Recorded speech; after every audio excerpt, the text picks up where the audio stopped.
Snezhnayan citizen cares about. Surely you'd like to know too. This place is as noisy as ever.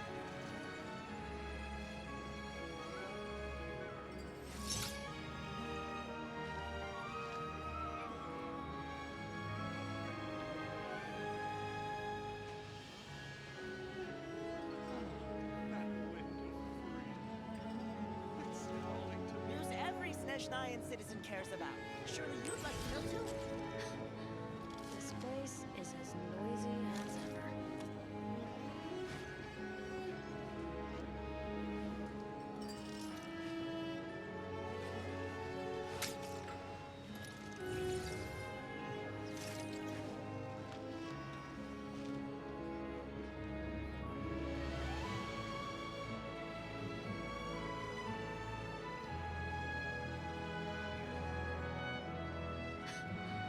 This place is as noisy.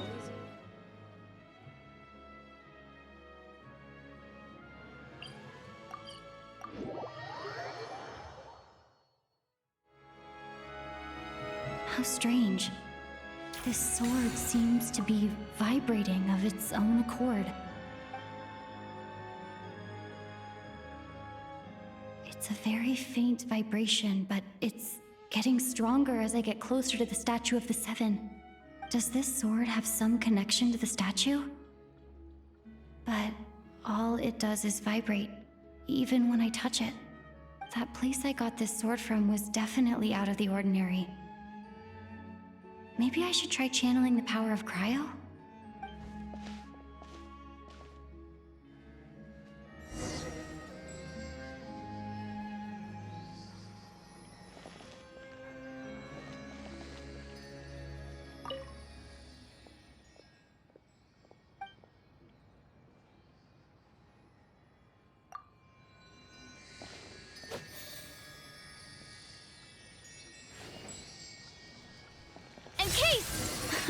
It worked!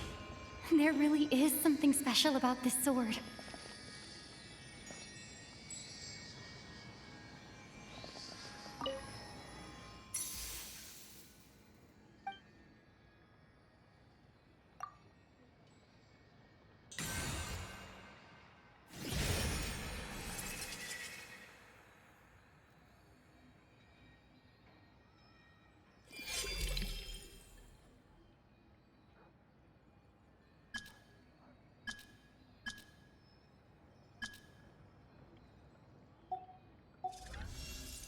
I don't really understand what just happened, but I'm pretty sure this sword just got a little more powerful.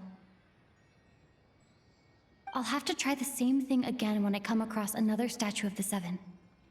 In the meantime, I better go find Alosha.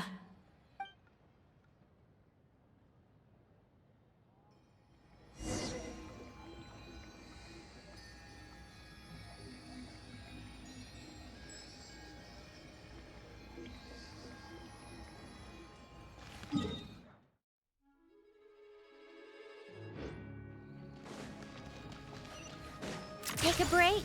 Pick up the pace. Pick up the pace.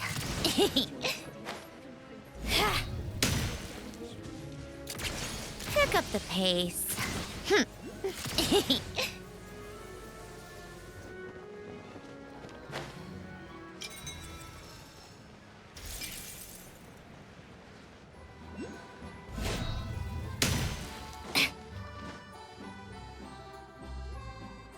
Hello there. How can I help?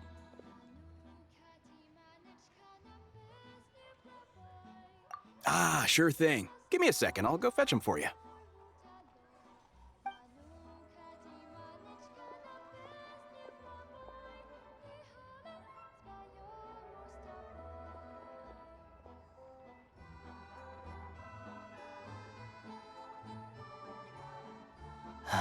It's a familiar story.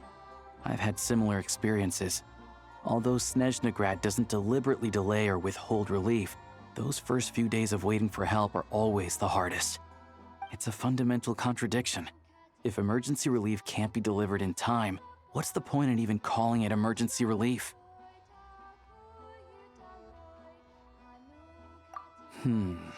Not necessarily.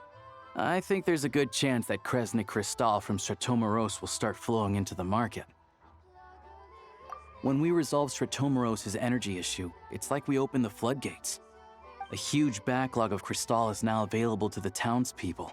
There's no way they can use it up at once. A lot of them will probably stockpile it and slowly work their way through. Probably a good idea, since energy prices are only going to keep rising. But there will always be people who urgently need Mora. Exactly. At the current prices, selling Crystal is an easy way for an ordinary person to make a fortune. Hey boss, how much do I have left in my account? 1 second, let me check. So, you're planning on buying the Crystal out of your own pocket? Yeah. I don't know if I have enough, so I'll chip in a little extra and buy as much as I can afford. No, it's fine. You're new to Snezhnaya, and you have your own living expenses to worry about. Besides, you're already providing the train. Here's your Mora. See what you can find at the market. But I doubt there'll be much Crystal left. Yeah, well, can't hurt to take a look. Let's see. Huh?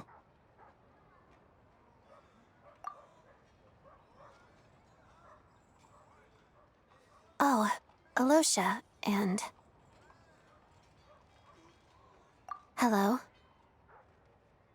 I didn't realize you two knew each other. Yeah, I take on some odd jobs in the city to supplement my hunting income. Sometimes I work as a cleaner or prop hand at the theater where Odette is one of the big stars, so I've met her a few times. When the weather's as bad as this, it's better for a hunter to adapt than to keep looking for game. Yes, and we sometimes need extra help.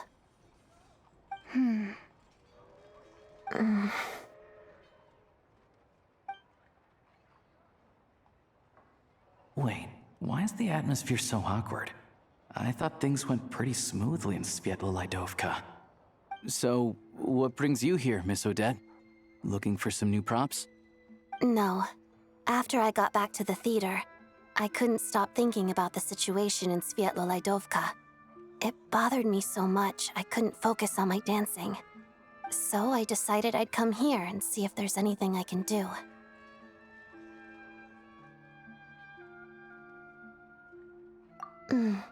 You too, I presume. I suppose that's why you're here. I didn't feel comfortable expressing my true opinions in front of the Harbingers. Not least because ordinary Fatui like me don't even know what Project Stuja is all about. Without knowing the full picture, I can't make sense of it. And at some point, if things aren't making sense to me, I can't just keep going along with it. So many people feel the same way. They wish they could do something, but all kinds of reservations hold them back. Explains why groups like the Roadcott are springing up to fill the gap. Yes. Well, that's one option. But there are risks to consider with organizations like that. The Fatui does not encourage their activities. Right, because things can get out of hand, and it's hard to hold the right people accountable when they do. I've heard about a few cases like that. Sandrone said Odette was on track to inherit the title of the Fair Lady.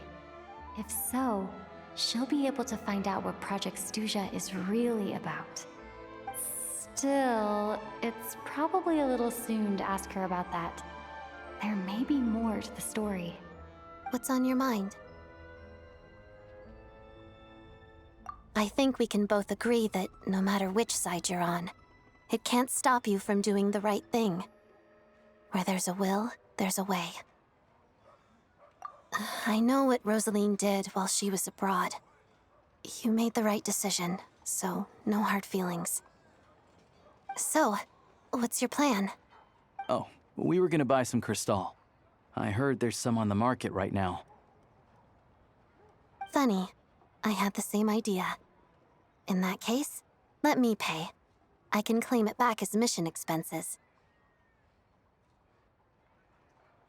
The real issue here is that government relief is behind schedule. Surely it makes more sense for the state to cover these costs than for us to pay out of our own pockets. True. It's a huge expense after all.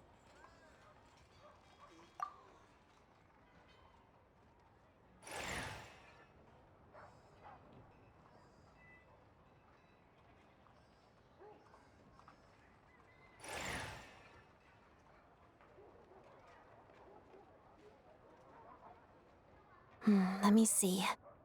I'll take it all, please. And I'll be needing a receipt. Right. Choose mission budget under the expense category, but be sure to specify emergency rescue operation in the description. Otherwise, the normal reimbursement limit will apply. Let's book this train. Regulations say that if we need to transport Kresnik Crystal during Project Stuja, extra carriages can be added 1 hour before departure.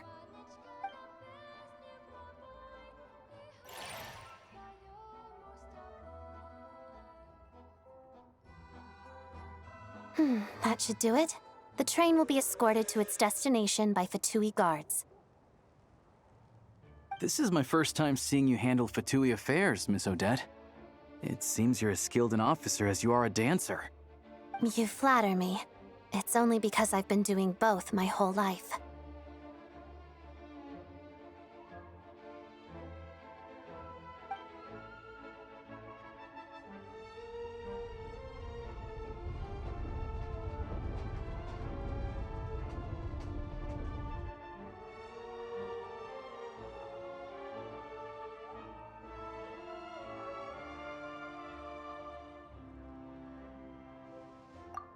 Anyway, I bet you've been non-stop today, am I right?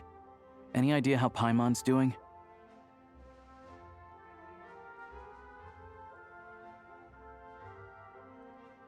What's wrong? Who's Paimon? Her travel buddy hasn't been feeling well. She caught a cold right after they got to Snezhnaya. Sounds like she's important to you. I can't believe you've been dealing with this on top of everything you've been doing to help the people of Snezhnaya. I've got nothing going on right now, so I'll join you. I want to see how she's doing. May I come too?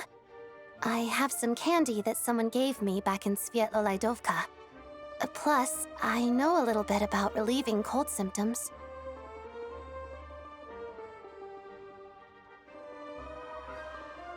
All right then, let's go.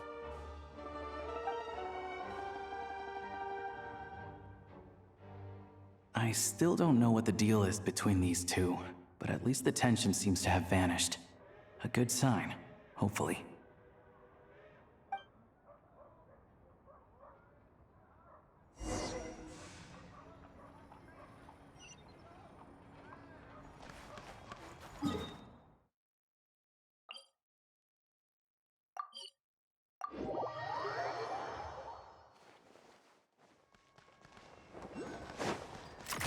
Keep up.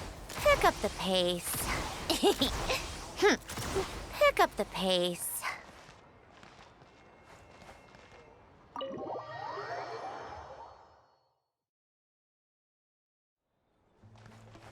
Take a break. Pick up the pace. Hello. Sorry, but there's a sick person recovering in this room. Can I help you? What happened? Oh, please, excuse me. Are you the Traveler? Could I take a quick look at your Adventurer Handbook? Master Child said I should verify your identity.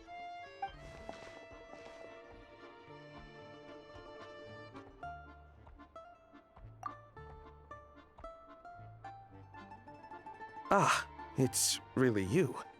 Sorry for the inconvenience. We're under strict orders from Master Child to keep this room well guarded. At the same time, we can't interfere with Podvoye Restaurant's business. That would only seem all the more suspicious and draw unwanted attention to this room. Besides myself, a few of my colleagues are stationed in and around the restaurant, in plain clothes, of course. Rest assured, you're in safe hands. I didn't expect such a high standard of protection. Well, Master Child handpicked us for this special assignment. We're not about to let anything go wrong. Anyway, I won't keep you any longer. Please, head inside.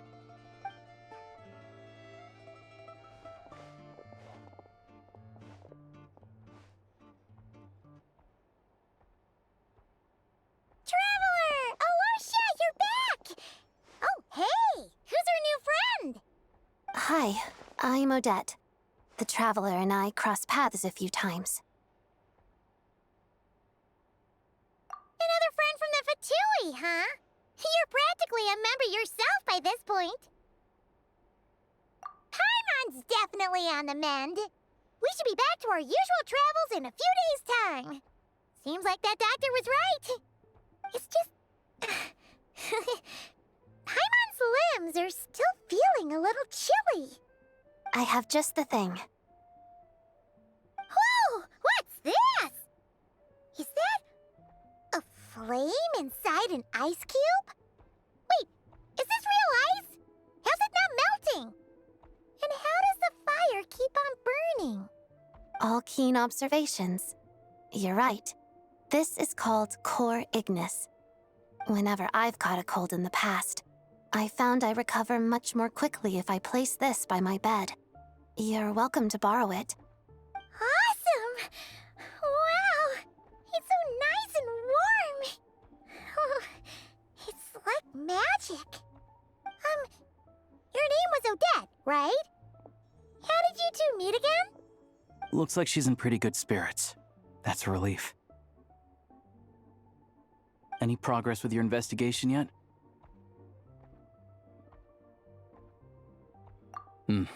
No surprises there, I'm sure. They're not likely to let anything slip.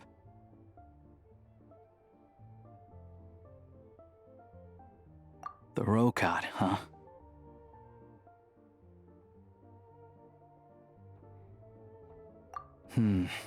Let me think. Members of the Rokad keep their true identities hidden, but I think there might be someone I can introduce you to. Leave it with me. Meet me at the Korolyevsky troop tomorrow, and I'll tell you how it goes. Would anyone like a drink? I'm gonna head to the bar. Paimon will have... maybe some hot milk? Yeah. Paimon's in the mood for something warm. Enough with the secret chat, you two. Let's catch up properly in a minute. Paimon wants to know everything that's happened today. It'll be kind of like tabletop troop. No reason why listening to a story can't be an adventure.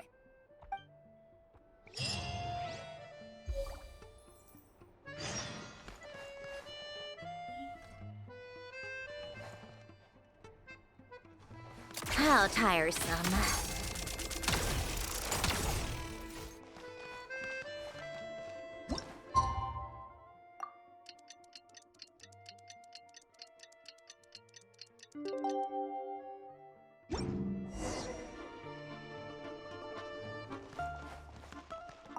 The boss is gonna give Paimon a copy of the latest newspaper to read. That should keep Paimon entertained.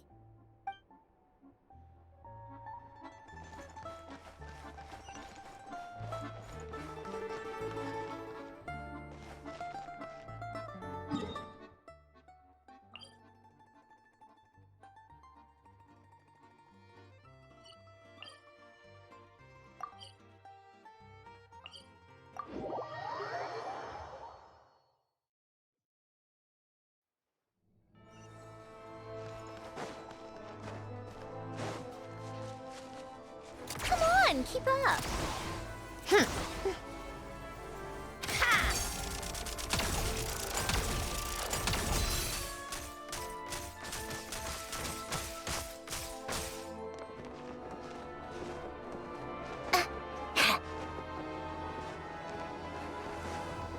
Take a break, pick up the pace. Come on, keep up. Pick up the pace.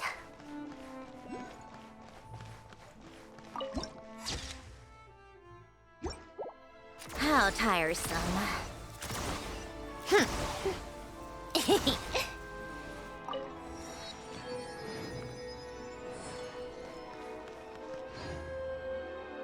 Ah, you made it.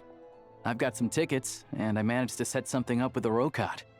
It'll have to wait until after the show, though. Happy to stay and watch? I doubt you've seen the Korolyevsky troupe on stage before. Pleasure. Here, this is the way in.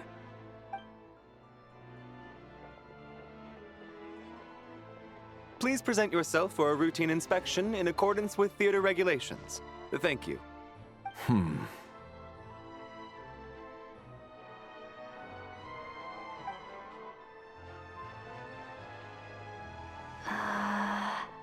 Is that guy with the fatui?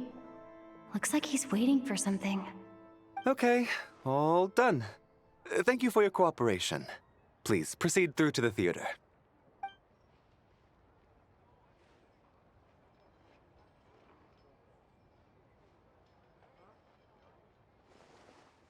What's up?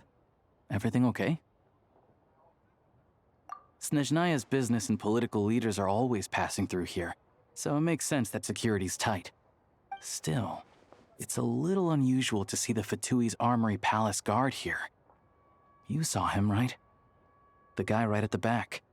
Strong, silent type. His name's Valeri. He's part of the Special Assignments Battalion, but I only ever see him here for one thing: to look for a guy named Mitya. Supposedly a researcher, though he never seems to put much time in at the office. The theater is one of his favorite places to hang out when he's playing hooky from work. But that's not for us to worry about. Let's go. The show's about to start.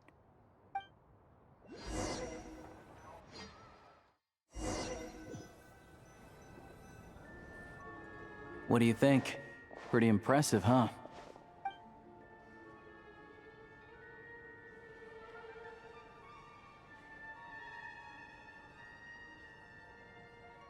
Oh, the one in Fontaine?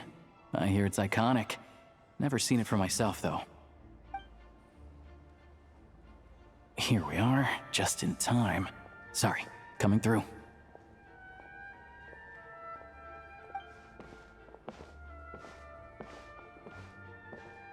Ugh. If you're gonna show up late, keep your mouth shut. What's his problem? Whatever. No point arguing with people like that. Look, there she is. That's who I'm introducing you to later. She's the lead singer of the troupe, Vodyanitsa.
This leads directly to the green room. They're expecting us. Vodyanitsa will be waiting for us there.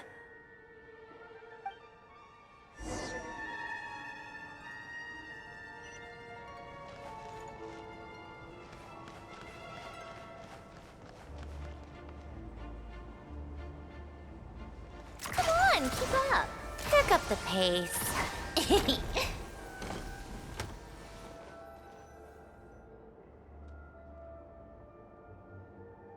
Hey there, excuse me. Can you believe it? I am so mad right now. Come in. Oh, it's you two. Huh? You know each other? Oh, wait. Is this who you were telling me about? The one you met yesterday and couldn't stop thinking about? I never said that. Yes, you did. Why are you denying it? It was right before I went on that rant about the moody factory owner. Oh, I remember it so clearly. Might I ask what brings you two here? Oh, I just brought her here to see the show. And when it finished, she was full of praise for Vodyanitsa's performance. So I thought I'd try my luck, see if we could get the chance to chat for a bit. Maybe get an autograph? You work here. You of all people ought to know that's against the rules. It's not what the green room is there for. Oh, what's the big deal? Come on, don't be shy. I can give you an autograph. You can take a picture too if you want. Do as you please. I finished all my shows for the day. I'll leave you to chat.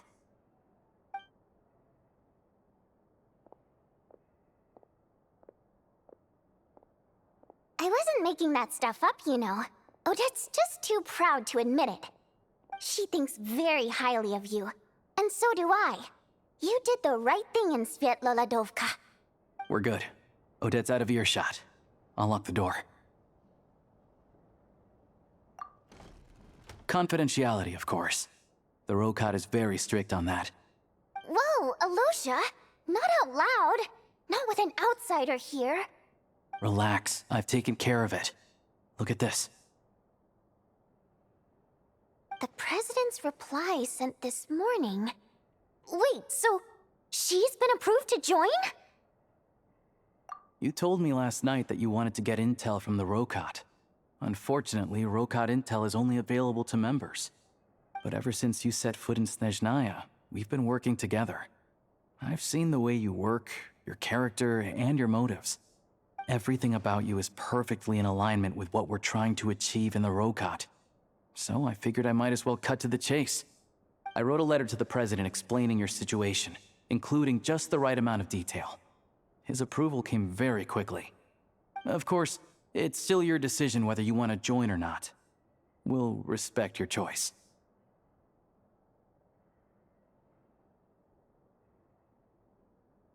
Well, assuming Odette was telling the truth and she didn't misjudge you, I guess we don't need to worry about you blowing our cover.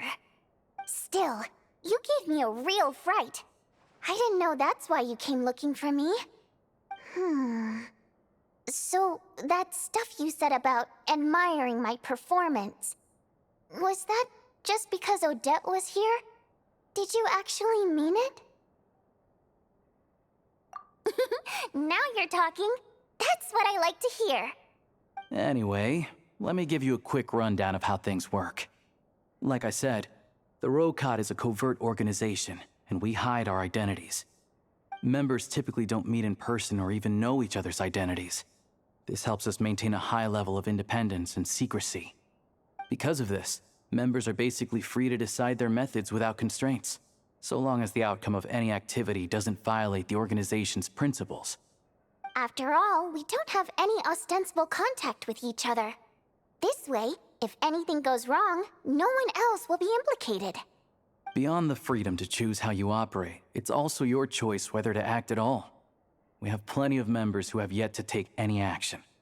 In short, joining the Rokot in and of itself won't place any restrictions on your activity in Snezhnaya. There's a code of conduct you can read if it interests you. But basically, as long as you don't plan on using your anonymity to go around doing evil, you'll be fine. I tried reading it 5 or 6 times. Never made it all the way through. Even the most lackluster script makes for more interesting reading. Great. Then I'll go grab an official application form. Be right back.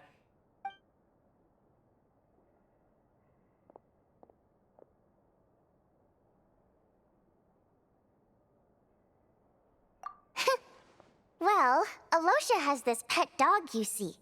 His name's Tagarin, and this one time, Alosha brought him backstage. Tagarin took quite a liking to me, so I played with him for a little bit and fed him some treats. Then, the Rokot was out on a mission one day, and even though we were all in disguise, Tagarin recognized me right away. Just a coincidence, really. We didn't report it to the higher-ups, though, to avoid dealing with the fallout. Like, My job at the theater, for instance. I really need it to make ends meet. By the way, what were you complaining about just before we came in? Did everything go okay with Chuganov? Everything did not go okay. That's why I was so mad.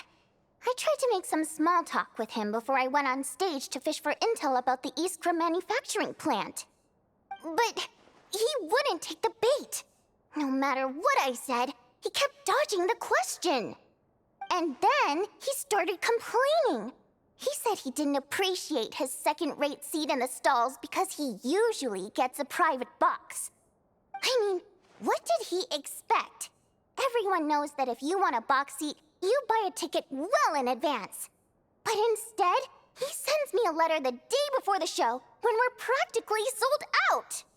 I had to juggle things around just to get him a half-decent seat, hoping he would appreciate the gesture enough to share some information. But nope, he didn't give me anything. Yeah, meeting Chuganov in person has definitely been a disappointing experience. Oh, you probably don't know who we're talking about, do you? Chuganov was that older guy you were sitting next to today. I'm sure he didn't make a great first impression on you either. To the citizenry, he's a family man and a kind boss. But our interactions with him tell a very different story. It's one thing to ask for a favor, but he acts like it's his right. He always expects special treatment. Take the ticket situation, for instance. I've actually gotten him a private box in the past. But not only was he not even grateful, now he's acting like I've sold him short this time.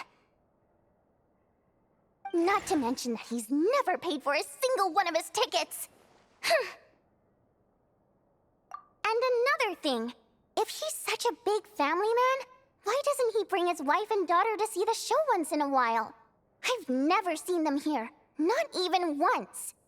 Calm down, Vodyanitsa. If you won't do it the easy way, we'll have to try the hard way. But first things first. Here's your application form. Go ahead and fill it out.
Looks like I'll need to make a few little tweaks here and there. But other than that, you're good to go. We'll hold on to this for you. All right. Now that we're officially Rokot comrades, I can tell you. Chuganov is the target of our current operation. Recently, we've done some recon work at the Iskra manufacturing plant, which pretty much confirmed that their energy consumption is way beyond the legal limit. All we need now is some direct evidence to present to the Vetcha, so we can demand that they shut the plant down. That way, the Kresny Crystal can be allocated to where it's needed most. I was hoping he might let slip during one of our chats, but he's too tight-lipped. We'll have to find another way. I'm meeting another regular theater-goer tonight, Mitya. But Valeri's here too, and he's probably looking for Mitya, so he may end up being a no-show. Don't you worry. He must know how to dodge Valeri, or he wouldn't be showing up on time for every performance. Mitya is a renowned energy expert. Although we can't get any direct evidence of the excessive energy consumption at the plant, we can accidentally let the information slip to him. The authorities should take someone like him seriously. So if he starts raising questions about energy use at the Iskra manufacturing plant, there will be a proper investigation. Also, we're not allowed on site, but he has clearance. So all we need is his cooperation.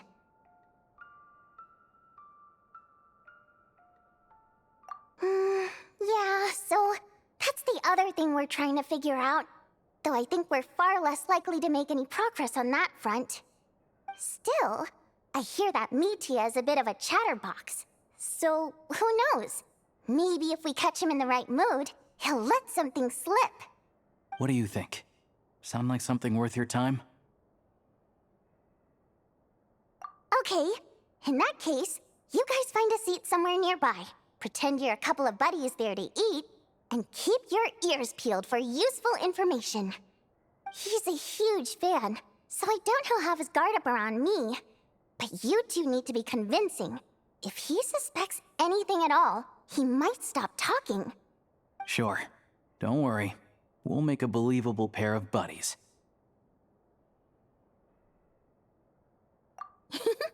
Perfect! You've sold me already. Now, help me tidy this room up a bit before we head out. Okay. What needs tidying? Everything!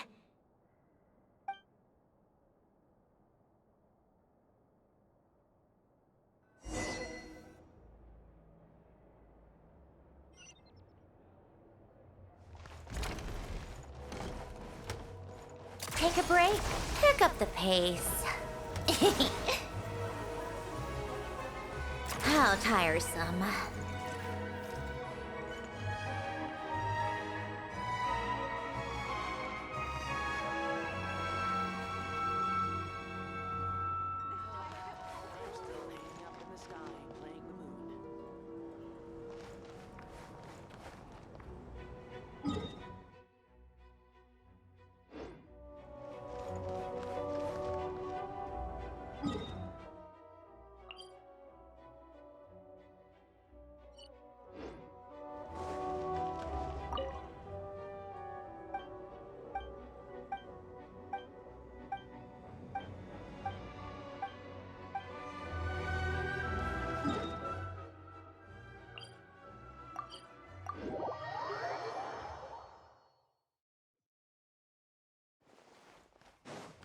Come on, keep up. Pick up the pace. Pick up the pace.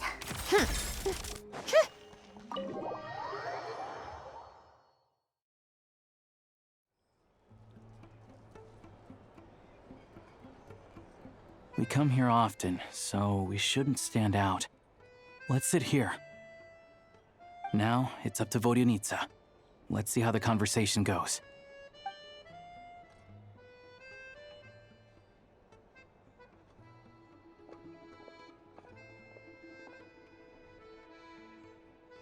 Mr. Mitya! Over here! Over here! Oh, sorry. I got a little held up on my way here. Now we have even less time than we planned.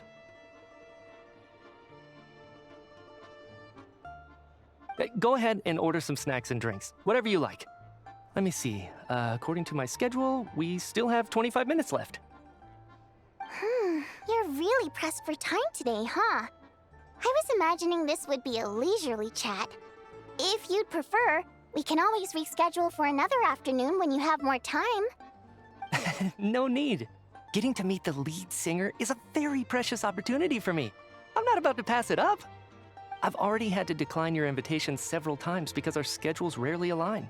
If I don't grab this chance while it's here, who knows when the next one will come around? Well, it's very kind of you to make time just for me. I'm not too sure, to be honest. But Snezhnaya's full of weird and wonderful things like that, so people tend not to bat an eye. I'm sure the same will go for the Eye of Grey and Paimon. invited you out for tea and a chat today was to get some feedback from a true fan of the theater. Well, I genuinely have nothing bad to say. No matter how many times I hear you sing, it never gets old. It always seems fresh and new somehow. Maybe it's because the more times I listen, the more details I notice. Or maybe you simply improve with every performance, delivering it better each time. Thank you! I'm delighted to hear that. Could you give me any specific examples? Oh, yeah. The piece you sang today, for example. Beneath the Frozen River? Hey, what's with you? I'm just praising a good performance. I always used to find that such a bleak and lonely song. But the more you listen, the more you realize that it's not as cold and nihilistic as it appears. When you really dig down into it, there's a certain level where you're surprised by the emergence of hope. Wow, I'm impressed. I didn't expect you to pick up on that. Actually, I only tried out that angle after talking with a composer. Still, Beneath the Frozen River wasn't on today's program. Oh, really? But it's a classic. You sing it every time. Almost every time. Oh, well then. Let me say a few words about that other all-time classic, Flying in the Wind from the Mountain Sparrow. I didn't sing that one today either. My voice wasn't quite up to it, so I switched it out at the last minute. Oh, but, Sorry, Mr. Mitya, but you were at the theater today, yes? Of course I was. Remember? I said hello to all the troupe members before the show started. You, Odette, and the others. So what did Odette sing today? Elegy of the Snow-Winged Goose, of course. Correct. I see. I see. You find my singing boring, don't you? That's why you don't remember a single song. Looks like I'll need to cut a few from the program next time. No, that's not it. I swear. All right. I'll be straight with you. I'm sorry. My mind was wandering as you took the stage today.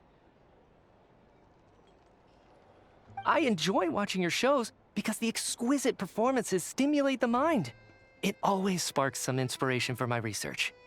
So whenever I get stuck at work, I come to the theater for a change of pace. Odette's dance during the elegy of the Snow-Winged Goose today was simply incredible. It got me wondering what she's been going through recently. That look of sheer defiance in the face of utter tragedy, it was so inspiring. I started scribbling in my notebook right away. Not that I made a ton of progress in the grand scheme of things, but I still think it was productive. By the time I snapped out of it, the entire show had finished. So what you're saying is, you didn't listen to my singing at all? Unfortunately not. I'm sorry, I don't know which is more disrespectful. The fact that I don't always come for the show itself, or the fact that I missed your performance. Seems like things are getting a little awkward. Mitya just stepped into a conversational minefield. If there's one thing Vodyanitsa doesn't like, it's people who show disrespect for her performance. This meeting was so hard to set up. Don't tell me it's already falling apart. It's fine. I suppose this is affirming in its own way. At least, it shows that our performance really touches people's hearts, right? Don't let it bother you. It certainly doesn't bother me. She's showing a lot of restraint. Well, I'll be sure to let Odette know how much you adored her performance. Please don't say that. I always love your performances too. It's just that inspiration struck at the wrong time today. I'm usually all ears. I know, I can tell. That's why I value your opinion. I'm sure some people can't stand it when others praise their coworkers right to their face, but not me. No, sir. Fair enough. I still feel kinda bad, though. But you know what I really can't stand? People who only show up to the theater to pretend that they're cultured. Makes me sick to my stomach. Oh, yeah, 100%. There are too many of those people around. By the time they're walking out the door, they've forgotten all about the show. What's wrong? You look furious. I don't know if you've heard about the boss of the Eastborough manufacturing plant. He isn't even a theater investor, but he always demands the same privileges as actual investors. Box tickets only, premium drinks, even the right to request specific songs. Well played, Vodyanitsa. Seems like she's harnessing her rage to steer the conversation back on track. Now that you mention it, I've interacted with that guy before. I gotta say, everyone holds him up as an example of a benevolent businessman, but I don't know. I don't see it. Yeah, he couldn't care less about what's happening on stage. He's just there to flaunt his social status. I hate that I have to prepare programs for guys like that. What's the big deal with that factory he runs anyway? I asked around a bit and heard some pretty shocking stories. Sounds like he's just another greedy capitalist. Oh, really? Yep, the things people are saying are pretty damning. Low wages, insanely long working hours, equipment running around the clock. And as if that's not bad enough, he also strictly forbids his employees from giving any kind of interview. Project Stuja has now been extended so many times, we're at the point where crystal rations for the common folk are barely enough to survive on. Yet he even wants to get his greedy hands on them just to boost his own profits. If the rumors are true, he's in serious violation of the law. Interesting. So you've heard about it too. What? So it's really true? Who knows? I've only heard the same rumors you have. But there's no smoke without fire. The Rooster's been coming down on us hard lately, demanding that we track and trace every single batch of Crystal. My coworkers in the Department of Energy have been tearing their hair out over it. The Rooster? I didn't realize he cared that much. Yeah. Even though there are no restrictions on Crystal trading, the poor will wind up freezing to death if we let the rich buy as much as they want. That's clearly unfair. Looks like we'll need to arrange an investigation into the Iskra manufacturing plant as soon as possible. I never knew you kept up with current affairs beyond the theater, Miss Vodyanitsa. You really have a heart for the common person. Most Fae in your position have long been indifferent to the plight of humans. Well, those of us who choose to live in human cities are naturally going to pay attention to any significant upheaval. Isn't the Rooster a Fae himself? I'm just surprised to learn that even someone with as much experience as him is getting so stressed out over Project Stuja.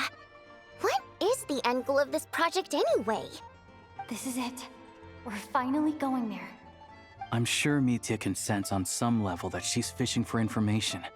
But since their conversation is so relaxed, he might just let something slip. It's stressing me out too. If I'd only made better progress with my research, things wouldn't have dragged on this long. Oh, so your work is related to Project Stuja? That's right. The Armory Palace needs a brand new energy source. Not the power of the Light Realm, and not elemental energy. Right now, the only thing that meets the requirements is the power contained within stellar linchpins. But harnessing that power is costly. Each step of the process requires enormous amounts of Kresnik crystal, from extraction to quantification to attempts at conversion. Progress has been painfully slow, and the team is getting burned out as time goes by. Sometimes, I see people staring into space as if in a trance. Could it be that this new energy source has side effects? No, it doesn't affect us, because the energy is used for... Okay, I got it. Stop choking me. Sorry, I can't talk about that. I think we're all just exhausted. We've been working ourselves to the bone for so long with so little progress to show for it. It's no wonder people are struggling to stay motivated.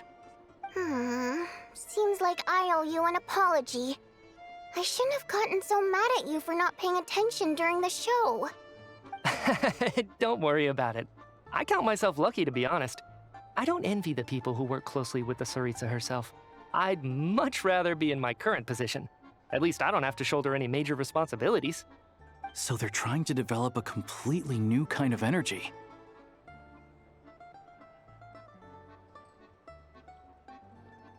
Yeah, censored by a scarf. Who would have thought?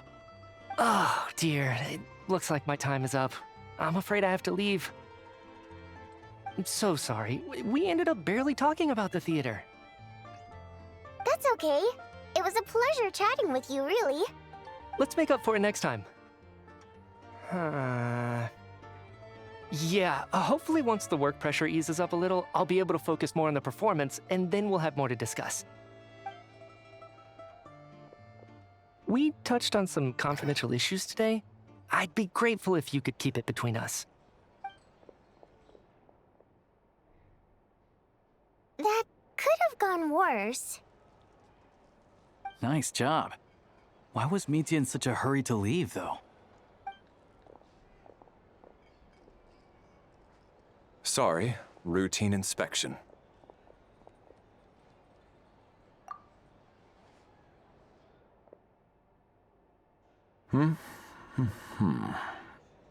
Okay, let's go. So he wasn't rushing to get back to work. He must have calculated that Valeri would find him here in exactly 25 minutes. That's frighteningly accurate. One of the main duties of the Special Assignments Battalion is to ensure that important figures stick to their schedules. All right, time for us to get going too. Excuse me, check please. We'll settle our check too, then. Oh, hello there. Mr. Mitya paid the check before leaving. He also asked me to pass on a message. He said it was an honor to share his tea break with Miss Vodyanitsa and her two friends. Wait. So he knew we were here all along? This raises a lot of questions. Did he deliberately mention the new energy source so that we'd overhear it? Maybe his work isn't confidential after all. Maybe the key here is the purpose of this new energy. I guess that's the next thing to look into.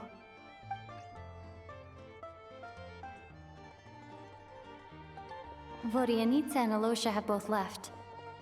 Time to head back and call it a day.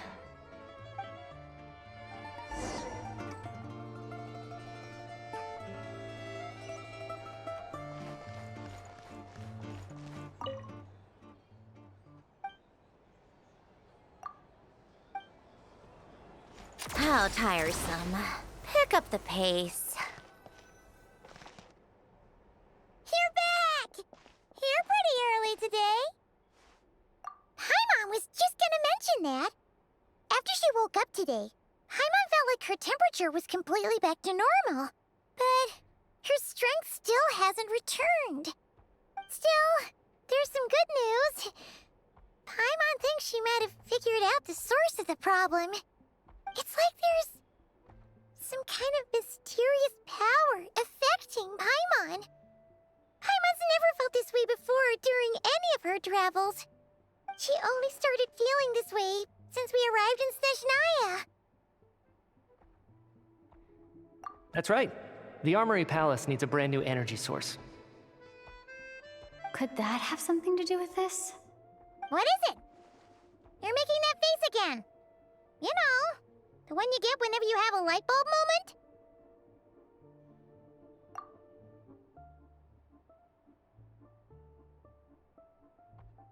So, they're trying to develop a new energy source here? And you think that might be why Paimon's feeling unwell?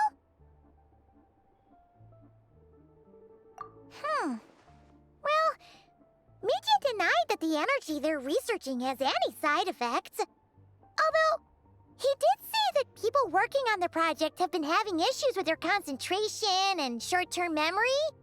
And even so, those are completely different symptoms from Paimon's.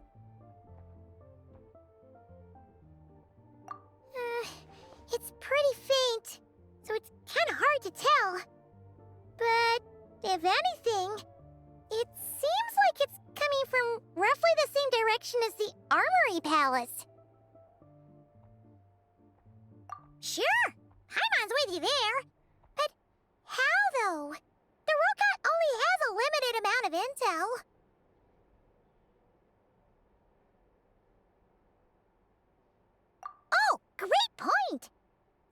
you about Project Stuja every day. If we could sit in on one of their sessions, we might pick up some new leads. Good idea! Oh yeah, while you were out, Paimon tried all the yummiest looking desserts in the Potforia restaurant. This one seemed right up your alley. So, Paimon saved some for you. Come try it once you finish writing your letter.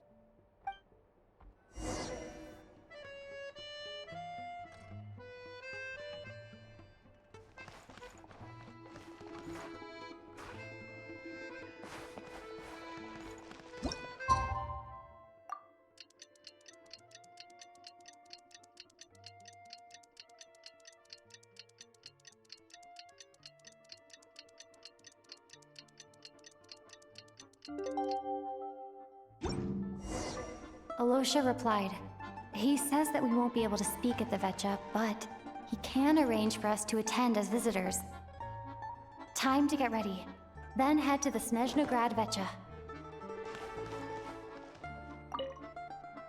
You're back!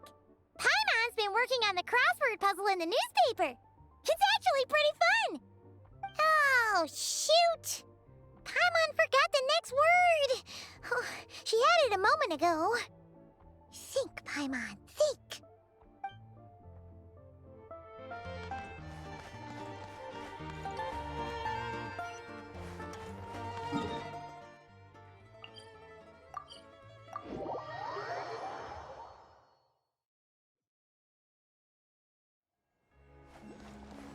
Take a break.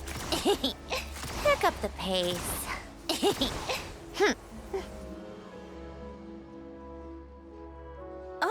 Miss Vodyanitsa, prima donna of the Korolievsky troupe. What a surprise meeting you here. Will you be sitting in on a session of the Vetcha? Sorry, I'm not taking interviews today. Oh good, you're here. The session's about to begin. Let's get inside. Please wait, Miss Vodyanitsa. Could you introduce me to your new friend?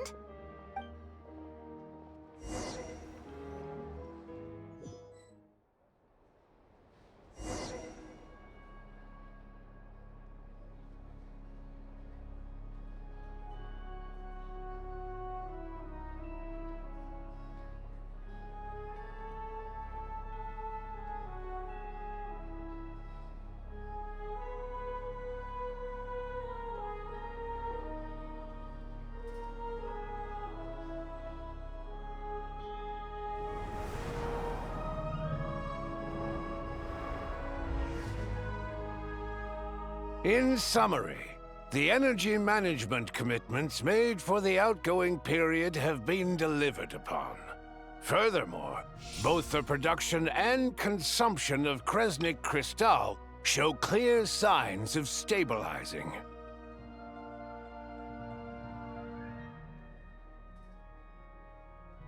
The relevant agencies have assessed the present circumstances and determined that the status quo can be sustained until the next period.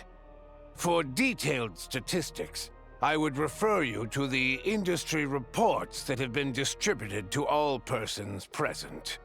It should also be noted that while the recent blizzards have led to a significant increase in people's energy expenses, this is strictly a short-term phenomenon associated with a remotely located monster.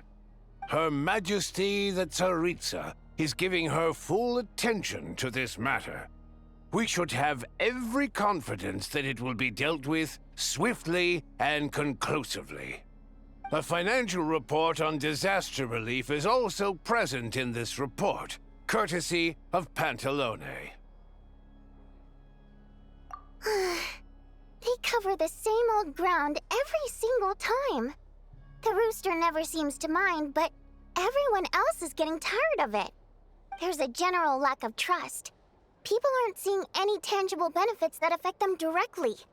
Of course, none of that will be reflected in any of the reports on the table. Yeah, if it weren't for these hard copy documents, I could have at least made something up.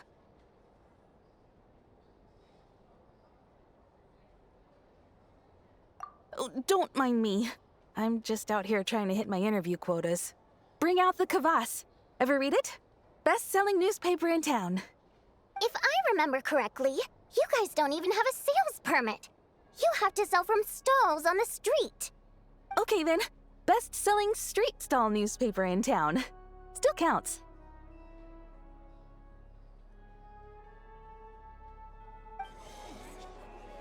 Order! We will now open the floor to the representatives. If there are no further substantive issues to discuss, we will then proceed to a vote on this motion. Snezhnaya has a long tradition of treating members of the Fatui armed forces and their dependents favorably. But recent surveys shows that Fatui families in remote areas have access to 15% less crystal than the average civilian family in Snezhnograd. It's been said many times before, but it bears repeating now. There needs to be a clear and consistent rationale behind how crystal is allocated, or we will soon face immense public backlash. Perhaps you wouldn't need to keep repeating yourself if you would hear me out for once. I say again, true consistency exists only in principle. In the real world, fairness is relative. You appear to treat resource allocation as a simple function of production and population. So what about when the equipment used in production breaks down? Have you factored that into your equation? And do you even know how long it's been since Snezhnaya last conducted a census? If I knew the answers to questions like that, I'm sure I'd be a very wealthy man. And I doubt I'd be going by child.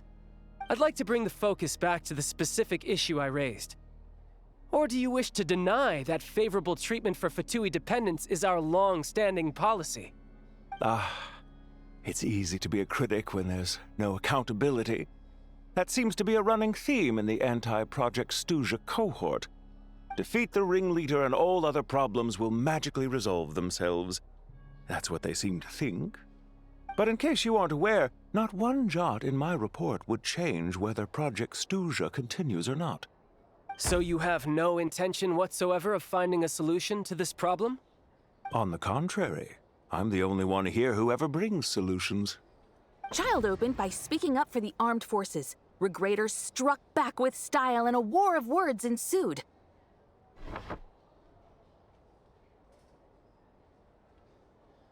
Our reporter was live on the scene to get the audience's reaction as it all unfolded. Who do you support?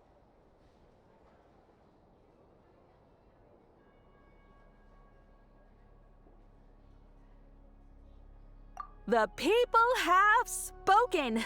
Regrator delivered a deft rebuttal to Child, as we've seen so many times before. But how could Child take this lying down? Now you see why they don't have a sales permit. However this reporter wants to spin things, I haven't forgotten that Tartaglia was representing the Northland Bank when we first met in Liyue. So, surely their relationship can't always have been this strained. You two are getting off topic. Let's focus on what the data is saying. Mr. Pantalone, may I speak on your behalf? Oh, please do. I'm more than happy to save my breath. Crystal distribution policy undergoes modifications with each new period. The ultimate goal being to find the most reasonable method of allocation, which I believe is what Mr. Tartaglia also seeks. But I fear many may have been misled on this topic by extremist activists. To clarify, Project Stuja is not the root cause of the problem. It is merely a framework for resource distribution. The most recent reports all point to Snezhnaya's resilience and adaptability during this period of fine-tuning, and give clear indications that a distribution framework is improving with each iteration. To make drastic adjustments without first considering the risks would likely do more harm than good. It would be a waste of the hard-won experience we've gained to date. Renowned scholar of finance, Arapov spoke up to clarify the fiscal logic, clearly alluding to social organizations like the Rokot in his words. With the notorious Lelek still active to this day, should the Rokot be held responsible? No, there is someone else to blame. She's just rephrasing what Mr. Pantalone said. The Rokot are the critics he accuses of taking no responsibility for their actions. As for Lilek, you won't have heard of him yet. He's currently the most famous member of the Rokot. Well, more like infamous. Ending Project Stuja has become an obsession for him. Unlike the more decent ones among us, he believes that votes in the Vetcha are all that matter. So whether it's threats, coercion, or bribery, he'll use whatever means necessary to get people to change their vote.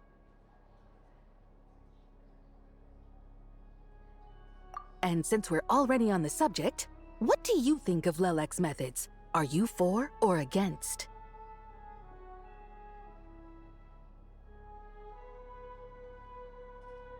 Well, whatever the story is, his actions benefit us all. We stand with Lelek. At least someone here wants to take this discussion seriously. I've been considering that issue myself. What you really need is more precise regional data, right? I think it would be easiest to let the Fatui handle it, since they're already in charge of Crystal shipments anyway. We may as well get them to collect some data while they're at it. Whatever you need, you can ask the Fatui to look into it for you. In terms of supervision, I think the Druzhna would be a good fit. I had hoped to discuss this with Miss Vesna, but sadly, she's not present. I will be happy to take a note of your suggestions and present them to Commander Vesna for a decision upon her return. The Commander has always taken a keen interest in Project Stuja. However, given the Druzhna's demanding workload, I'm afraid it may prove difficult for them to provide any practical support. Let us refrain from jumping to conclusions until a concrete and actionable plan is in place. My apologies, Lord Rooster. There are numerous issues to address here, including manpower, time sensitivity, and reporting lines. Nevertheless, I support drafting a proposal. Follow the usual procedure, and it can be raised as a new motion for all parties to evaluate at the appropriate time. In that case, I'd like to share one thought before the proposal is drafted. The issue of time sensitivity was raised just now, which I presume relates to the official reports. In fact, the Energy Commission already collects regular statistics on each urban center and its surrounding area. Would these be of any use? That's a good idea. I read every issue of Sviet-Lolaidovka's report, and although my focus is mostly on the section about equipment operation, the energy consumption statistics also yield a lot of insights. Be that as it may, does no one see an issue with using local data to determine Crystal quotas?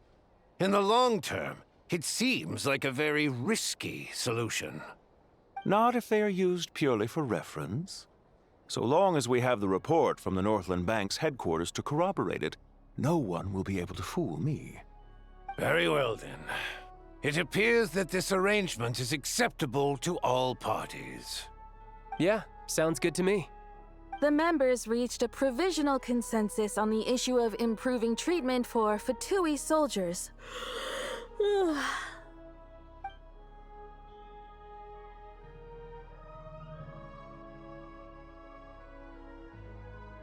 Today, the prima donna of the Korailievsky troupe attended a session of the Snezhnograd Vetcha in the company of a most charming young lady. The question on all our minds is, what is the true nature of their relationship? Write anything like that again, and I'm revoking your permission to interview the troupe. Got it?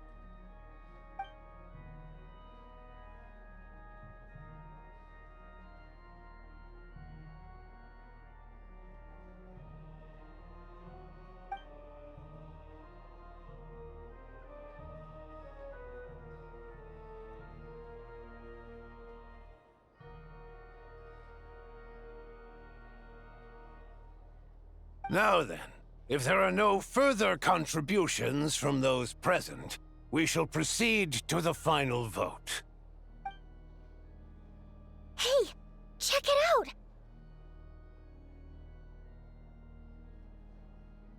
What made him vote against? Why now?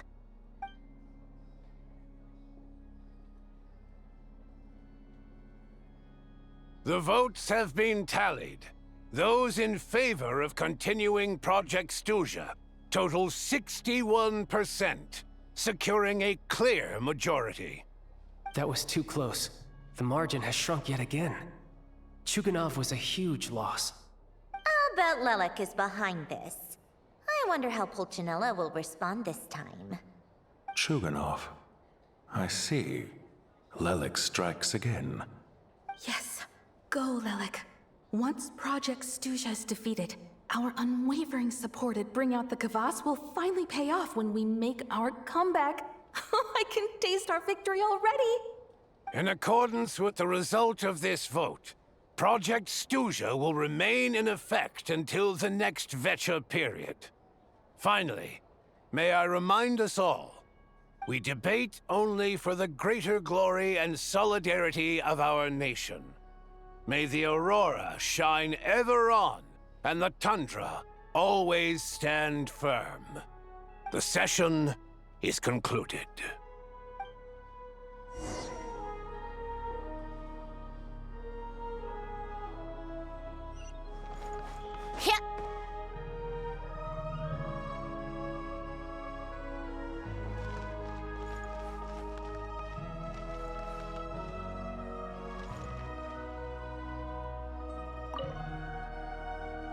I have to say, I really wasn't expecting Chuganov to vote against Project Stuja.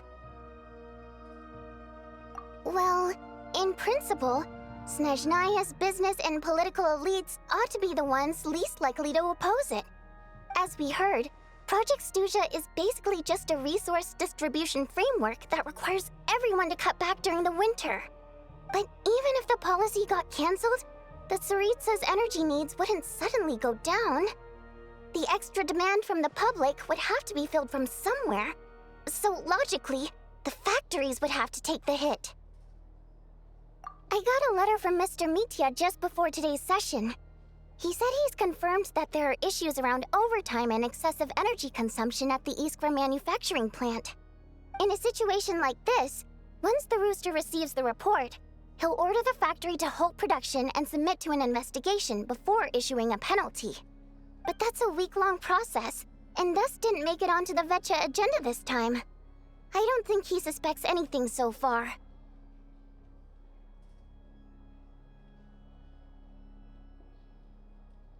Exactly. And as you know, he's a very selfish person. I was originally gonna try and flip him after he received notice of the official sanctions. My plan was to convince him that the whole thing was completely unfair.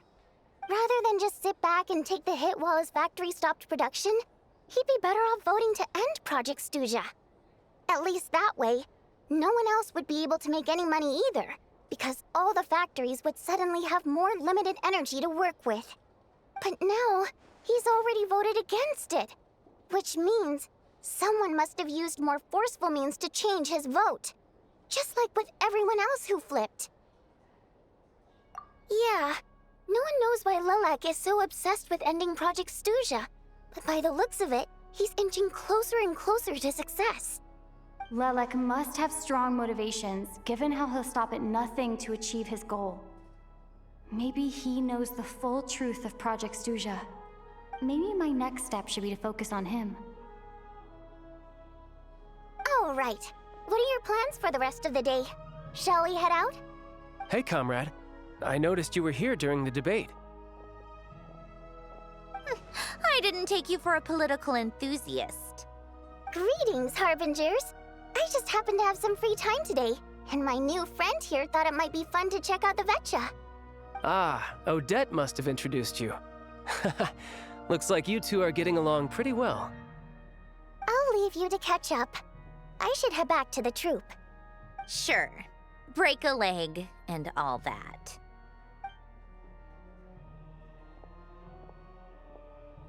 Thought it might be fun to check out the Vecha, did you? Things are never that simple with you, Traveler. There's no way you're here for kicks and giggles. Tell me I'm wrong. Oh, yeah. To some, he's a captivating enigma. To others, he's the bane of their existence. No one ever thought that some anonymous nobody from the Rokot could cause such a stir. Huh? You want to look into Lelek? Then I'm sure his days of anonymity are numbered. What do you think, Sandrone? Fine by me, I guess. If the Traveler actually manages to expose Lelik, it'll be doing Pulcinella a favor. In return, it seems fair to let her in on what we've learned so far. My thoughts exactly. Sharing is caring, after all. Head back to Glupov and grab the files on Lelik. It's easier to just pull the records than go through the rigmarole of getting the Traveler a visitor's permit. As you command, child, sir.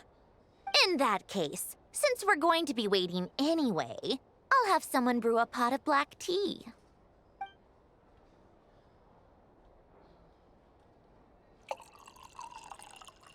One common thread among the many incidents Lelik has been involved in is that the victims are all too scared to share any real information about him. Clearly, he must have threatened them in some way. His modus operandi is to silently infiltrate the scene and leave a threatening letter behind. But neither the letters nor the crime scenes ever yield any clues to his identity. So all these files have to offer are short statements by the people affected. They don't give us a lot to go on. If nothing else, it shows we're dealing with a trained professional who's versed in counter-surveillance. Yes, and to that point, he often strikes in highly secure locations. The victims are high-ranking and influential people who take their personal security very seriously. Somehow, Lelik slips right into their rooms without making a sound. There's never any eyewitnesses, nor the slightest trace of a break-in. If he can get in and out undetected, it means he can strike without warning. Not that that's ever happened so far, but the thought is enough to scare these people sleepless. It's hard to believe that a human being could pull this off flawlessly every time, so they switched the focus of the investigation to Faye. Unfortunately, no one's found anything yet. Careful, don't underestimate me. Although truth be told, I'd probably find it hard not to blow my cover. Direct confrontation is more my style. We haven't ruled out the possibility of Lelik being human. It's just, there can only be a handful of people in all of Teyvat who'd fit the profile. Faye, on the other hand, plenty would have the ability, but few would have the motive. No, not as strong as me. You'll never find the culprit with criteria like that. Let's go with a little weaker than me. There's no denying that Master is strong, but meticulous. We can only hope. She's just trying to find a reference point. Stop getting fixated on who's stronger than who. But that's the most important thing. In my opinion, anyway.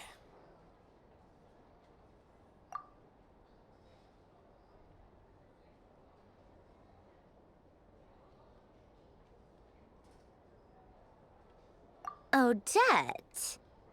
Yeah, that seems about right. Her skills are solid, and she's always calm under pressure. Except she's Fatui, so the likelihood of her working against us is pretty low. But yeah, much more accurate than your previous example, at least.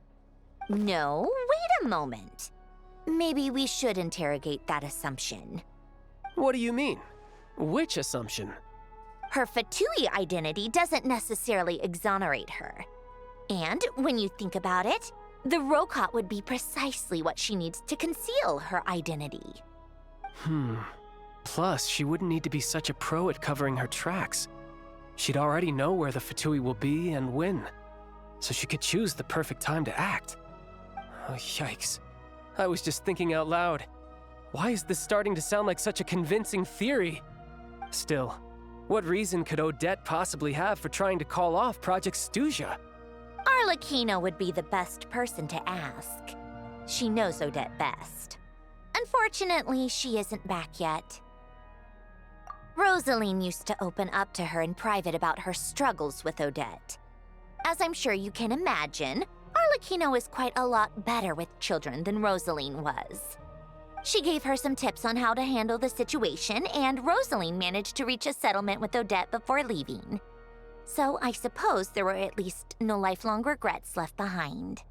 Beyond that, I don't know the details about that side of things. But I do know that Odette definitely has a motive to hold a grudge against Project Stuja. The reason being, her father passed away during the early stages of the project. That was back before it had been named Project Stuja, when things were still being worked out. But in essence, it's remained the same ever since. Huh. The more you know. Rosaline was always so self-centered. I never understood why she started paying so much attention to Odette.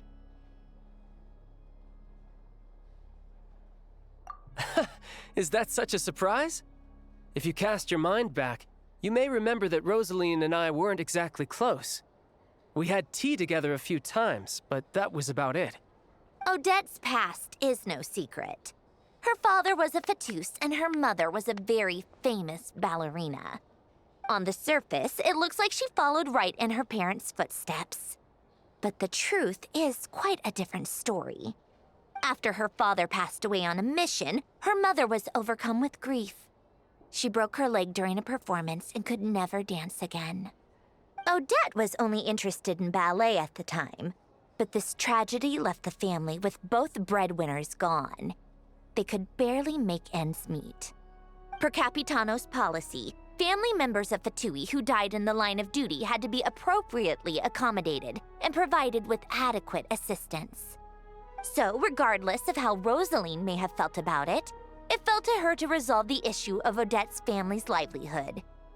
In the end, the solution they agreed upon was to have Odette join the Fatui.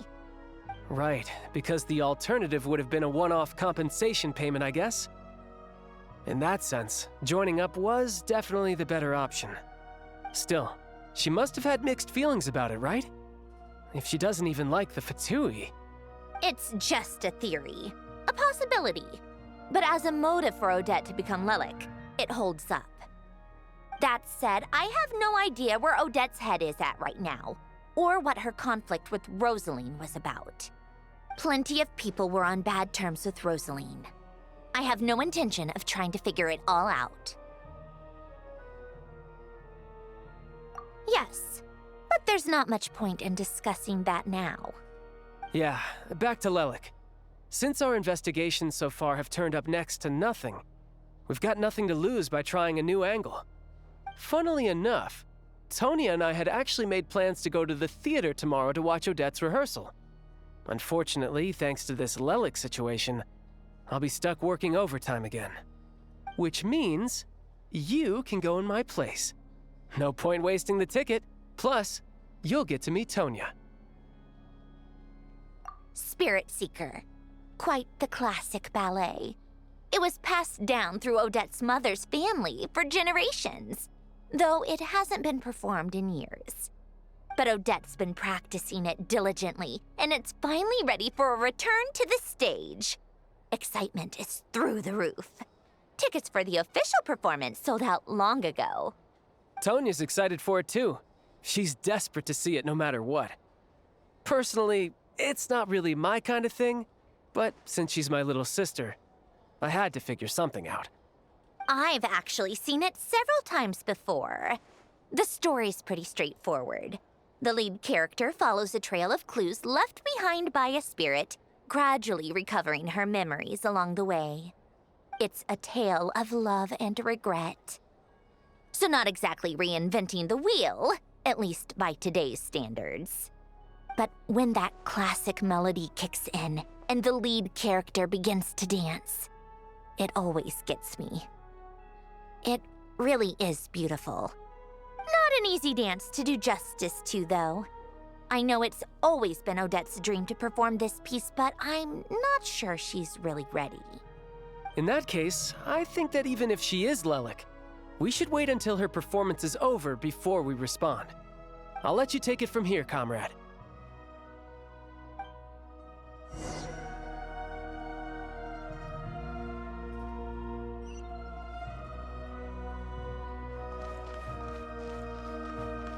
If only I had been born in a romantic time like that.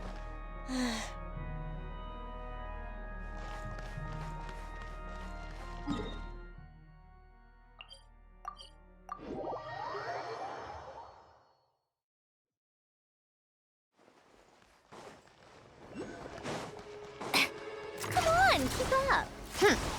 Pick up the pace. Pick up the pace.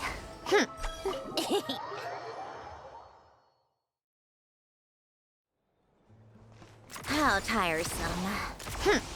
Pick up the pace. Sounds like you made a ton of progress today. It's good that everything's going so smoothly. Next step is to head back to the theater and get a clear answer from Odette. Either way, Paimon doesn't get the sense that she's a bad person.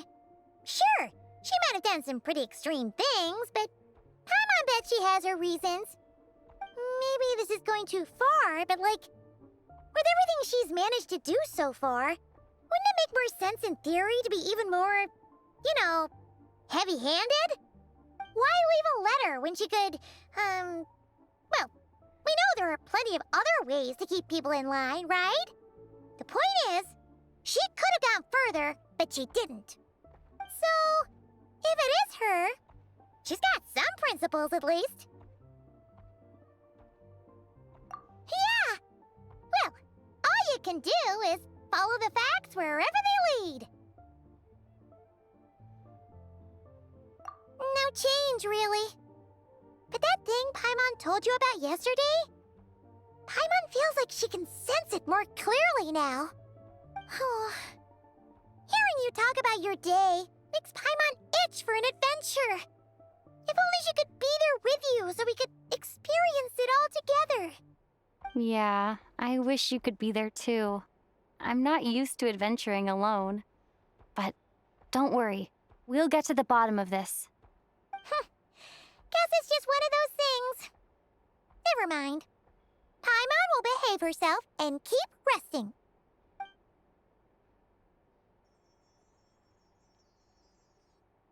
If Odette is Lelek, she may well have inside information on Project Stuja. Her father was involved with the project's early implementation and tragically died in the process. Now, she's dedicated herself to bringing it to an end. It's hard to imagine she could have gotten this far without knowing anything at all about the Tsaritsa's true intentions. When she spoke to us as a member of the Fatui, how much did she let on? And how much was she hiding? Only time will tell. Maybe tomorrow everything will be answered. Hey look! It's snowing! Could be a tough day ahead. Make sure you wrap up warm tomorrow.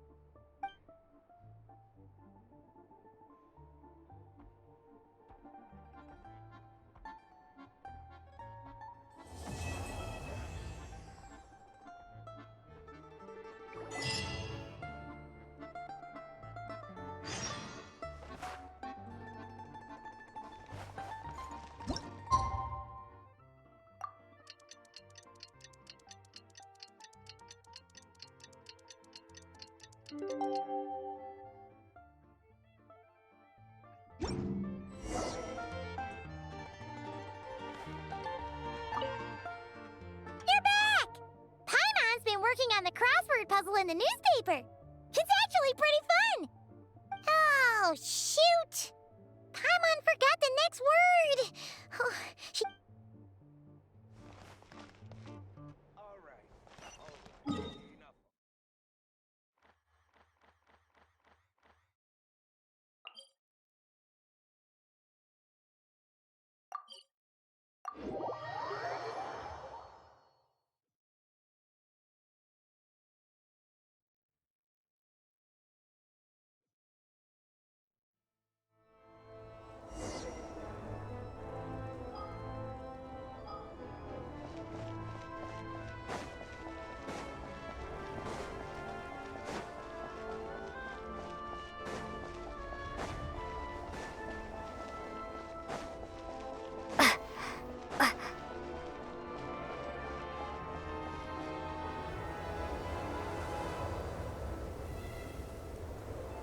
Ooh, it sure is cold today.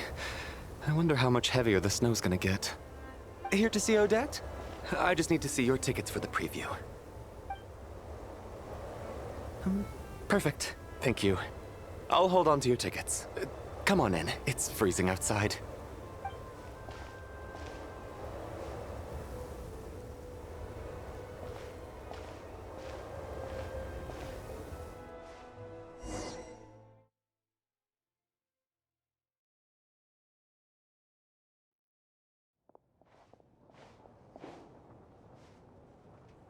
I think I'll leave the Lelek question until after the show's over.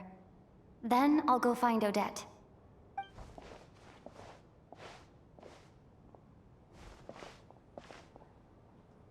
Child said he was originally going to come with Tonya, so I'm guessing Tonya's already here somewhere. Is there anyone here who looks like a Tonya? Let's see. It's a small audience. Makes sense for a preview. But wait, I do see some familiar faces. Mr. Chuganov's back again by the looks of it. Oh, and is that Mitya? And that Fatui officer, Valeri. Guess he must be playing cat and mouse with Mitya again. Oh no, it looks like the show's starting, and I still haven't found Tonya. Never mind. I'll just have to take a seat for now and see if I can catch her afterwards.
Members of the audience, I'm a staff member here at the theater. Today's performance was a very special one for us, as it marks the first attempt in a long time to revive the classic Snezhnayan ballet, Spirit Seeker. To commemorate this occasion, we would love to take a group photo of the cast, crew, and audience members present today. Could I kindly ask the audience to please come up onto the stage?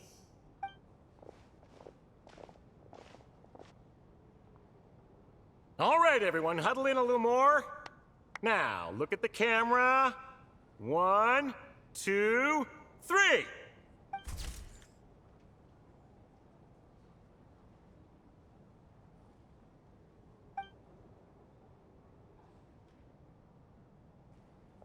Are you quite satisfied, Mr. Energy Scientist? I rather hope you don't have any other escape plans to add to my workload today. What are you talking about, Sarge? This was simply my way of inviting you to watch Miss Odette's new show with me. And wasn't the performance spectacular? In the future, I heartily encourage you to take a leaf out of my book. Find some soul-nourishing pastimes to enrich your time outside of work. It was indeed a fine performance, but I must correct you on one point. This is not time outside of work. These are working hours. Working hours and non-working hours are just a social construct. Human technology can never advance if we're too rigid in our thinking, Sarge. May we leave now? Already? I mean, I was kinda hoping to soak up the atmosphere for a little longer, but... No? Okay, guess I'm pushing my luck. Didn't seem like too much to ask, but fair enough. Off we go then, Sarge. Back to the land of working hours. Lead the way. That has to be her. She's the only person in the audience around Tonya's age. Excuse me? Are you Tonya? Huh? Your brother's busy today, so I took his ticket. Don't worry about him. He's fine. Oh, okay. Sorry for the trouble. What's wrong? Are you sick? No, I'm fine. It's nothing. Maybe she caught a cold on the way here because of the weather?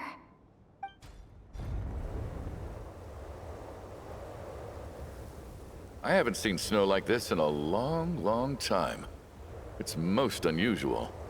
I know. It's completely white out there. You can barely see a thing. I've never seen such heavy snow in my life. Let's wait it out for now. You'd be lucky not to freeze to death in this weather, let alone find your way. Well, look at that. Maybe we shouldn't be in such a rush to get back after all. What do you think? Let's wait and see. Why do you need to take it so seriously? Fate has given us this wonderful chance to take a break. We owe it to ourselves to make the most of it. Come to think of it, there's a small inn not far from here that always keeps plenty of extra blankets on hand for guests. I know the route well. Shall I head over and borrow a few blankets? That way, anyone in a hurry can wrap up warm for the journey back. Just remember to return them next time you're over this way. Sir, there's really no need to go to all that trouble. Hey, it's no trouble at all. Wait here, I'll be right back. What a kind gentleman. Very good. My wife and daughter are waiting for me at home, so I shall be heading back as soon as I get my blanket. So... are you expecting us to go back to the Armory Palace wrapped in blankets too? Don't worry about that. I made arrangements in advance. Should I not return to the Armory Palace within 3.5 hours after Operation Showtime begins, an armed squad will be sent to collect us. They will escort us back. You are one of our key military personnel, so any weather-related risks must be eliminated. Operation Showtime? So, wait. Every single time you drag me back to work when I sneak out, it's a whole official operation? I gotta say, you've really turned this into quite a moral dilemma for me. It's snowing pretty hard out there. I think you should stay here for now. You seem a little under the weather. Sure. My brother might come pick me up in a bit anyway. Time to get to work. I should head backstage and find Odette. I need to look her in the eye and ask her about Lelek. Excuse me, are you looking for someone?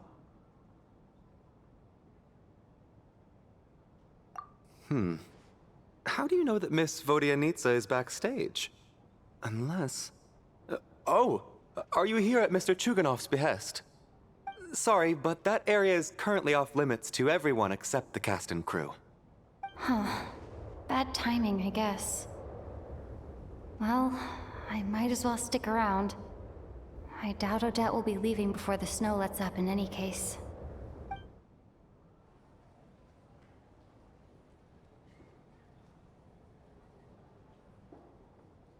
What happened to the gentleman who went to fetch the blankets? How has he still not returned? I was thinking the same thing. It's still snowing very hard. Do you think something might have happened to him? Whatever the reason for his delay, I must say I hate nothing more than people who make empty promises and fail to deliver. Well, I have to treat my employees like that on occasion, but that's different.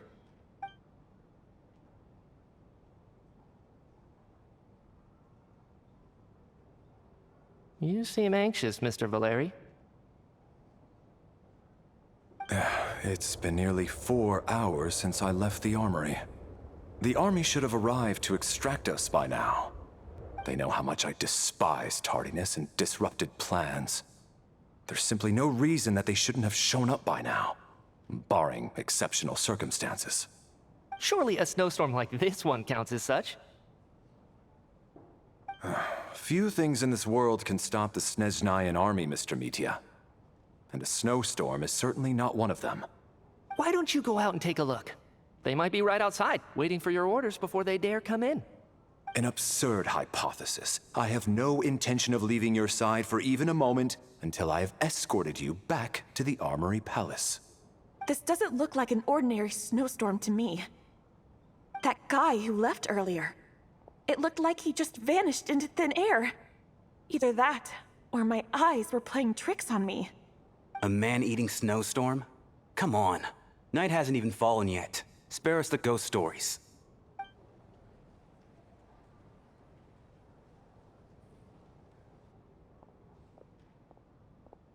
Traveler, didn't know you were coming today.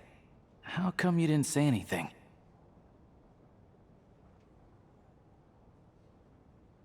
What is it?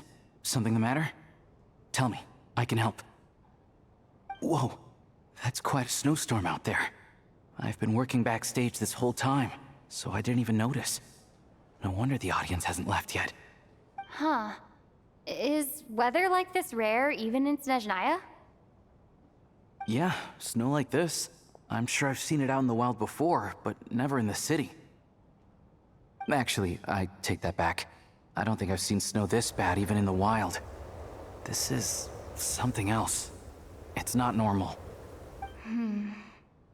If even Alosha thinks snow like this isn't normal, could it have anything to do with that monster people have been talking about?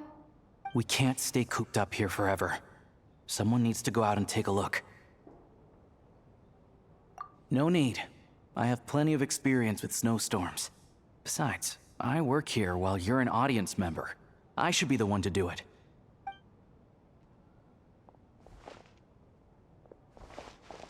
Everyone by the door. Careful not to let the snow soak into your shoes. In a snowstorm, you gotta look after your toes above all else. Heading out, my man? Be careful. I've been told the snowstorm eats people alive. Thanks for the advice. I am planning to be careful. I just want to take a quick look at the situation out there.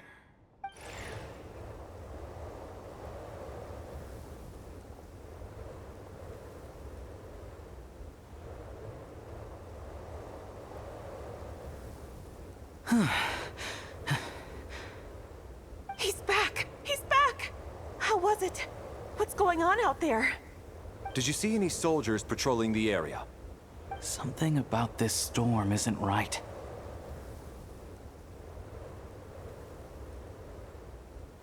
There's no one out there.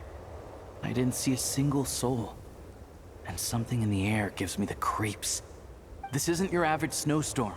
I suspect it might be related to recent events in our nation. I strongly advise everyone to stay here until the snow dies down. Are you serious? So all of us are trapped here now? That sounds a little far-fetched to me. You want to go outside and see? I, for one, am not risking my neck in that weather. This just turned from a minor delay into a major hassle. We can only hope that our friend who went to fetch the blankets just ditched us and went home. Is it really that bad? But my daughter, I won't be able to read her a bedtime story tonight. Huh? What are you all still doing here? Whoa! It's snowing hard! So now we're stuck here? Oh, this is terrible! Luckily, it was just a dress rehearsal today, so there aren't too many people here. On the bright side, the theater's always well stocked with supplies. If the snow still doesn't let up as we get into the evening, you can spend the night here, everyone. At least, I assume that's all right? Odette? Fine by me. This seems like a sensible backup plan under the circumstances.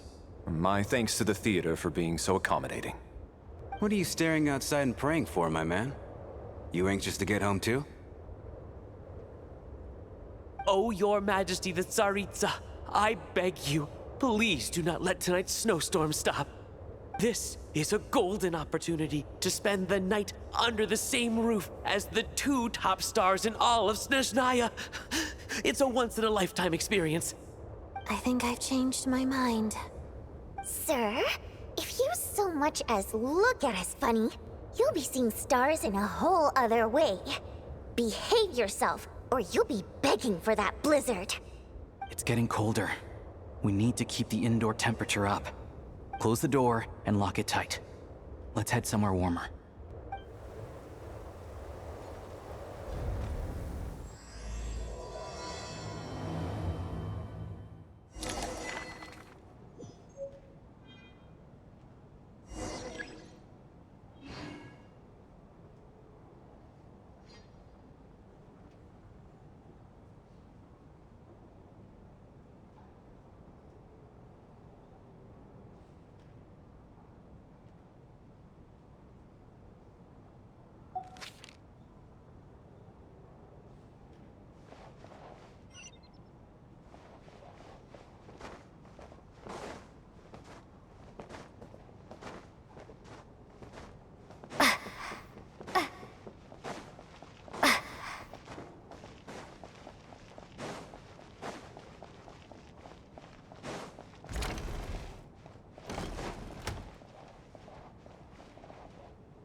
And then there's the aristocrats.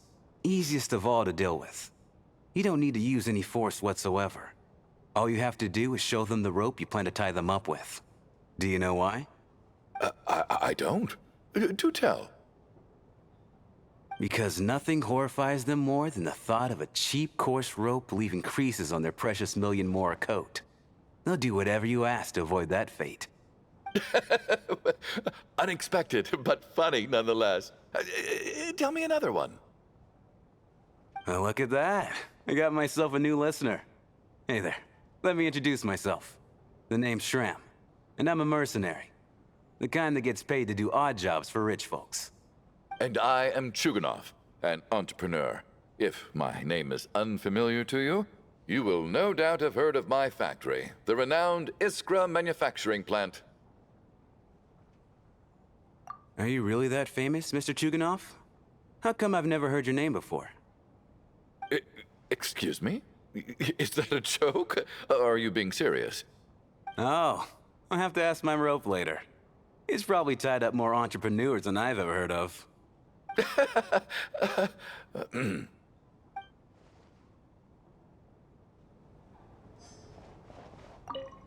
Excuse me? Is that a joke? Or are you being serious?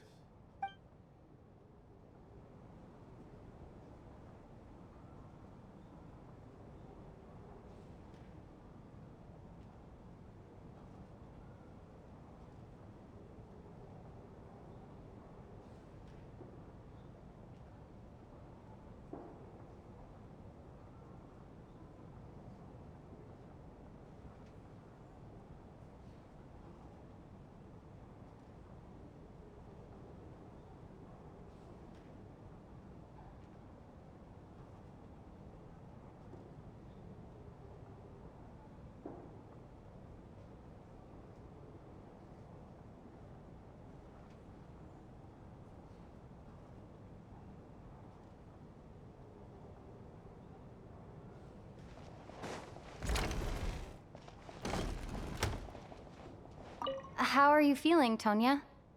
I'm fine. Sorry to worry you. I'm used to it by this point. I take medicine for it. My brother usually helps to get it ready for me. Child must take great care of his sister. He's never mentioned Tonya's illness, though. You know, I actually find this whole thing kind of exciting. Stuck in a strange place thanks to a snowstorm. Having to spend the night with a bunch of interesting characters. It's pretty cool, don't you think? Kids, huh? My brother always says I'm not mature enough. Maybe he's right.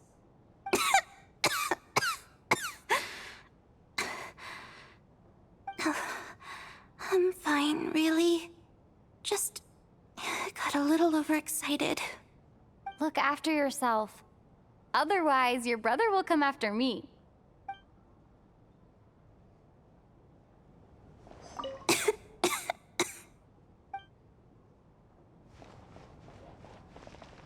My husband has major trust issues. To him, I doubt even this snowstorm is a good enough excuse for me to stay out all night. That's the price of marrying into wealth. You'll get used to it. I'm not about to stop you if you want to leave. But don't drag me along. Hello? Can I help you? My husband has major That's the price of hello?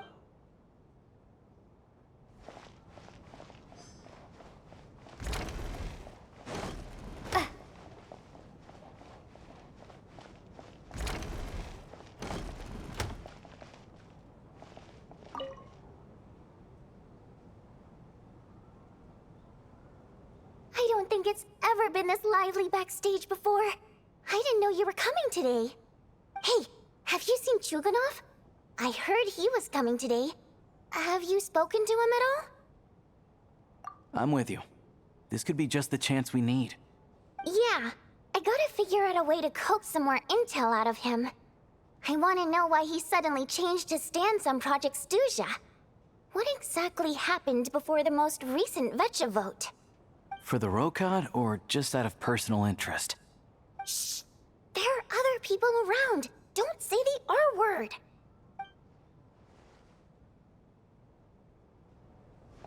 Shh!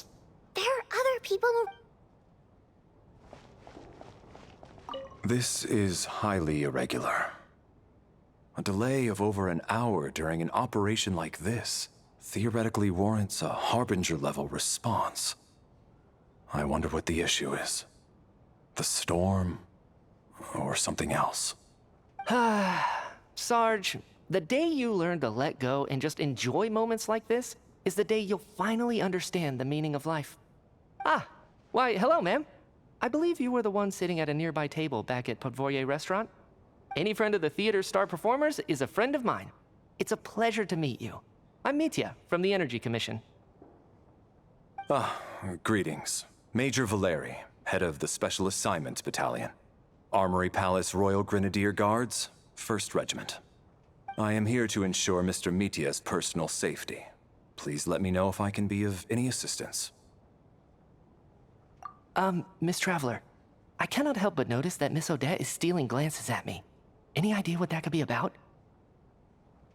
I've racked my brains, but I can't think of anything I might have done to offend her. Perhaps she noticed me spacing out during her performance? What? You mean I really did do something to upset her? Well, thanks for letting me know. So, Mr. Mitya, is your work related to Project Suja? Yes, that's right. The higher-ups in the Fatui transferred me from the Energy Commission to the Armory Palace because they wanted me to... Really? I can't even talk about that?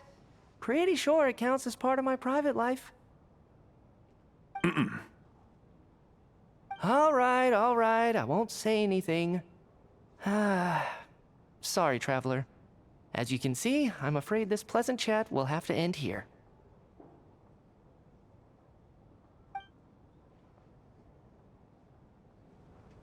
This is highly irregular.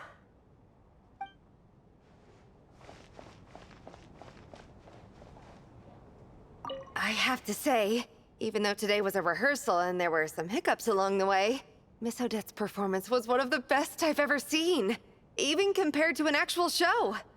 I couldn't agree more, especially considering the weight of the subject matter. It takes a truly seasoned professional to do justice to a theme like love and regret. Do you think we were coming on too strong? Odette's ignoring us again. What about you? What did you think of today's performance?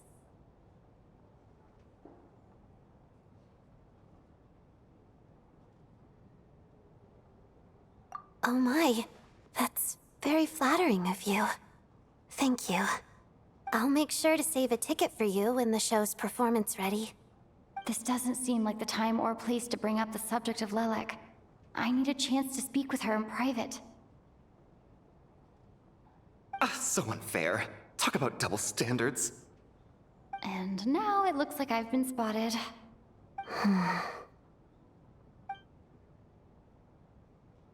You know Mitya too? No, I don't. I just have a feeling that he might be dangerous.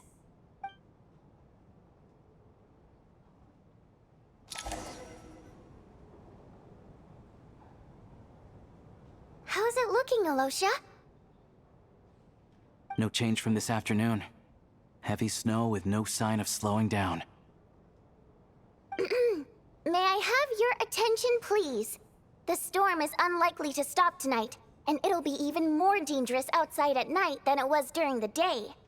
We at the theater owe everyone here a duty of care. Therefore, we strongly suggest that you stay on site overnight and avoid going outside unless absolutely necessary. In a few short moments, we'll give you a tour of the theater's various quarters. You can choose to sleep in the VIP room, the office, or backstage. Or on the stage if you'd prefer. We won't mind. I'll pass on sleeping on the stage. What if the snow is stopped by tomorrow morning? The early birds in the audience might think we're part of some experimental new show. A drama about sleeping? That could be fun.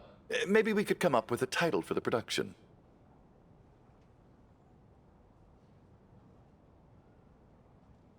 What? Gotta admit, I didn't get that one. Anyone who doesn't wish to sleep on the stage, please follow me. I'll show you to the rooms.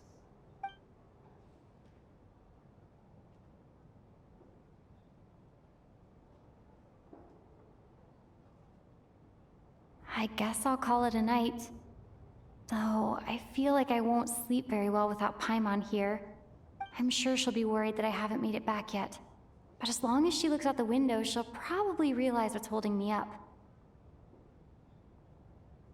I wonder if she's feeling any better yet? At least she hasn't been getting any worse. Still, I should try and get back first thing tomorrow morning.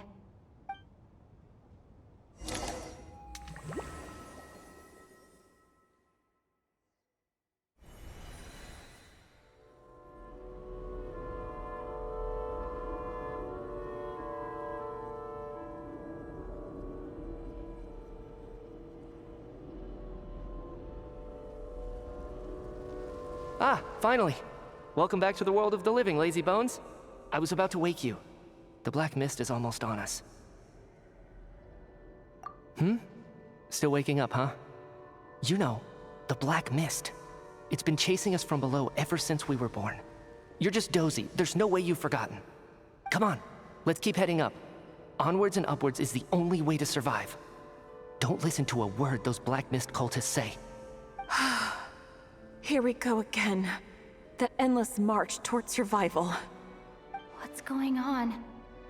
That black mist down there is creeping me out. And it's rising. Guess I should head upwards and get away from it. The black mist cultists believe that being swallowed by the black mist leads to everlasting peace.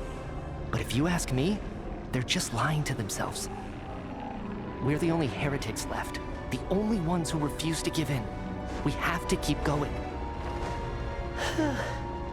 But how do you actually know that they're wrong? Dangerous question there, Torgov. The moment your faith wavers, you start a chain reaction that ends in the collapse of your will. Put the question out of your mind. Stay strong and believe that the black mist means certain death. Okay, but it's not my mind that's the problem. My body's about to give up on me. It's already starting to falter.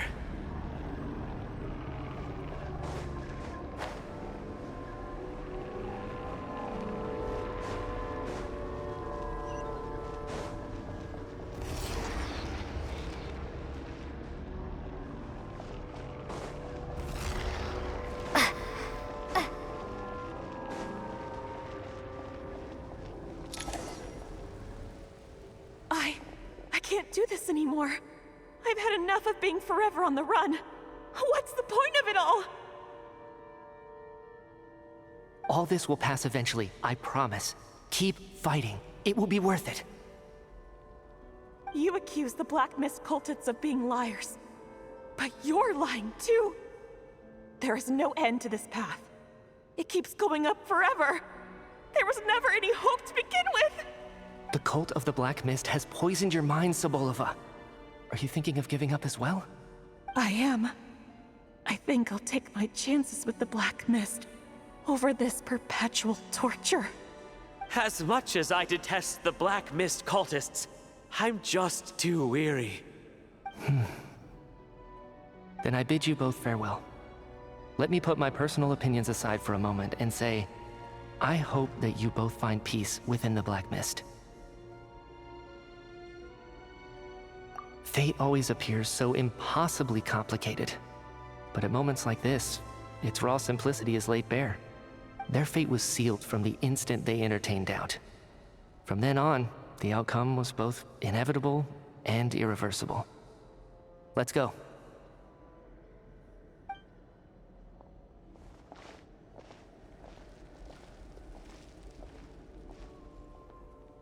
Torgov and Sobolova are gone.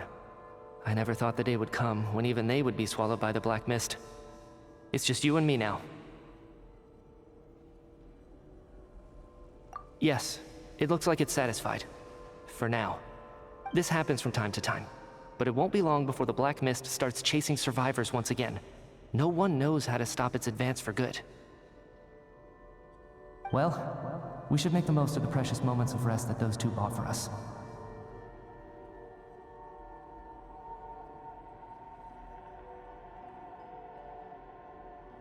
Huh? Are you really that sleepy, traveler?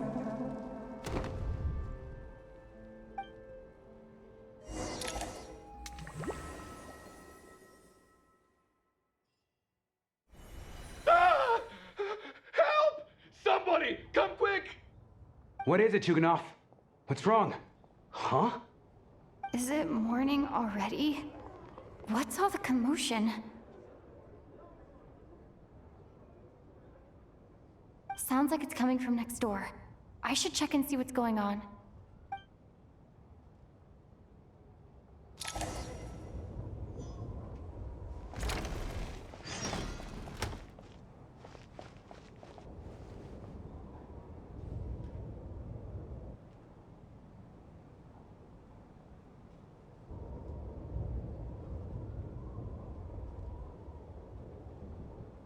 Don't look, Miss Tonya.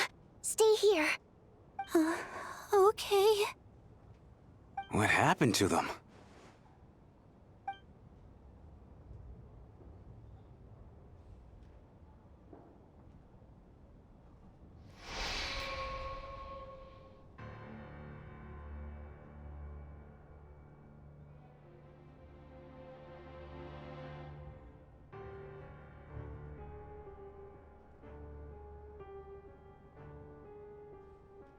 These two people have passed away.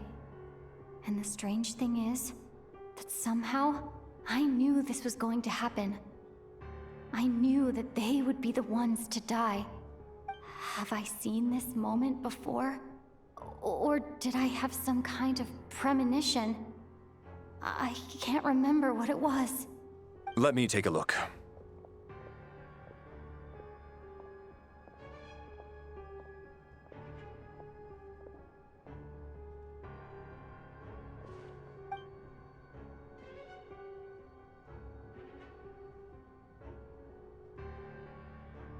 No vital signs in either of them.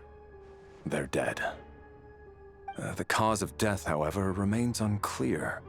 No wounds on the bodies, no signs of a struggle, and no skin discoloration caused by the buildup of toxins. But just last night, they were chatting and joking away. This is so sudden. Could they have had pre-existing medical conditions?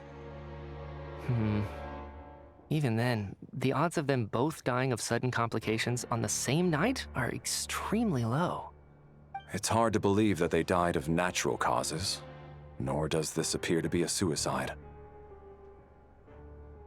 Who was the first to discover the bodies? It was me. But these deaths have nothing to do with me, officer. I got up early because I wanted to see if the snow had stopped. Then I noticed that the door to this room was open, and it looked like there was a man and woman inside. I just went over to see what was going on. I had no idea they were... I can corroborate this. I was doing my morning exercises near the stage. When I saw Mr. Chuganov heading this way, I followed him. I can also confirm that I didn't see a single person approach that room before him.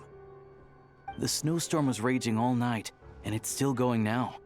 There's no way someone could have come in from outside, correct? You mean an intruder? No, not possible. I slept by the door last night as a precaution. There's no way I wouldn't have noticed if anyone had tried to open it.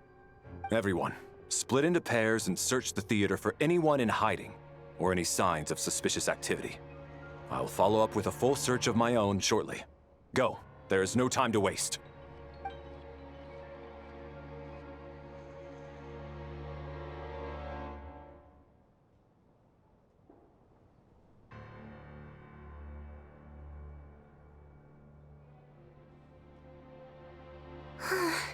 Nothing on your end either? Backstage is clear. No signs of suspicious activity. We checked the basement. Also clear. I don't think there's anywhere here that a living person could hide. Are we certain that the theater doesn't have a back door? Or any tunnel or passageway wide enough for a person to fit through? No, there's nothing like that.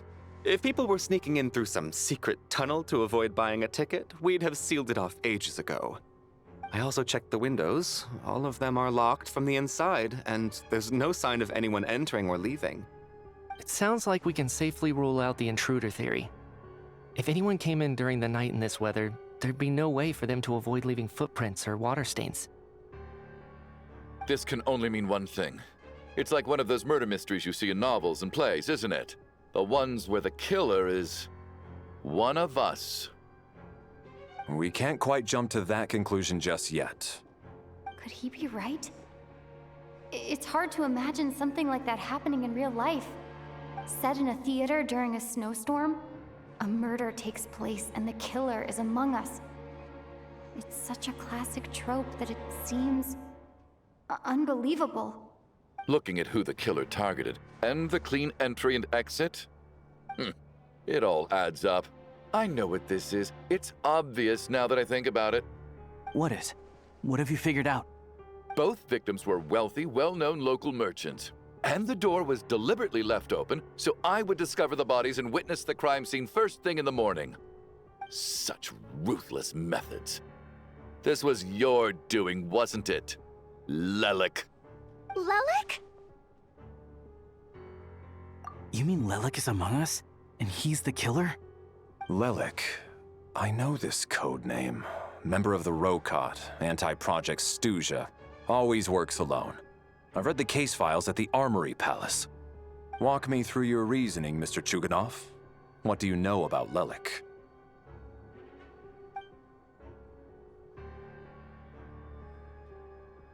What now, huh? What now, Lelik? What more do you want from me? I already voted against Project Stuja at the Snezhno Gradvecha. You snuck into my house the other day while I was asleep. Left a threatening letter. And I did all that you asked. But Project Stuja cannot be so easily shaken. Not with the rooster in charge.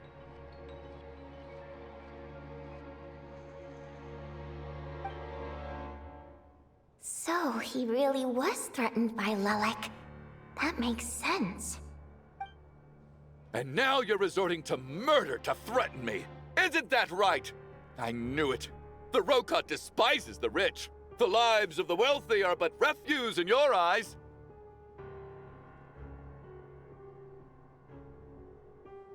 Show yourself! Which one of you is Lelik, Tell me! I'll do whatever you want! Just stop playing these mind games!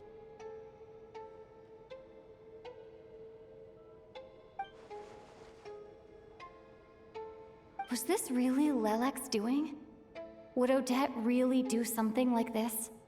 If Odette really is Lelik, this seems out of character. But then again, how well do I really know her? I'm probably the only one here with a compelling theory about Lelik's true identity. But if I reveal it now, I'll be putting Odette in the line of fire. What should I do? I don't think it's likely that Lelik killed anyone. At least from the stories I've heard, he's never killed anyone before. And his name has never come up in connection with any murder cases. Besides, even if Lelik did want to threaten you, why resort to such an extreme and roundabout method? It's not his style at all. Vodianitsa doesn't know that Lelik might be Odette, but her assessment is pretty much identical to mine. Miss Vodianitsa, why do you suddenly feel the need to speak in Lelik's defense? Defense? Oh, no, it's just... I'm worried that we're jumping to conclusions here, so I wanted to share my point of view. Also, I don't think the Rokot is as bad as you're making it out to be. Well, if you think I'm so wrong, what's your theory then, Why don't you tell us who the killer is? The case is still evolving, Mr. Chuganov. Please do not prevent others from expressing their opinions so early on in the discussion. Even so, there's no denying that the recent threat received by Mr. Chuganov may well be an important clue. So there's still a good chance that Lelik is right here among us. I can't do this anymore. I don't care if it's still snowing outside. I have to get out of here.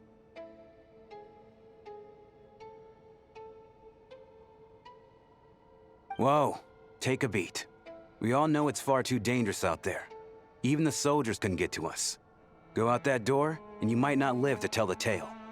And whoever this Lelik is, they're surely not going to murder anyone in broad daylight. Be sensible, my man. You're safer inside. As much as I regret having to say this, I'd like everyone to cooperate and refrain from exiting the premises until further notice. Because as things stand, every one of us is now a suspect. Unless anyone has further information to share, let's adjourn for now. Feel free to keep searching for clues, but make sure you don't go off alone.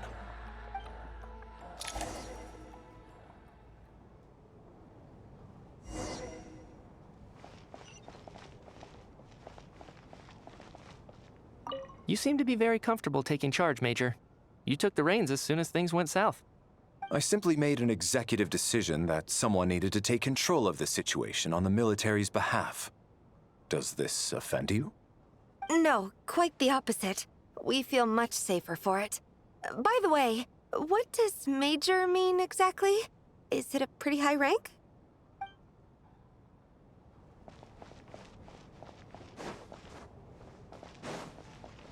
We don't move in the same circles, so I'm not clued up on Project Stuja and all this political intrigue. Nor does it interest me. Nevertheless, sir, I think your top priority as soon as you get out of here should be to hire a good private bodyguard. Such as yourself? Such as myself.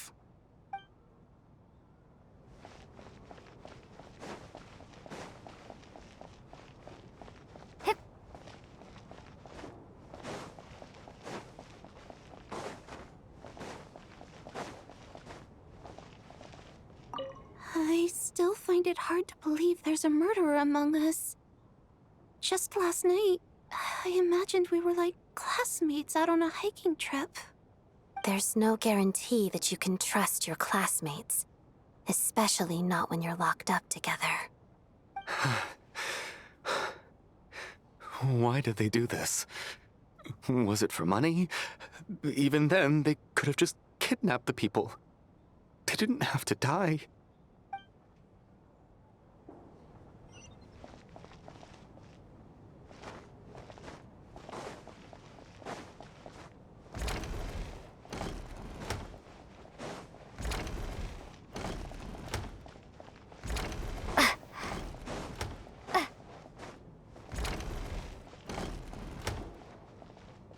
You're right. That was my bad.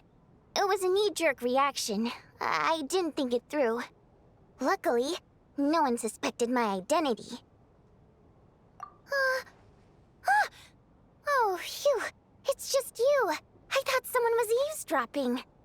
Since Vodianitsa and I were on the same page earlier, I think I should share my thoughts with the Rokot members first.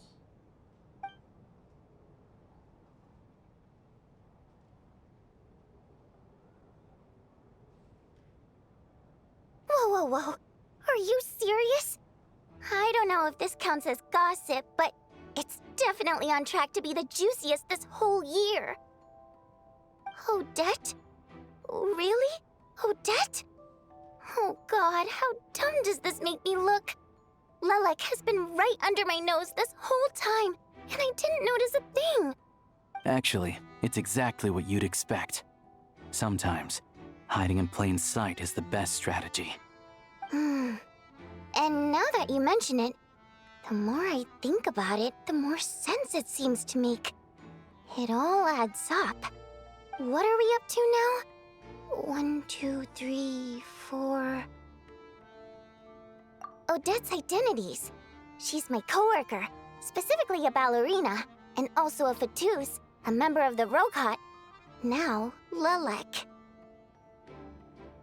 It must be so exhausting. I just want to give her a hug. I guess since I've always known her as a member of the Fatui, it never even crossed my mind that she could be involved with the Rokot, let alone be Lelik. I don't understand. If she's with the Fatui, What reason could she have for being so opposed to Project Stusha? Probably best if you ask her that in person. Well, since you waited until now to bring this up instead of announcing it to everyone earlier, does that mean we're all on the same page here? Yeah. Lilac may not follow orders from the Rokot leadership, but as far as I'm concerned, she's never crossed the line. If anything, her actions benefit the poor. We need to confront her face to face. Do you think she'd really admit to being Lilac? I don't know. We'll have to see how it goes. For now, we'll work on the assumption that she didn't kill anyone, and see how much she's willing to tell us.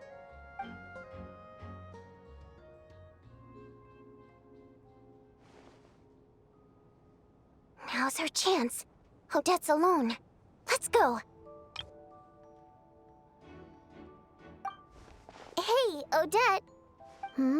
What is it, you guys? Shh. Keep your voice down. We need to talk. So, you're Lilac, aren't you? Alright, fine. You don't have to say anything or explain yourself. Just hear me out first. None of us believes you kill innocent people. Whoever murdered those 2 people last night, it wasn't you. The Traveler was the first to figure out your identity, but she kept quiet during the discussion just now. Still, it's clear where the group consensus is heading. Everyone believes Lilac is the culprit. If your identity is exposed, you'll be in a really bad spot. We're your colleagues, and we know what kind of person you are. I don't want anything bad to happen to you. So, can you clue us in? Tell us everything. The more we know, the more easily we'll be able to cover for you. Alright. Yes, I'm Lilac. And no, I'm not the murderer. And thanks, but I don't need you to cover for me. Actually, I'm planning to reveal my identity. Huh? You're gonna reveal that you're Lilac? Here? That's right. I'll admit I was surprised at first when Chuganov guessed that I was here. It was just a lucky guess, but it caught me off guard. But after taking some time to assess the situation and confirm where everyone stands, I don't believe I have anything to worry about. Are you sure you don't need a second opinion? Given the circumstances. Mr. Valeri! What?!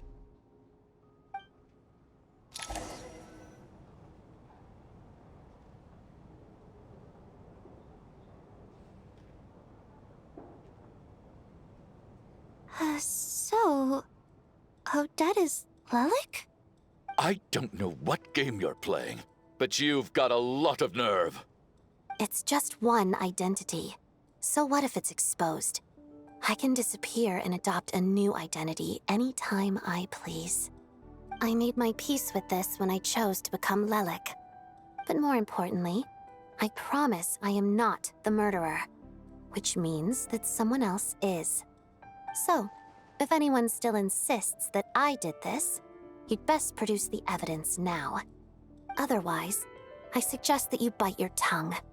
Because if you really believe I killed 2 people without making a sound or leaving a trace, pointing fingers at me would surely only make you my next target. Is this really the truth, Miss Odette? That's confidence, all right. I believe you. A real no-nonsense attitude. I can see why Marionette said that she's on track to inherit the title of the Fair Lady. Are you seriously buying this? Hey, officer! She just admitted to being Lilac. Aren't you going to do something about this? I do have one question, Miss Odette. Why have you chosen this moment to come forward and reveal your identity? If I didn't say anything, everyone would be focusing all their efforts on finding Lilac. And that is exactly what the real culprit wants. I don't want to be the scapegoat who lets the murderer get away with this crime. Despite all the accusations, she made the smart choice. A remarkable display of rational thinking under pressure. Clearly, Odette's talent extends far beyond the art of dance. She thought so far ahead. Ugh, why do I always feel like I'm one step behind her in everything? You've convinced me. Dealing with the murder case remains the top priority right now. Let's put the name Lelik and all related incidents aside until further notice. Nevertheless, the group still considers you the prime suspect. I assume you have no quarrel with that, Miss Odette? I understand. You're welcome to keep an eye on me around the clock. I have no objections. Mr. Chuganov? For my wife and daughter's sake, I'll let you off the hook for now. But don't think you're forgiven for breaking into my house and threatening me. Just wait till we get out of here, Lelik. We'll settle the score then.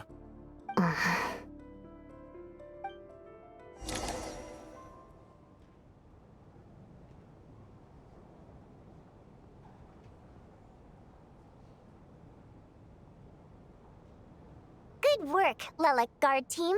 And Lelik, too. Here, have some hot water. Turns out Valeri knew about my exploits, so now I've been told I have to guard Lelek with him. Shouldn't you be facing my way if you're guarding me? At the moment, it looks more like you're my bodyguards. If the true culprit is indeed still at large, as you have claimed, we must keep our guard up against them also. Don't worry, Tonya. We'll get through this. Once the snow stops, the officials will step in. The investigation will get easier, and then we'll be safe. But once the snow stops, won't everyone just leave? You're gonna miss us, huh? Well, some of us work at the theaters, so we'll still be here. I'll even give you a special backstage pass. Really, Miss Vodyanitsa? That's awesome! You've made a fan for life. Aw, you're so cute, Tonya. All right, let's swear to it. I promise to give you the pass, and you promise to never change your mind about being my fan. Promise. Don't indulge her, Tonya. You don't have to swear an oath over things like that. You really do get carried away sometimes, don't you, Miss Vodyanitsa? Hey! Mind your own business!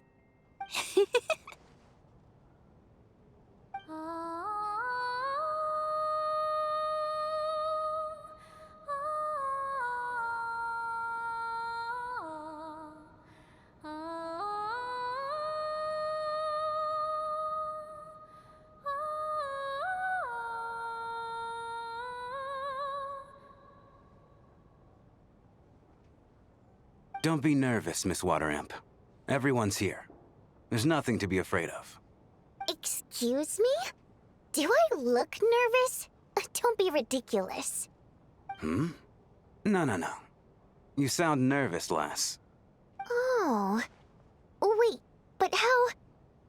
Okay, plenty of people know that I'm a water imp, but still... How come you understand our primary mode of expression? Primary mode of expression. I've not come across that concept before. Do enlighten me, Vodyanitsa. Well, it's just... We water imps tend to communicate our emotions to each other by singing, rather than facial expressions. The emotions we convey through song take precedence over our facial expressions. So, we think of it as our primary mode of expression. I'm impressed, Shram. I didn't take you for a man of culture, but you're clearly rather learned. It's not about being cultured or not. The thing is, this mode of expression can usually only be understood by other water imps. It's not a simple case of a song sounding happy or sad. And yet, you're clearly human, Mr. Shram. It's really not the big deal you're making it out to be. I think I just have a knack for it. Plus, I have a... very close friend who's a water imp. A delightful lady. But keep that a secret. Anyway, we spent so much time together that before I knew it, I noticed I could understand her expressions. Oh, I guess that makes sense. Still, the fact that you have a water imp friend is even more surprising.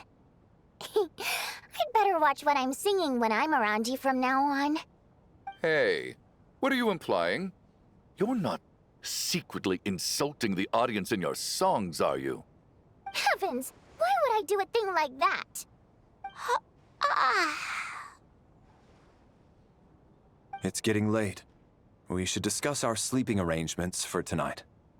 To guard against the killer, someone needs to keep watch. I suggest that we don't sleep in separate quarters tonight. It will be safer if we all stayed together. As long as someone keeps an eye on Lelik, I'm quite sure we won't have any trouble. Are you saying that you wish to bet your life on Miss Odette being the killer? Nonsense. Of course not. Then I propose the following arrangement for tonight. The Traveler, Odette, and I will form the Night Watch. We'll sleep in shifts, but 2 of us must be awake at any given time.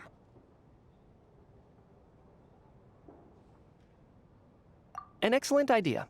This allows us to handle the Night Watch while also keeping an eye on Lelik. Meanwhile, the rule of taking shifts in pairs resolves the other issue. Namely that we can't necessarily trust the Traveler or Valeri either. I expect that plan took you quite some time to come up with, didn't it? Actually, our field combat manual outlines a similar approach. Although the scenario there involves guarding prisoners overnight during field operations. That being said, I must clarify that I harbor no disrespect towards you personally, Miss Odette. In fact, Lelik's numerous covert operations make fine textbook examples for military agents.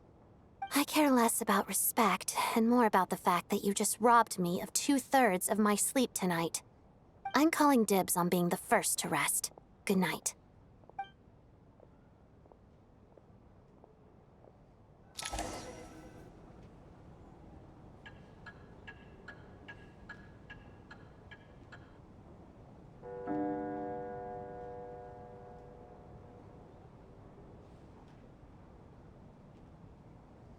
It's almost time. We should wake Odette. How are you faring? Oh, not going to argue with that. I'll take a quick nap. If you start to feel sleepy, wake me up anytime. It's finally time for Odette and I to share the Night Watch. I should wake her up.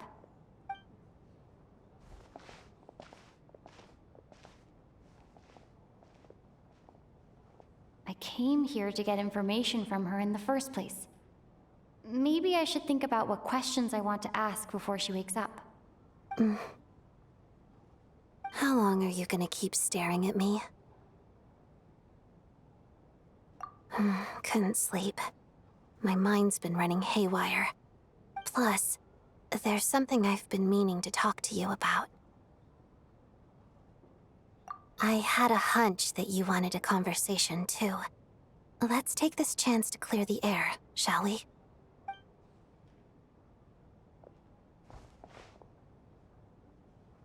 I just had a simple question for you, really. It's, Rosaline.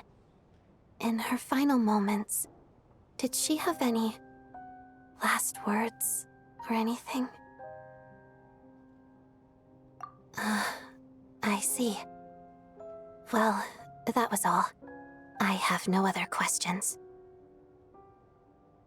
No. She was utterly ruthless in pursuing her goals. That kind of person should be hard to miss. And yet, even though I never approved of her methods, and she was an abrasive person, the fact remains that I am indebted to her. Oh, she told you. I guess that makes sense. I think she and Rosaline were on pretty good terms. Yes. Rosaline wasn't the kind to gossip about this sort of thing. Not that it's any huge secret to me, though. When I was a child, I had to join the Fatui for the sake of my mother and me. I trained under Rosaline. It was extremely grueling, and it didn't exactly come naturally to me. All I could do was try to ignore the biting cold and practice, practice, practice. I was a newcomer who'd managed to make a good first impression on a harbinger. There was pressure to live up to her expectations, to be worthy of the fair lady's reputation. Every day was a struggle against the cold, pain, and fatigue. And most nights, I struggled to fall asleep. After enduring all that, I've become almost immune to the sensation of pain. I suppose that was the cost of survival. Surely, any child who had to experience that would grow to hate her lot in life, don't you think? So, I put an equal amount of effort into my ballet. Because in my young mind, that was the only way to defy my fate. It was my way of telling her, the Fatui's demands and your expectations of me are not what I wish for. One day, I will leave. I think she probably blamed my poor performance in training on my passion for ballet. She knew my heart wasn't in it. One time, when I was secretly practicing a dance at night, she suddenly showed up. I knew she was there to catch me red-handed. I told her, "You don't deserve to watch the dance I learned from my mother." She looked stunned. I guess she was surprised that I lashed out first, before she had the chance. But strangely enough, on that occasion, she wasn't fierce with me like she was during training. Instead, she fell silent for a moment, and then left. After that, she never interfered with my dancing or asked me how it was going. She never came to watch me dance again either. Not even once. She was. But even now, whenever I take out this core Ignis, I can't help but think of that night. Of the look on her face. Sort of. Although gift might be too kind a term. This is her flame sealed within ice. A symbol of her favor, yes, but also her way of keeping an eye on people. She knew the location of every piece of core Ignis. If any recipient started acting suspiciously, she'd be on to them immediately. Trust her to make even a mark of approval feel suffocating. So, when news of Rosaline's death reached Snezhnaya, many people immediately crushed their core Ignis. It gave them a profound sense of relief, like they'd broken free from her shackles. But I kept mine. With my sensitivity to pain being as dull as it is, the warmth from this core Ignis is one of the few things I can still feel clearly. I still wonder, did she really come to stop me that night? I wasn't sure, but I was scared, so I said some really awful things. I guess she didn't leave anything behind.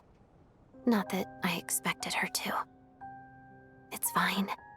It's just a bit of a shame that we couldn't settle our differences before the end.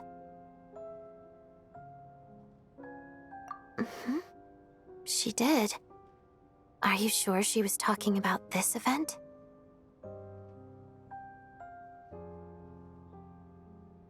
Huh. No, she didn't. I didn't even find out that she'd gone to Mondstadt until a while after she'd left. Wait, in that case... Okay, I will. Thanks for letting me know. There's something I'm trying to figure out. I'm beginning to suspect that Paimon's mystery illness is being caused by the energy research behind Project Stuja. Paimon's very important to me, so I have to get to the bottom of this. I figured that since you're Lelek, you might know something about all this. The ultimate goal of this energy experiment is to create a weapon for the final battle. The weapon's construction was completed in Nodkrai. Now, all that remains is to arm it with a sufficiently powerful energy.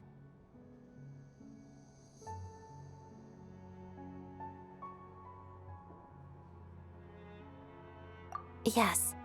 The weapons development and all the related experiments are overseen by Lord Piero, the Jester, and the lab is located deep within the Armory Palace. I'm not sure why this experiment would be making Paimon feel unwell, though. The best way to get to the bottom of it would be to go there in person. Once we get out of here, I'll help you apply for an entry permit.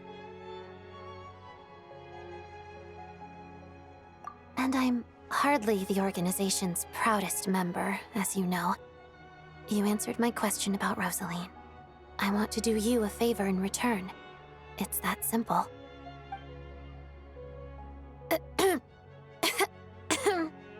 Huh? What's wrong? Are you not feeling well? You two seem to be hitting it off. I thought you were sleeping. Of course I was. In the military, one learns to fall asleep quickly, even in the most inhospitable environments. It's vital to staying alert and energized. Why? Is something wrong? Even if he was awake, he can't have overheard us, right? Well, thank you both for keeping watch. Traveler, I'll take over for now.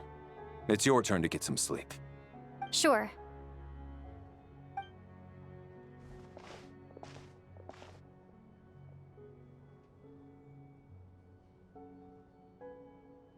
This is our second night here, but at least I found out a little more about Paimon's condition. I hope she's been sleeping well the past couple of days. Huh. Why do I feel like I'm being watched? Seriously? Is this payback for when I stared at her earlier? But I thought she was asleep. Never mind. I'd better try and get some sleep myself.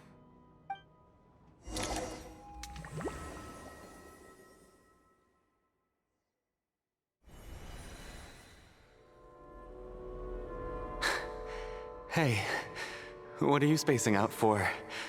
Are you reaching your limit too?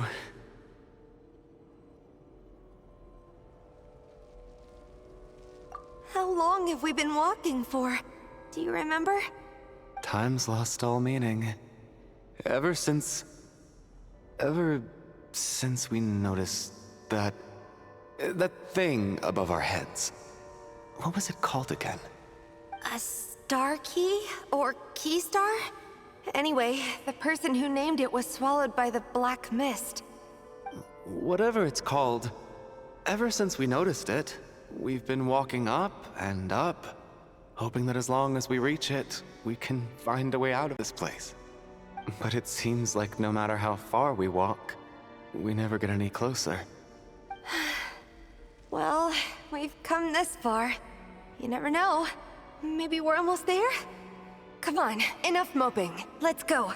The black mist is catching up.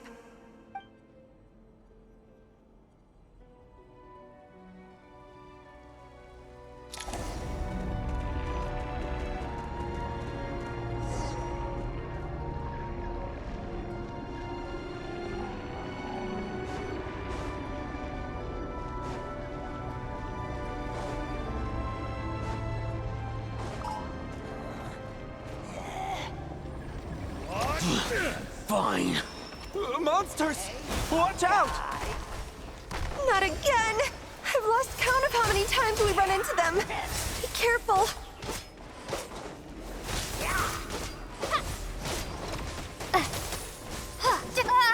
Tough guy.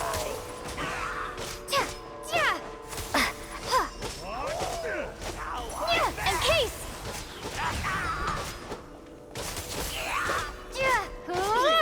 What's it?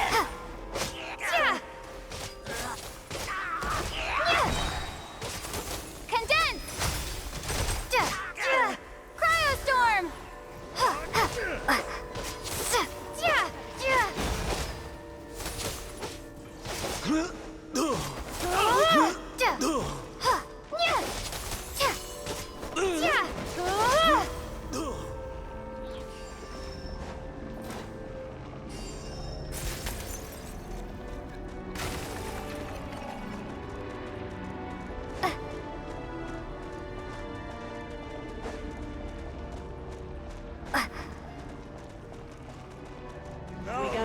straggler. Here comes another one.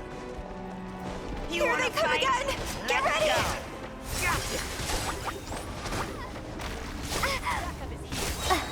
Fighting Frost!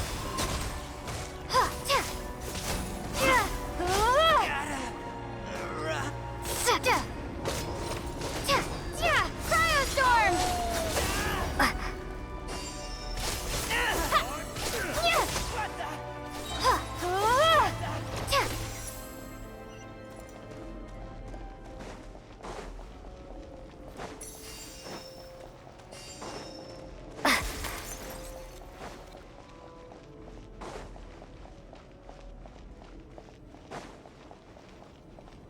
Monsters ahead of us. The black mist behind us. Feels like there's no escape.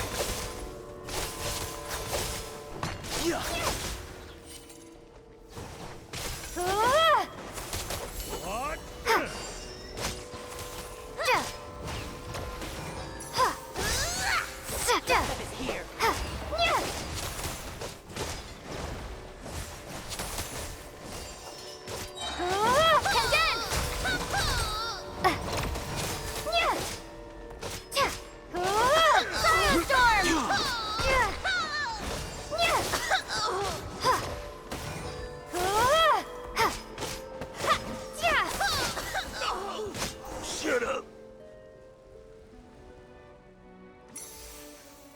Are you hurt, Coolish? No. I'm fine. It's just... Suddenly I don't want to walk any further. I get you. In fact, I reached my limit a long time ago. Sometimes it feels like there's hope where there shouldn't be. Yeah. The hope that the star gives us is the only thing keeping us going. But I'm not sure it's real at all. It may just be a collective illusion. Otherwise, why would it always be out of reach?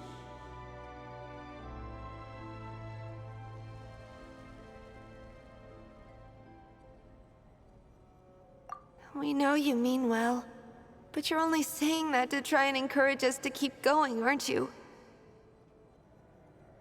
Thank you, friend. But enough is enough. Please don't give me any more false hope. Hope is poison in this place. You're going to continue, aren't you? I admire that. I've given up, but I wish you the best. May there come a day that you catch up to the star and leave this godforsaken place.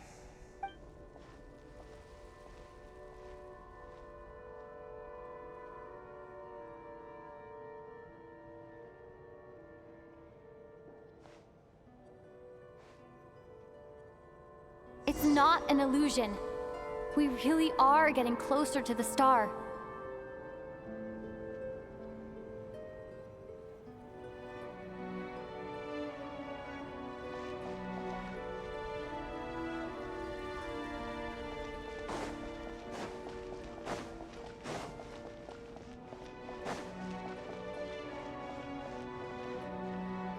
Congratulations. You're the first person to make it here.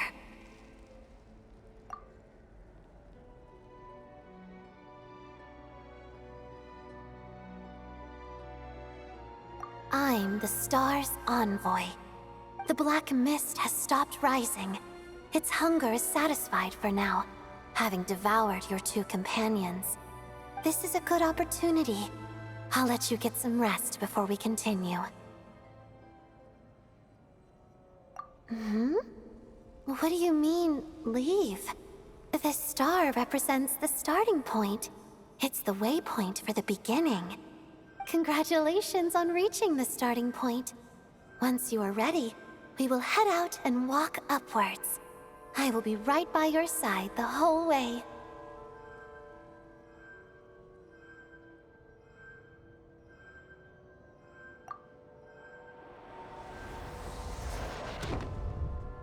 Huh? What's wrong? Hey, don't give up before the journey's even begun.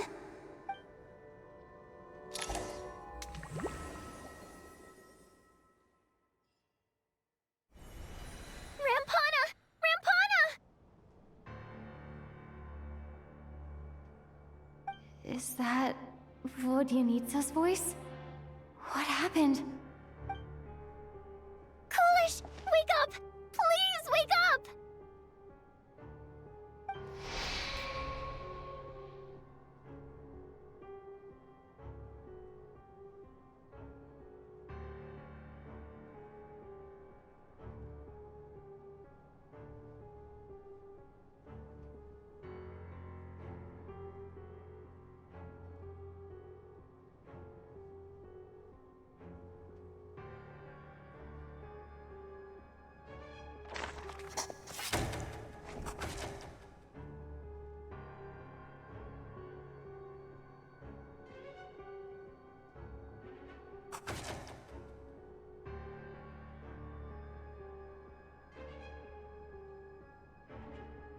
The situation is identical to that of the 2 casualties yesterday.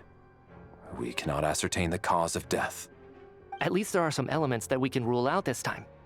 They slept on the stage with everyone else. So I suppose the surrounding environment can't be a relevant variable. Rampana.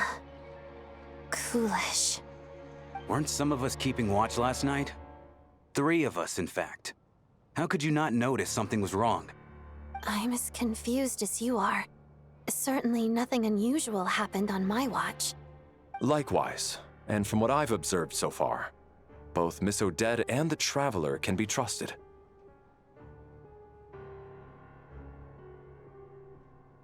To be honest, I didn't get a wink of sleep last night. I couldn't help but think I was the target, so I just laid there with my eyes closed. I heard the Traveler and Lelik chatting, but otherwise I don't recall hearing any commotion during the night. Me too. I didn't want to wake everyone up, so I was concentrating hard, trying not to cough. I hardly slept at all. If anything had happened, I'm sure I would have noticed. Then, what could possibly be causing this? Once was bad enough. I can't believe it happened again. I worked closely with Rampana and Coolish for so long. I never imagined that one day they'd... And on the stage of all places... Vodyanitsa. 4 victims in just 2 days, and we still don't have a single lead. I need to get to the bottom of this as soon as possible. And above all, keep Tonya safe. I'd never be able to look Child in the eye again otherwise. Still snowing? Yes, I just checked. Still no sign of anyone outside either. So we only have ourselves to rely on. If you ask me, this killer can clearly strike whenever they please. The Night Watch was a useless endeavor from the start. Lelik must be an expert in poisoning. Clearly she used some poison that can't be detected on the corpse. Here we go again. Listen, I was already thinking to myself last night, was Lelik's reason for revealing her identity the real story? Well, now I have my answer. It most certainly was not. She's been playing us for fools. You get off on this, don't you? Revealing your identity, only to carry on with your killing spree? That's a hideous thought. One that only a hideous mind like yours could dream up. How dare you! That's enough!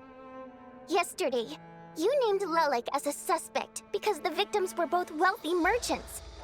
Lelik might have had a motive then, but today's victims were just ordinary people.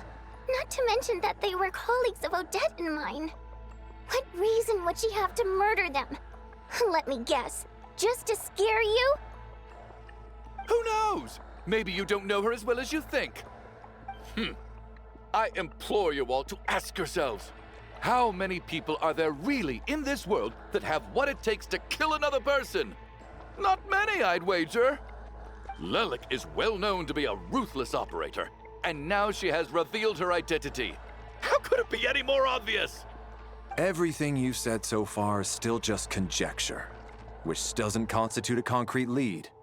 You need to back up your claims with some evidence. How can you defend her, officer? What did she say to you while you were on night watch? Maybe I shouldn't be so surprised. You military types are always colluding with criminals to target the rich.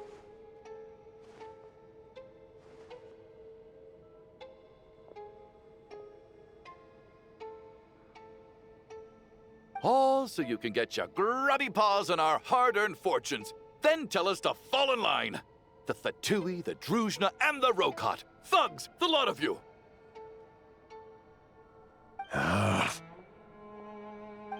Don't you dare!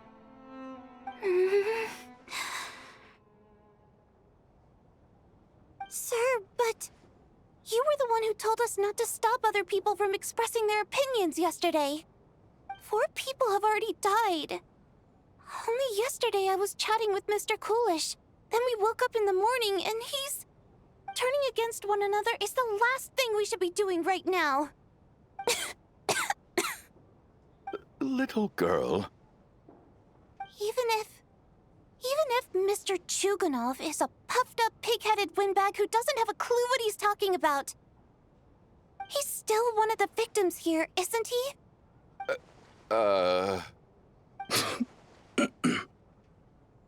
Quite. I had no intention of resorting to violence. But you're right, Miss Tonia. I ought not prevent him from speaking his mind. In any case, I believe Mr. Chuganov has calmed down a little now. We may resume our discussion. I don't think there's any need for that. What is there to discuss? Nothing about this situation is normal. Did you have an idea, Mitya? You're the brainiac here, right? Come on, clue us in. I've been mulling something over. All the leads we have so far concern things from outside the theater. Miss Odette's alter ego, the threats Mr. Chuganov received. But then there's the 2 double murder crime scenes themselves, which have given us absolutely nothing to go on whatsoever. That's highly unusual. Even with the most careful killers, there's always some evidence left behind. So what are you suggesting? I think this could be a supernatural event. It isn't characteristic of human-on-human homicide at all. Correct me if I'm wrong, but aren't you supposed to be a scientist? That doesn't sound like a conclusion someone like you is supposed to make. I got into scientific research because of my insatiable curiosity. But if the present situation defies all known scientific explanations, I don't mind shifting my curiosity toward the paranormal instead. Now that you mention it, I remember when I first came to the theater. I heard rumors about this place being haunted. Haunted? Yeah, I think I heard the same thing. But I mean, they're only rumors, right? We've worked here for years. Surely we would have noticed any spooky goings-on by now. Well, this has taken an unexpected turn. A haunted theater? If Paimon were here, she'd probably be hiding behind me in fear right now. Why don't we take this opportunity to look for clues again with a more open mind? Maybe a different perspective will help us see something different. Very well. Whether it's criminals or ghosts we're looking for, the same rules apply. Everyone needs to tread carefully. I'll move the bodies into the same room for now.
had to think very hard about whether there's anything that ever needed hiding. After all these years, there must be some things even I've forgotten about.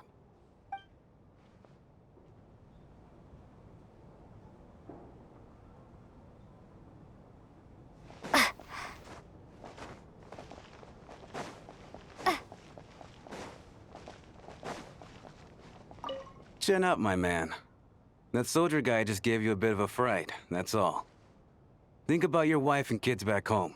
That'll get you your mojo back. Me, for example?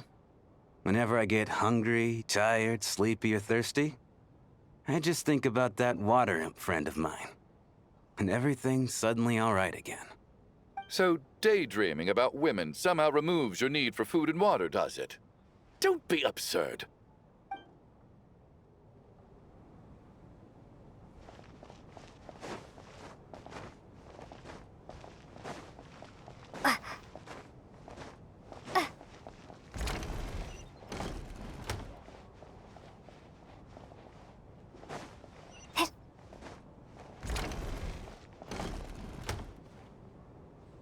Valeri, come take a look at this. You too, Traveler. Some sort of notebook. What is it for? It's the on-duty logbook for the theater. Coolish was the main person to use it. He mostly used it to record any unusual incidents during a show, audience numbers, exit times, and so on.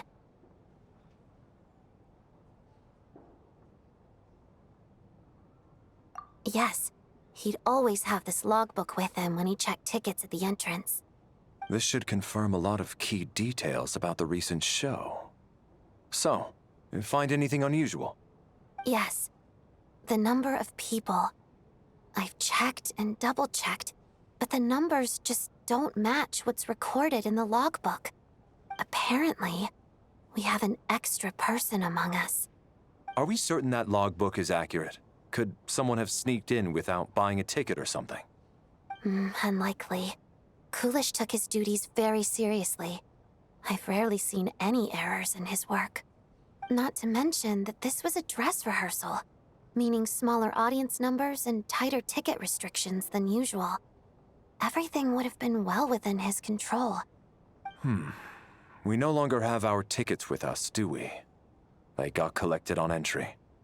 I assume there's no way we can check them again. Unfortunately not. The theater recycles tickets. Once people are in the door, they don't tend to leave until the show ends, so we collect the tickets at the point of entry.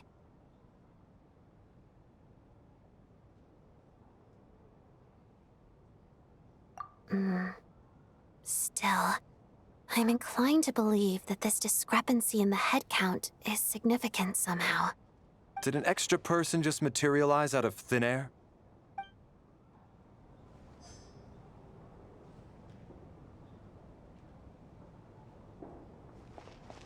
Did an extra person just materialize out of thin air?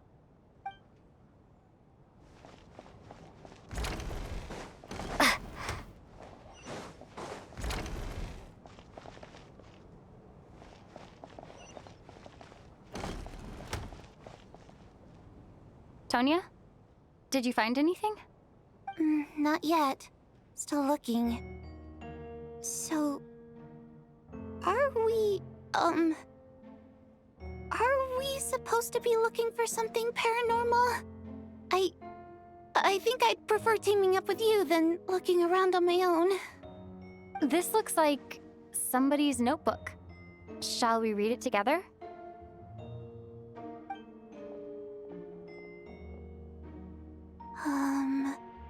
Well, it doesn't look scary or anything, so I guess it should be fine. All right, let's read it together.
This has to be Vodyanitsa's writing, surely. Maybe it's a little rude for us to peek at this. I feel like I just read someone's secret diary by accident.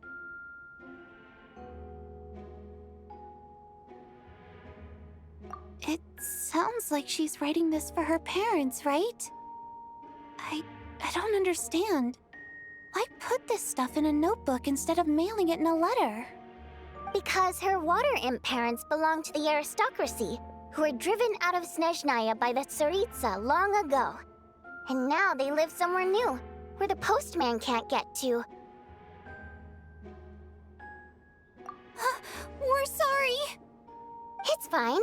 My fault for not storing it properly.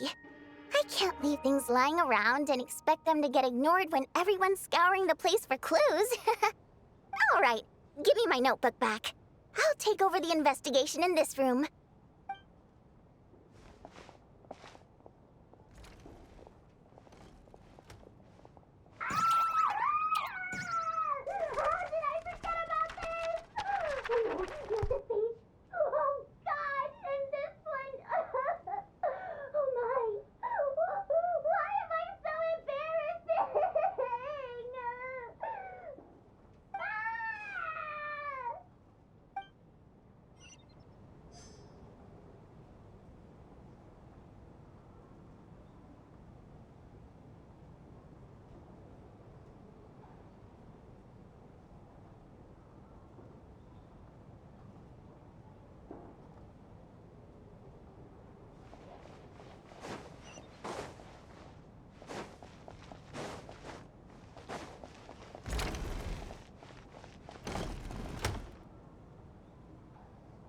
Ah, Traveler.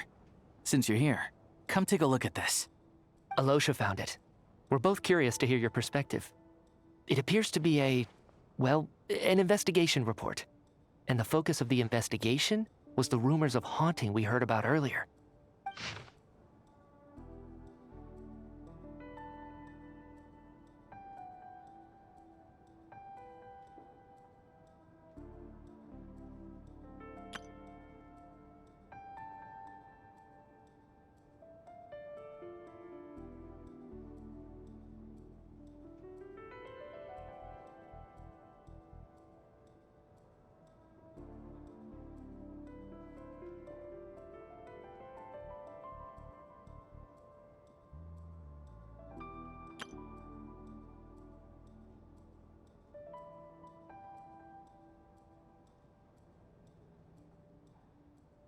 An investigation report, huh? Looks quite old. Huh. This person's name looks to be of Sumeru origin to me. Was the investigator from Sumeru? The theater manager must have hired an investigator once specifically to look into this issue. But it doesn't look like anyone ever looked at the report. Presumably, the manager wanted to know if the supposed haunting was dangerous, while also being fearful of word getting out in case it affected the theater's business. Anyway, the bottom line is, the haunting is actually real after all. It's caused by an obstruction in the ley lines. Is there any chance this is the key to finally making some progress with the murder cases? Ley line problems are pretty unexceptional to me by this point. And while it certainly offers an explanation for the ghosts, it's hard to imagine what connection it could have to these two murder cases. Some of the language that appears at the very end of the report caught my eye. Angel civilization, ley line renovation? My area of research doesn't touch on any of that, so it's completely outside of my wheelhouse. Huh? A piece of paper just fell out from the report. It landed right by your feet.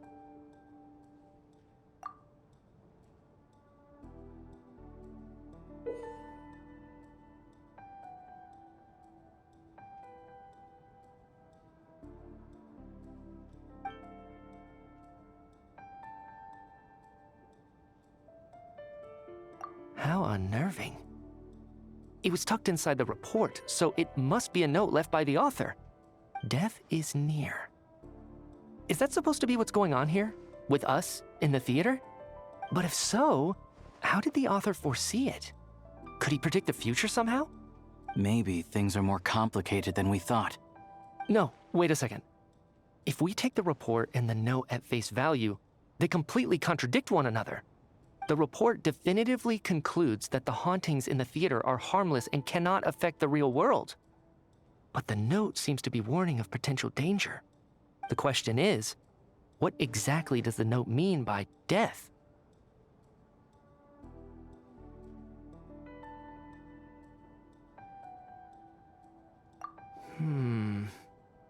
The various ways we could interpret this keyword lead in completely different directions.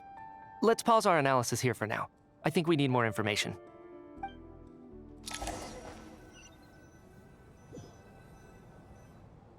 If we take all this together, it's not impossible, is it? If anything, it's the natural conclusion. Oh, I beg to differ. This sounds to me like a product of a researcher's vivid imagination. And perhaps it's because I'm still viewing this through the lens of a typical murder investigation. But still, I'm struggling to be persuaded by your theory. Does it really sound that far-fetched? All right, well, let's treat that as speculation for now. I do agree with what you've said, so let's go with your idea for now. Good. Okay, now that we finally have some meaningful leads, I think it's time to reconvene. Let's get the others.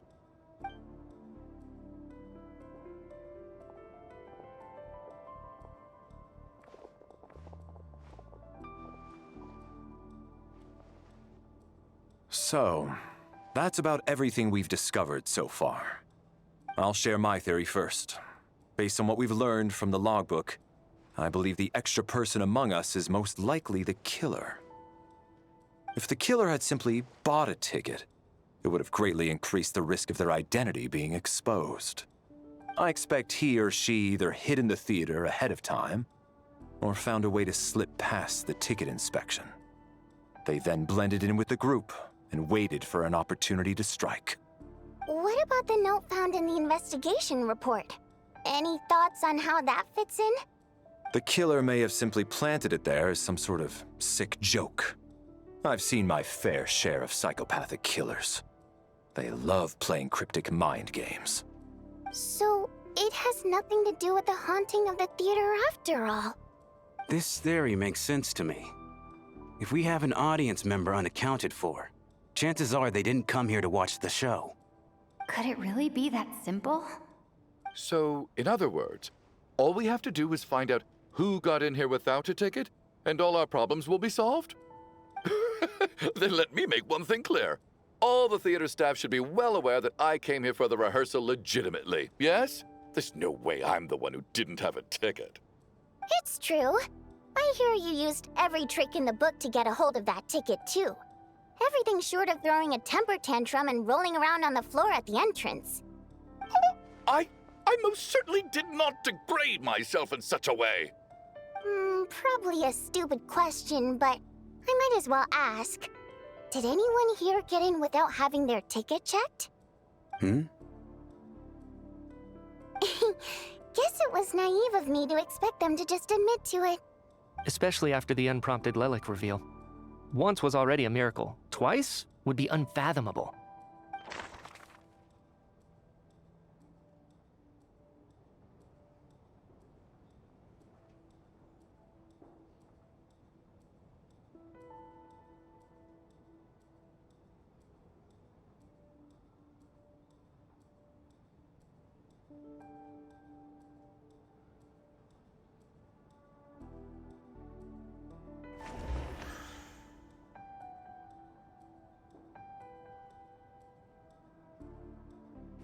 Tonya received her ticket the same way I did.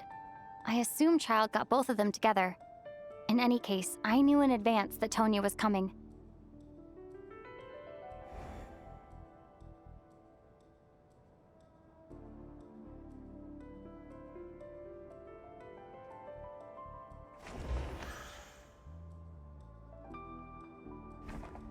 I don't believe any of us here knew Shram before all this.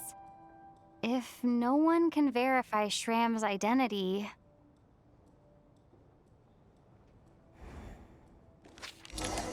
Mr. Shram, did you really go through the ticket inspection to get in here? Huh? Me? Why am I being singled out, my friend? Do I seem that suspicious? It's not that you stand out as suspicious. more that everyone else has been ruled out as trustworthy. Okay. Well, we spent the best part of 2 days together now, so I'm sure you can all tell what kind of person I am. I'm a true gentleman. I never dream of doing something like sneaking to the theater without a ticket. Yeah, I have no doubt that you're a good person. But the problem is, none of us here actually know you, so no one can say for sure that you are who you claim to be. Although, actually, what was it you said last night? Yeah, you're friends with that water imp, which is why you understand our primary mode of expression. Last time I checked, there were barely any of us remaining in Snezhnaya, since most of the water imps left. Could you tell me a little bit more about your friend? There's a good chance I actually know her. And I suppose it's also kind of a way for everyone else to get to know you a little better.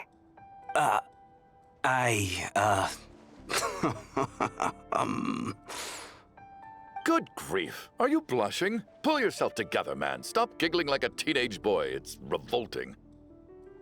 Hey, revolting is a little strong. All right, fine. I'll admit it. That water imp friend of mine, the truth is, we're dating. I was just the bodyguard hired by our family. But the stars must have aligned, because sparks began to fly between me and their daughter. Never in my wildest dreams did I think I'd get so lucky. We don't need details. Just get to the point. Okay. I'm just a little hesitant to reveal her name, that's all. You know how it is. These are delicate times. Even with me to protect her. If word gets out that she's dating a human, both the Fae and human factions will give her a hard time. Really? Wait, no. That can't be. Huh? Shram, what the devil are you talking about? Why is everyone looking at me like that? Surely you can understand where I'm coming from. Delicate times? Factions? Yes? You know, the Civil War? Last time I checked, the Fae and the humans were still at each other's throats. If I'm not mistaken, the last significant civil war in Snezhnayan history was over 400 years ago, when Her Majesty the Tsaritsa had just taken the throne and was consolidating her reign. What do you mean, 400 years ago? What's going on here? Is Shram from the past? All right, Mr. Mitya, you win this round. As far-fetched as it is, it appears that your theory may be correct. I'm just as amazed as you are. I didn't even believe it myself, to be honest. Is someone going to explain what's going on here? From the look on your face, you figured it out too, haven't you, Traveler?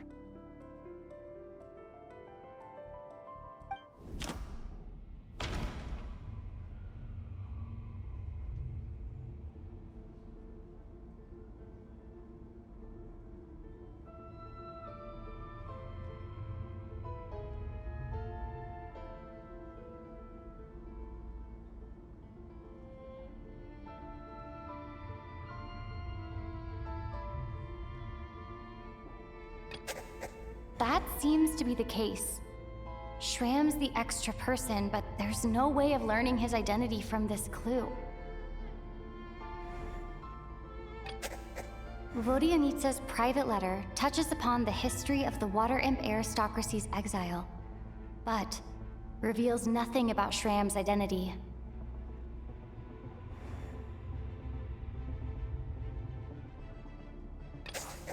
The theater's ley lines have been modified to block souls within its grounds from returning to them. Some souls can even wander this place forever. Mr. Shram's statement proves he's from hundreds of years ago. And according to the investigation report on the theater hauntings, Mr. Shram is very likely a lost soul wandering the theater.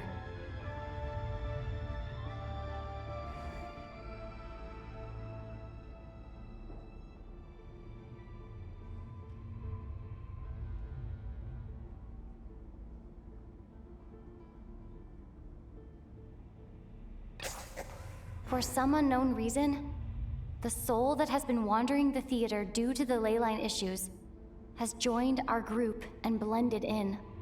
Yeah, that must be the immediate reason why the ticket count doesn't match the number of people present.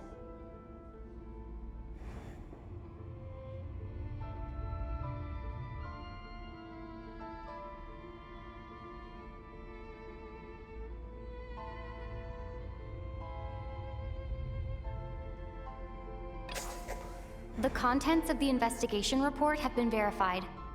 There are indeed leyline issues and wandering souls in the theater. Death likely symbolizes the deceased. Mr. Schramm, for instance. Death is near.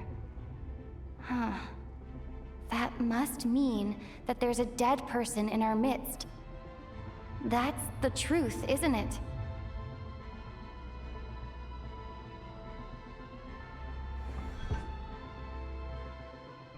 Yeah, the logic is clear now. The investigation report said that there would be souls stuck wandering around the theater because the ley lines were cut off. Mr. Schramm must be one such soul who died in the theater a long time ago. In which case, that also makes him our extra person.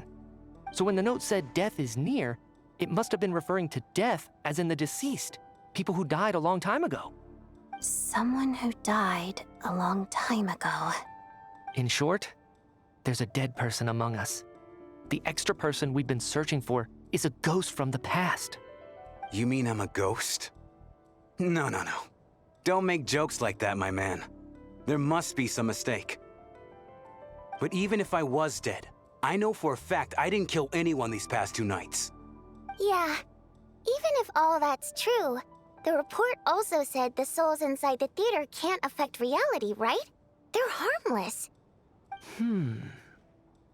Then what if the problem isn't the souls at all, but the ley lines themselves? The ley lines have a powerful ability to attract and devour souls. Let's say that the ley lines are like a black hole, constantly seeking to engulf souls. But the souls that don't want to return are trying to avoid being sucked in. Huh. Why does this analogy sound so familiar? What happens when the black hole can't achieve its goal? I'm only speculating here, but what if it ended up swallowing innocent souls by mistake, or intentionally taking other souls to compensate? That could explain why we weren't able to determine a cause of death. If you're right, and their souls were devoured by the ley lines, it does make some sense. It does seem to explain a lot of the things we couldn't make sense of. Does that mean it's true? Except there's no concrete evidence. Mitya is relying on a lot of logical leaps. Still, it seems like the best explanation we have under the circumstances. All right, so how could Schramm not know that he's dead? Seems a little unlikely that he hasn't noticed anything unusual even after several days interacting with us. On the contrary, it's perfectly normal for a soul to wander the theater for centuries without questioning their existence or reason for being there. It's simply what's natural for them.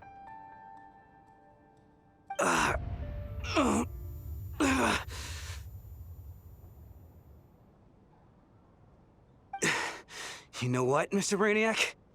I think you might actually be right after all. I'm trying to remember and... even though my head feels like it's going to explode, I think... it's all coming back to me.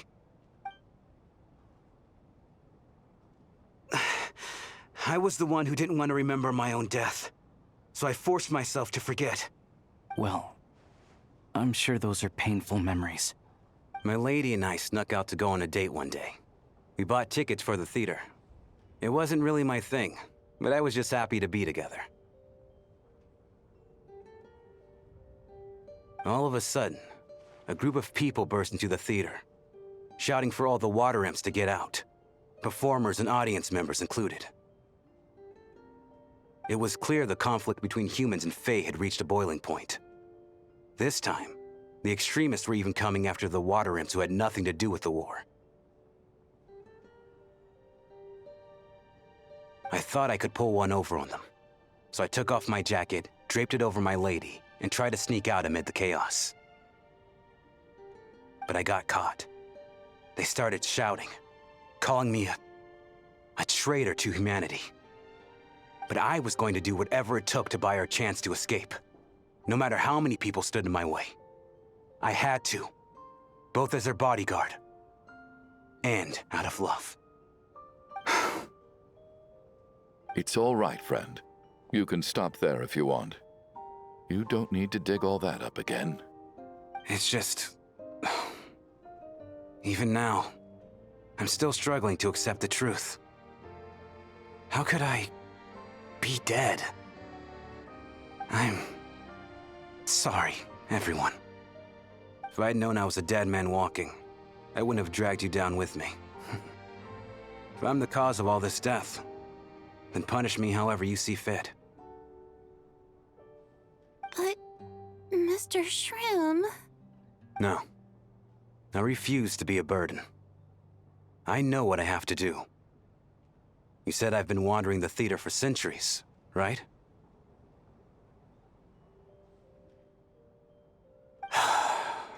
I guess it's high time I got a breath of fresh air.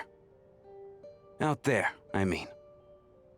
I'll leave this place, and take all this death with me. Go out on my own terms. Mr. Shram, I'm sure we can figure out a different course of action. My good sir, we both know I'm not supposed to be here. I should have accepted my death long ago. One way or another, this has to end.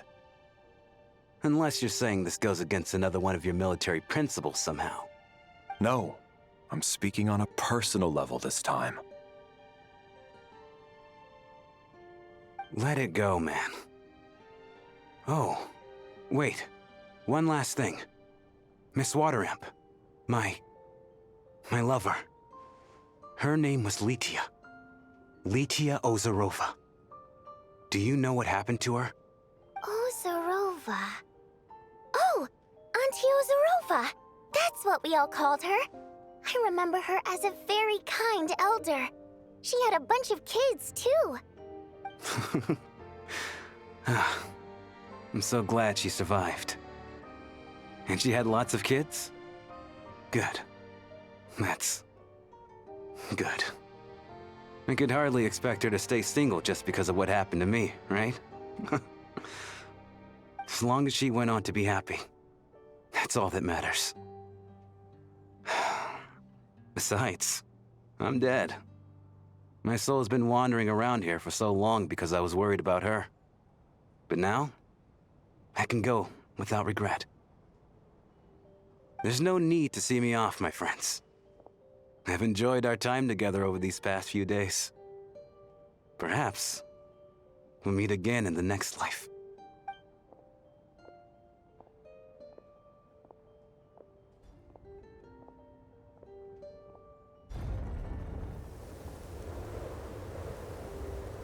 Take care, my man. I knew Mr. Shrim was already dead, but... I still feel so sad. Death is cruel, no matter how we might try to make sense of it. So, was the conflict between Fae and humans really that bad back then? I was only little, so I don't remember much.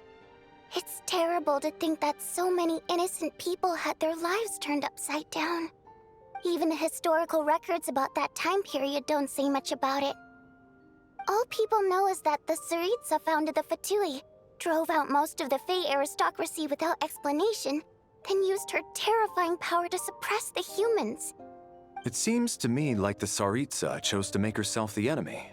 She downplayed the conflict, directing whatever animosity both sides had for each other at herself instead. That's also why, despite how brutal the conflict was at the time, there hasn't been much lingering tension between humans and Fae since. Things have been fairly harmonious for the past few centuries. So, the Tsaritsa banished the Fae to protect the Fae living in the city? She offered herself up to be hated in exchange for peace. Maybe it's not quite as bad as it sounds. I don't think Her Majesty is too concerned if mortals hate her or not. And besides, there are very few who truly do. All this time, I had no idea. All right, If Mitia's theory is correct, then I think we can consider this matter settled. Let's all take a break.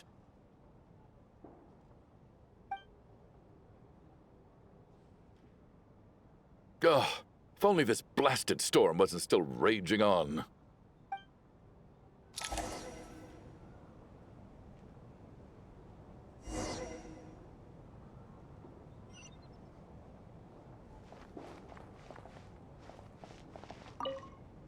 I was actually planning on hiring him as my bodyguard after we got out of here, you know. Oh, poor guy.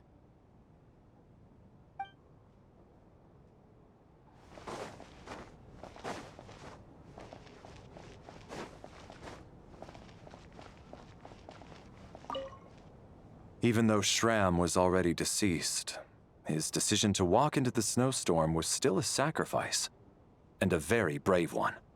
This is one of the few times I don't feel at all happy to have my theory proven true.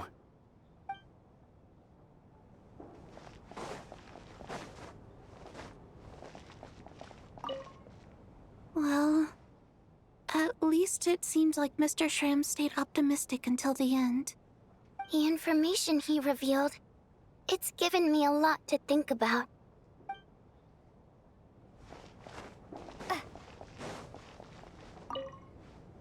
At least the lingering regret that kept him here has been put to rest. That's not necessarily a bad thing.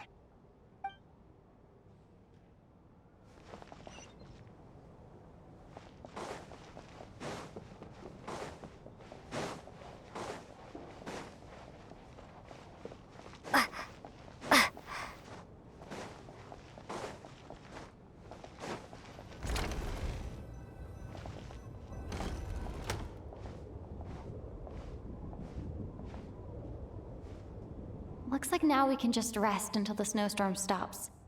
I still can't believe Shram turned out to be a ghost who'd been in the theater for hundreds of years. To think he was dead this whole time. What a strange turn of events. Knock, knock. Hmm? Knock, knock. You know the door isn't closed, right? You don't have to knock. Think of it as a signal, then. When I'm entering someone else's room and I knock, I'm here as Odette. If I don't knock, it's Lelik. Thanks. So, why did you come to find me? Is there something I can help with? Vodyanitsa said you knew about my secret identity from the start. But when everyone was discussing who Lelik could be, you were worried that revealing what you knew would be unfair to me. So you kept it to yourself, right? Yes. I'm extremely grateful for that. It's nothing. I mean, you didn't hold what happened to the Senora against me, so I should thank you for that as well. Actually, there's something else as well. I found myself in a situation similar to the one you were in when you helped conceal my identity. So I thought I'd come and ask you for advice. It's about Mitia. Before all of this, the last time I saw him, he was dead. As I'm sure you know, my goal as Lelik was to stop Project Stuja. Well, when I found out the tech lead for the experiment behind Project Stuja was Mitia, I immediately started planning to track him down and threaten him to back out. I often saw him around the theater, but I soon concluded that making my move there would risk exposing my identity. So I decided to infiltrate the Armory Palace and go directly to his lab. That way, the threat would be much more effective.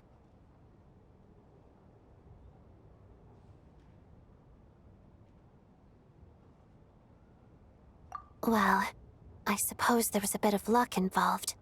But I am a Fatus, so I already had some familiarity with the building's layout. But when I finally made it to his lab, Mitia seemed to be dead. I checked his breathing and his pulse. He had no vital signs whatsoever. I'm certain of that. I thought maybe another anti-Project Stuja activist had beaten me to it, and chosen a much more brutal method. So I made myself scarce. That's why you were so on guard around Mitya that first night here. Yes. When I saw him sitting in the audience during the performance, I could barely contain the shock. To me, it was a miracle. Somehow, he'd come back from the dead. But then, the murders started happening and things got so complicated that it wasn't really at the front of my mind. That is, until Mitya himself said there must be a dead person among us. Then, I couldn't ignore it any longer. And yet, you thought that bringing it up right away would single Mitya out, just like when everyone was suspecting Lelek. Exactly. I thought there could be something I was missing. Besides, we soon figured out that Mr. Schramm was a ghost, and we knew there was only one extra person, so we thought he had to be the one.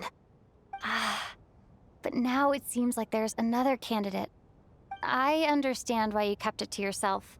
There was so much information being thrown around during that discussion. Bringing up Mitya would have just introduced more confusion. So, what do you think we should do?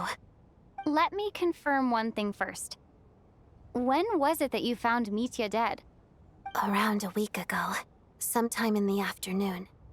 A week ago? That's earlier than I thought. I saw him just a few days ago at a restaurant. That definitely would have been after you found him dead. He seemed completely normal to me, chatting with Vodyanitsa, trying to avoid Valeri. So he was definitely alive on that day. Huh. Well, all I can say is I know what I saw. Here's a thought. The reason we even suspected a dead person could be among us was because of the problem with the theater's ley lines. But Mitya's death happened inside the Armory Palace. The ley line issue affecting the theater shouldn't reach that far. You're right.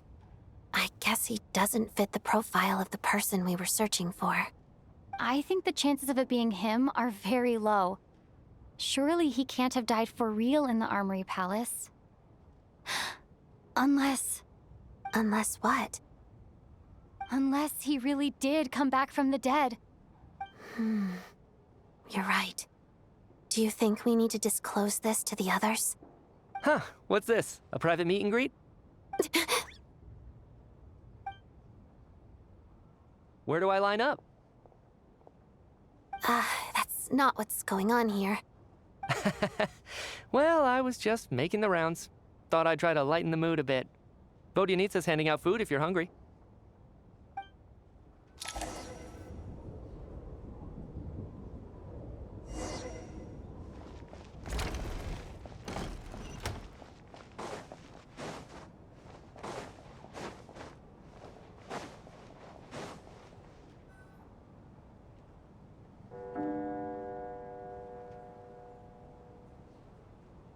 What is going on with this storm? Could it be connected to that monster that just arrived in Snezhnaya? I almost hope it is. Her Majesty the Tsaritsa left to vanquish that beast herself. We just need to wait for her triumphant return. Do you think people still feel the cold after they die? I'm wondering about Schramm. Oh, maybe we should have given him a coat before he went out there. Death itself is cold, isn't it? I'm sure the storm will embrace him. Well, I hope he has a safe journey. I'm going to miss him, I think. It's not like we can blame him for Rampana and Kulish's deaths. Thinking back on it, we barely made it out alive ourselves. Once we get out of here, how are we going to explain what happened to their families?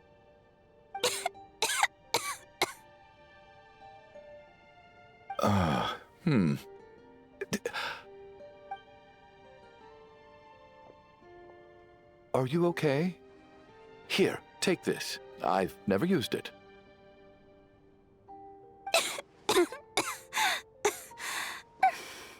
Thanks.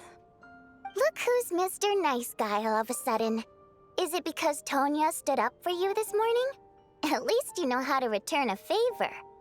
Yeah, without Tonya, who knows how badly he would have been hurt. I told you already, I never intended to resort to violence. Duh, bunch of rascals. Little girl?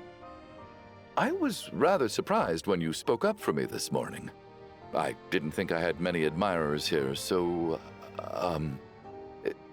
thank you. Oh, no need to thank me. I said some bad stuff about you too. I've been, too embarrassed to admit it, but, you remind me a lot of my daughter. So kind to everyone, but never lets her old man off the hook. Unless my wife and I are having a fight, then she's always on my side. Especially when she was little. Every time I took her out...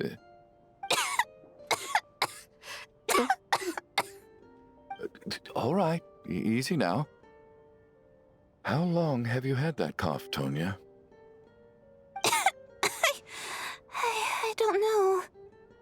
It's probably been a while. I'm fine. Are you taking anything for it? Yeah.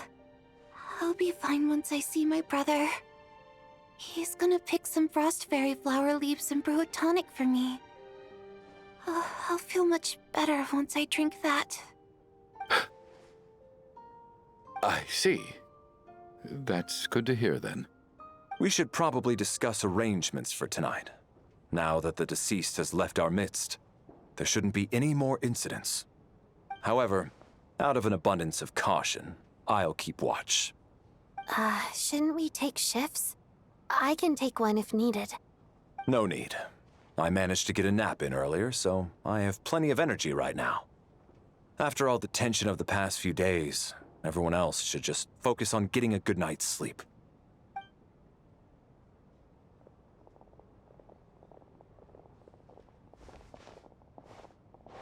What a long day.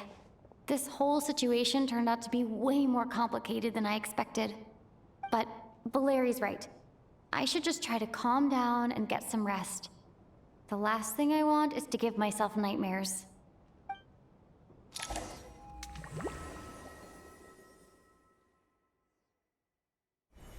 She's awake.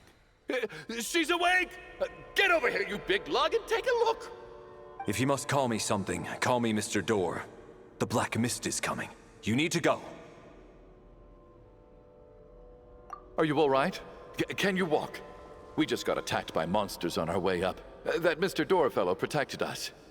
He just seemed to come out of nowhere. Not much of a talker, but when it comes to taking down monsters, that man doesn't hold back. Curses! The Black Mist is catching up to us. We need to keep going. Mr. Door, I don't believe I've ever seen you around here before. Why is that? There's no need to try to get to know me. I'm just Mr. Door. I have to find the door that belongs to me. Oh, well, anyway, we're lucky to have you here. Thanks for saving us earlier. No need to thank me. This is where my duty lies. Mr. Door! Monsters! Get rid of them! I can just push these ones off.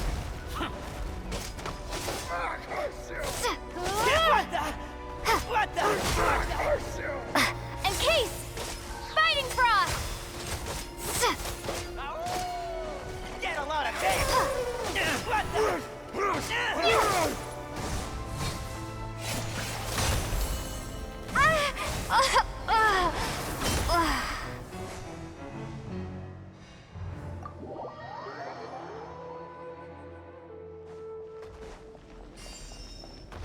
Looking for trouble?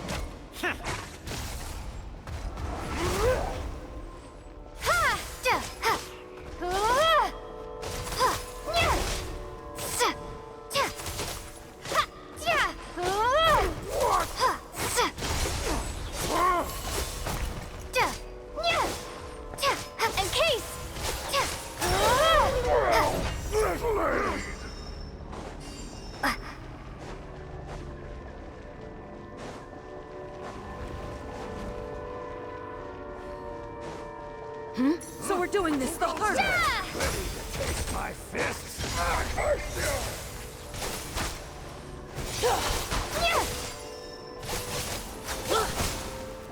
Oh, remarkable work, Mr. Door. If I had your muscles, I'd do the same.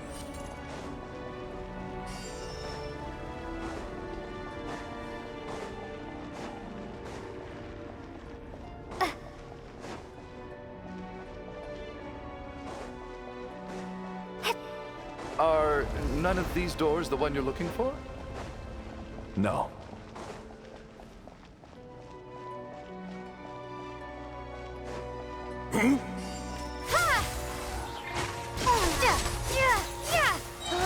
Fighting frost! Come no closer.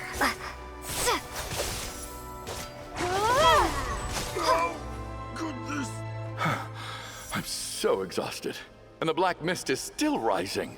Oh. Wait, look! There's more monsters down there. Are they coming from within the black mist? No, no! They're gaining on us! Quick, keep going, or they'll be at our heels any second!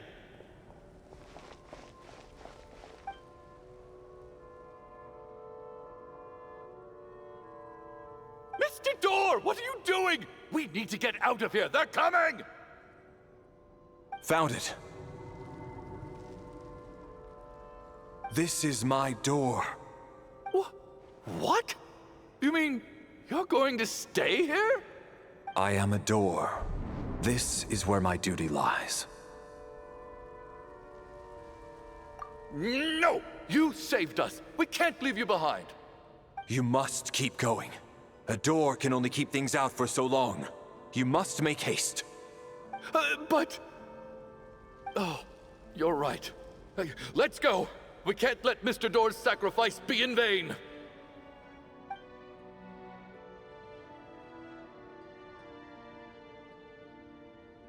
The black mist isn't moving anymore. Looks like both the monsters and Mr. Door are gone. I didn't just imagine all that, did I? Surely I wasn't so scared out of my mind that I hallucinated a door as a human being. Oh, okay, good. There's no way we both hallucinated the same thing. Getting sleepy? Well, looks like we're safe for now. Go ahead. Let's get some rest.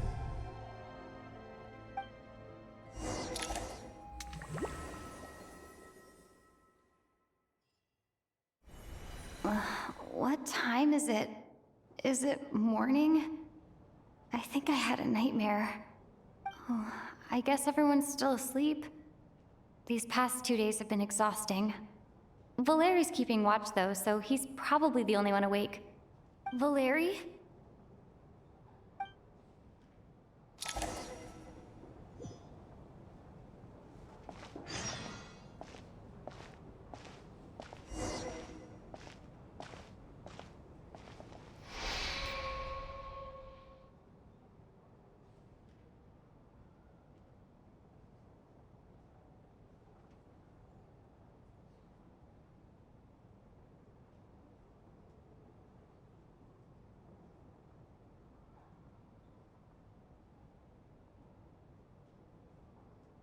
Wake up! Everyone needs to wake up!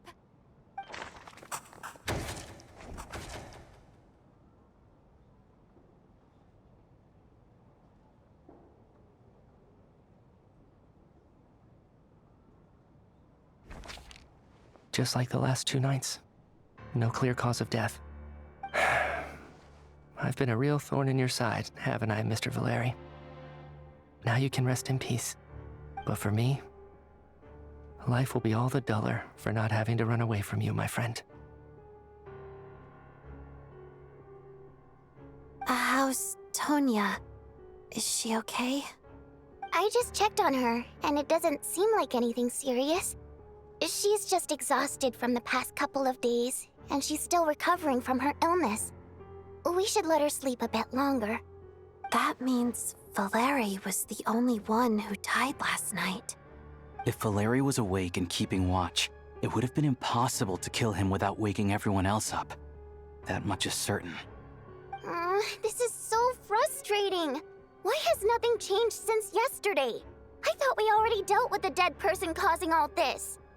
Actually, one thing has changed. There's only one victim this time, not two. Does that mean...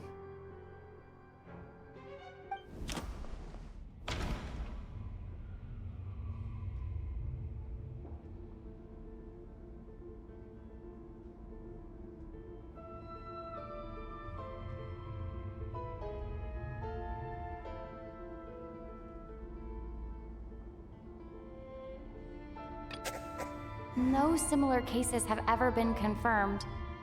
So, this theory doesn't seem to hold up. But Mr. Shram was already deceased to start with. That doesn't seem very likely. Can a death at night even be defended against? This logic seems baseless to me.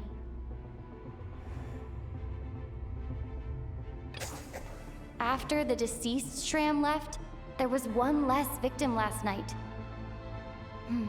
That more or less tracks. It's a reasonable conclusion, considering the only variable that changed.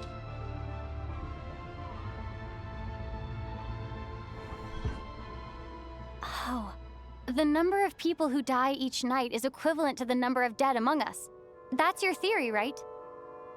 Exactly. We identified Mr. Shram, and the night after he left, the death toll dropped from 2 to 1. By that logic, there must be one more dead person left among us. Another one? But there was only one person unaccounted for in the ticket checks, right? The head count should match up now. Having an extra person was definitely a cause for alarm, but being one person short isn't nearly as unusual. Someone could have left in the middle of the show, or made it out before the storm hit. One more dead person among us. If Mitya's theory is right, then what Odette told me seems a lot more relevant. It's just, at the time, we had no reason to think there was more than one dead person. If only we'd taken it more seriously as a possibility, maybe this could have been avoided. I'm sorry. This is my fault. I had information that could have been helpful, but I held back. I should have brought it up right away. I'm partly to blame as well. I was too quick to dismiss Odette's concerns. What is this about? What have you two been getting up to behind my back? Sounds like there's some big news you've been keeping from the rest of us. Well, we're all ears.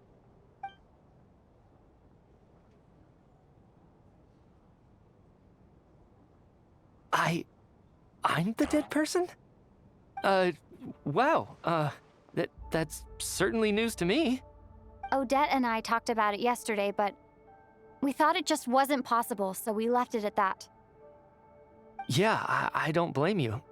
If I'd been there, I probably would have reached the same conclusion. It just sounds too unbelievable. Let me just try and verify this. I just scoured my memories trying to think back to the afternoon Miss Odette mentioned. But I honestly have no recollection of dying. That's where I'm different than Mr. Shram. Having seen Mr. Mitya a few days ago myself, I also find it hard to believe he could be the other dead person among us. Well, if it isn't Mitya, then who? Do we vote on it? If you don't mind me asking, Traveler, I believe you mentioned that you know Tonya's brother. Had you ever met her before all this? No, never. Wait, are you saying... Now, just 1 minute. I know where this is going. You can't just randomly point a finger at anyone you want. You're in the hot seat, and all of a sudden you want to divert our suspicions onto somebody else? Trying to pick a fight, Mr. Chuganov? Whenever you open your mouth, all you do is attack people, and I've had enough of it. If you don't want to engage in a civil discussion, you can shut up. You little brat! Did Mitya ask about Tonya because he suspects her? I suppose I only identified her by age and nothing else. Could that mean... I'm just saying, You're going around casting suspicion on people for no reason. How could Tonya be dead? I can vouch for her, if nothing else. I've seen her before. She's the sister of that Harbinger, isn't she? The one called Child. Oh, really? You're telling the truth? Since being here, I don't think I ever mentioned she was Child's sister specifically. Does Chuganov actually know her? If Chuganov can vouch for her, then it can't be Tonya either. In which case, it seems unlikely that there's another dead person among us at all. Miss Odette, could you go over that afternoon with me one more time, when you found me dead? No problem.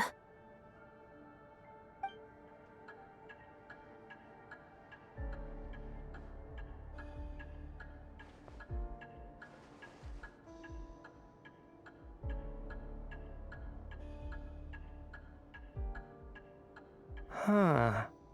No matter how hard I try, I just can't remember anything about dying. But I do remember something else. Miss Vojanitsa, during our last meal together, I told you how some of the researchers were suffering from temporary memory loss. Do you remember that? Oh, yeah. You said it was hindering the progress of your experiments. You thought they were just under too much stress or something. Right. And even though I don't remember dying that day, I'm pretty sure I experienced something like amnesia. Some of my memories from that afternoon are missing. Are you suggesting you're missing the memory of your... Of course. How am I only just realizing this? Humans aren't necessarily aware of their own death. You mean being silently assassinated, or dying in your sleep? Situations like that? The researcher's amnesia. Suddenly it all makes sense. I must thank you, Odette. I think your perspective just helped me reach a breakthrough on a series of issues that have been troubling me for quite some time. All right. It's decided then. I'll be the one to leave today. Oh, leave? Hey, wait a minute. Aren't you rushing into this? What if you're wrong? You'll pay with your life. Come on, kid. Aren't you gonna fight for your life? This seems like a rash decision. I have other reasons beyond what's been discussed. In fact, thinking back, I remember during Miss Odette's performance, while I was sitting in the audience stalls, a brilliant new idea for my research popped into my mind.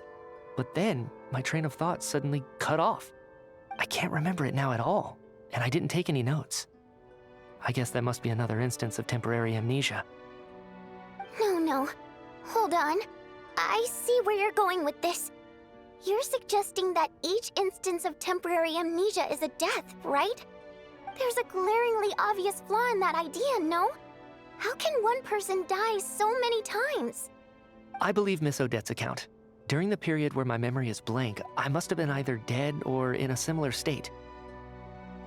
All it would take is for the same thing to happen in the theater, and I would come under the effect of the ley lines in this vicinity. This increases the likelihood of me being the deceased, does it not? But... There's no evidence to suggest that anyone other than me is a candidate for the deceased. So allow me, as a scientist, to treat this as an experiment. Please relax, everyone. I don't think things are as bad as they may seem. If I really am the deceased, then to leave the theater will be a relief for me. If, on the other hand, I'm still alive right now, well, apparently you've all witnessed my resurrection recently anyway. Who's to say I won't return from the dead again this time? Mitya's right. This is the only thing we can try right now. I think he's deliberately downplaying the gravity of the situation, though. He probably doesn't want to burden everyone. What is a scientist if not someone who gambles on experiment after experiment in an attempt to obtain the truth? With this snowstorm, the ley line phenomenon, ghosts of the dead, and my amnesia, we've been paralyzed by not knowing and powerless to do anything about it. It's a terrible feeling. But if I do get resurrected, you can be sure that I'll come back with the truth of all this. Just you wait.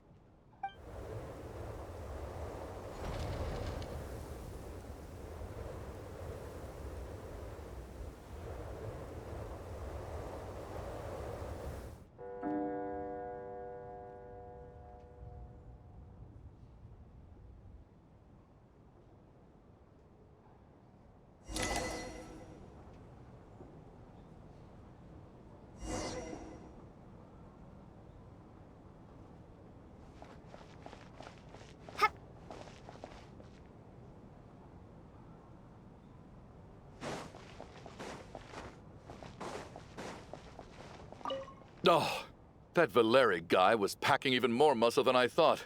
I can't believe how heavy he was. Hauling him over there nearly killed me. Oh, curse this confounded snowstorm. Go bother some other poor souls instead. What do you want? I'm not in the mood to talk right now.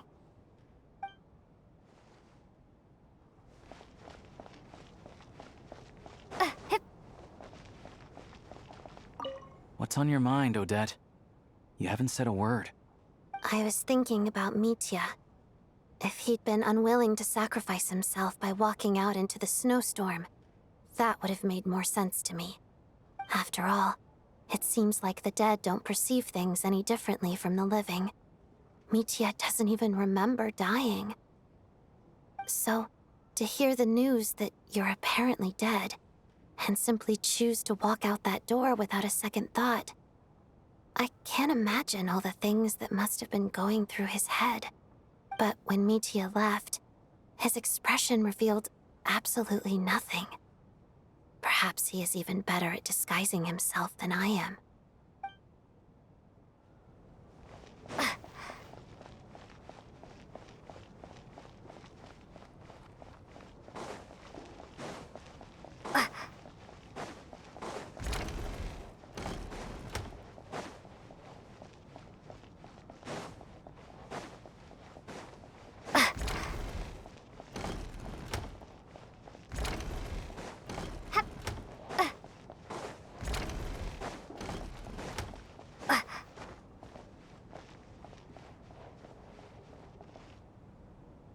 Poor Mr. Mitya. I didn't even get to see him one last time. Maybe it's a good thing that you weren't there to see it. It was a hard thing to watch. I hate goodbyes. Why does it feel like everyone around me is slowly disappearing? Not just in here, I mean. In the outside world, too. Maybe it's the realization that, at the end of life, everyone has to face it alone. Come to think of it, the main reason we're still alive right now is pure luck. Each morning here, for every one of us, there's the chance that we might not wake up. You could take it a step further and say that the same is true outside, too.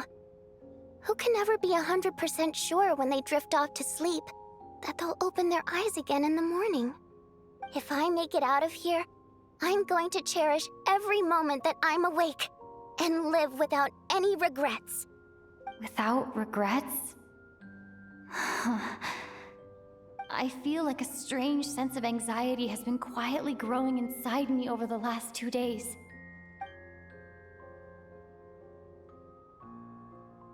Are you okay? You look really glum. If something's bugging you, let's talk about it. There's only a few of us left here now. After everything we've been through, what's the point in keeping things bottled up? I have a travel companion named Paimon. Alosha and Odette have met her before. She's been feeling unwell recently. You're worried about her, aren't you? That makes sense. We've been trapped in here for days. To be honest, I used to feel like I was just a spectator in this world, watching everything that happens from the sidelines. Maybe it's because I'm a descender? A descender? But with Paimon by my side, over time, I slowly felt my connection to this world growing stronger. She loves eating, sleeping, and having fun, but she's also a great guide. It's her authenticity that makes this whole world feel more real for me. Over the last few days that we've been apart, I've often caught myself wondering, what would Paimon say if she were here right now?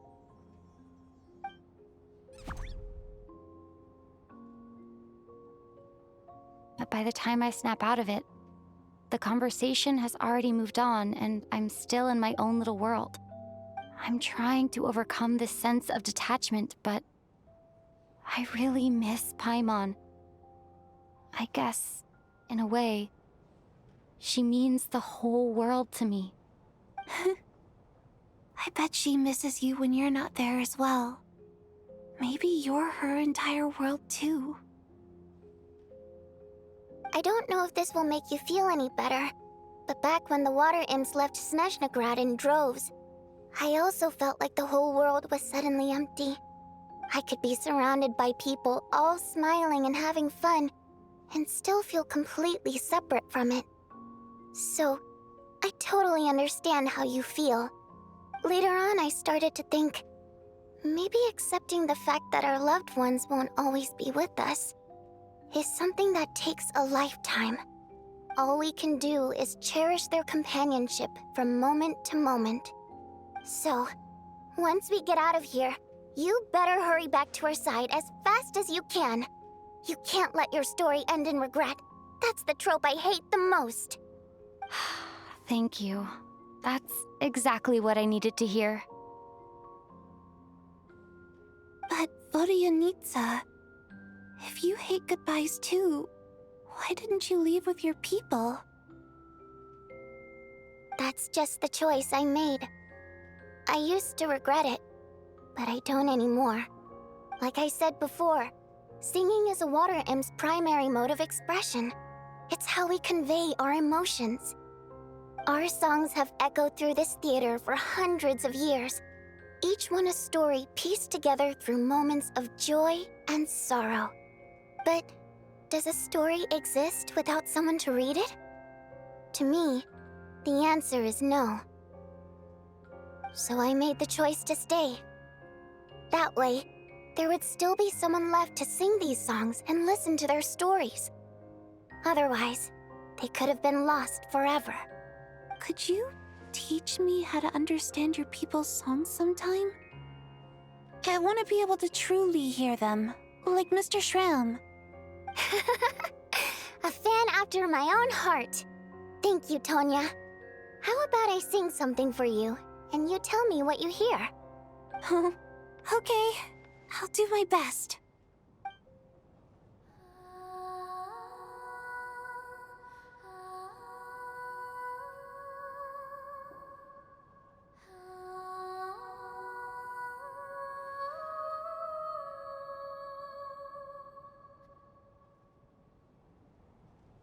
I've never heard that one before.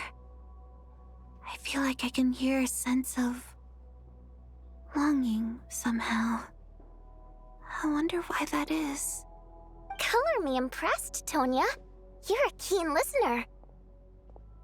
Most people can only tell if a song is happy or sad. I didn't think you'd be able to pick up on such specific details. So, what's the song about then? Come on, tell me!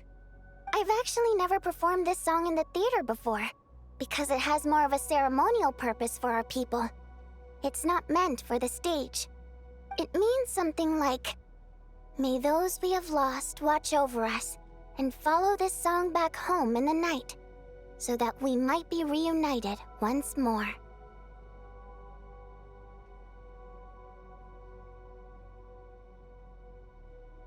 No wonder I could hear that sense of longing. You sing it for loved ones who have passed away. I hope it reaches them. It's getting late, Tonya, and you're not well. We should all turn in early. I suppose there's no reason to keep watch tonight. Okay. But, before I go to bed, could you sing that song a couple more times for me, Vodyanitsa? Of course. Anything for my #1 fan.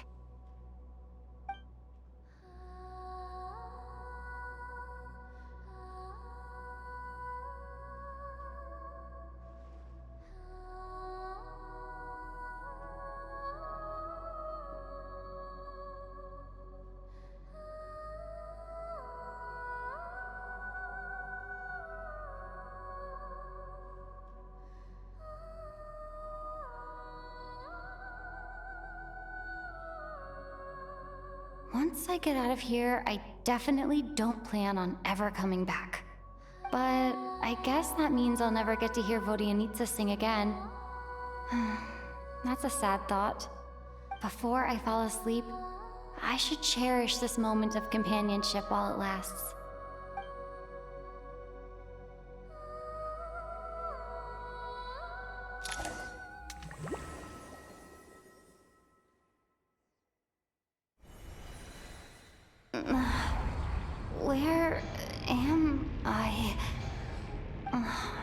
It's so dark in here, and I feel kind of dizzy.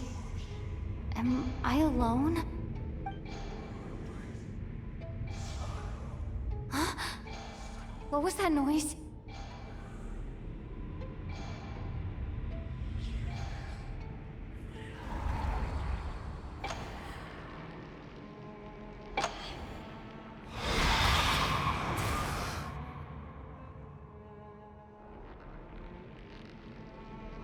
Return, O spirits. Fulfill your oath of protection.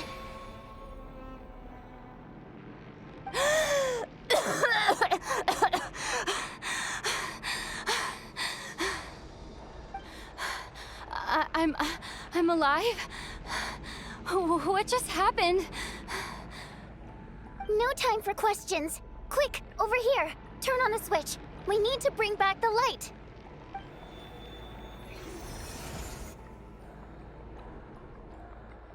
All right, we're safe. The spirit just now is called Night Prayer. The light subdues her, but she'll attack without a second thought in the dark. Sort of. I know it's hard, but you can't let this place go dark, or she'll kill you again. Yep. Luckily, I was here to resurrect you. Otherwise, that'd have been a real bummer. A bit more than a bummer, I'd say. Wait, so you have the ability to resurrect people? Sure I do. I'm your guardian spirit after all. I specialize in soul recall. Oh, it's nice to meet you, by the way. Oh, thanks. It's nice to meet you too. All right, there's no time to waste. The black mist is already catching up. We need to avoid it at Night Prayer at all costs. Come on, let's go.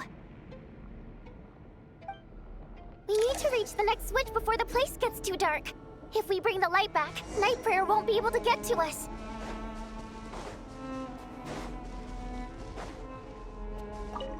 Sweet, sweet light! It's back! Now that's a sight for sore eyes. Shh! It's Night Prayer. We need to move quick, but don't let her notice you. Look out!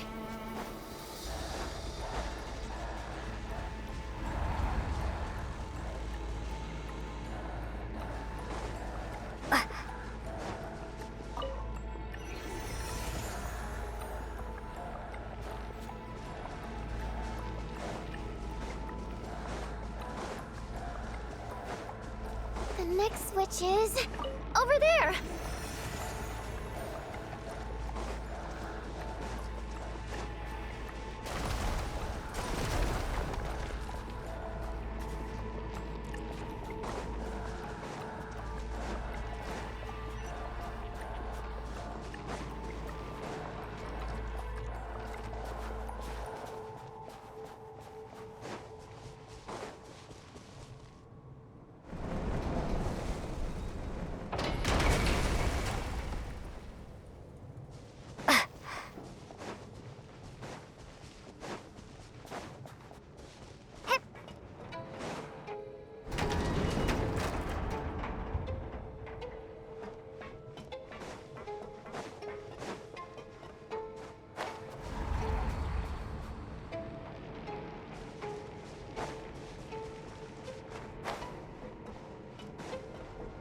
The switch is just up ahead. Hurry!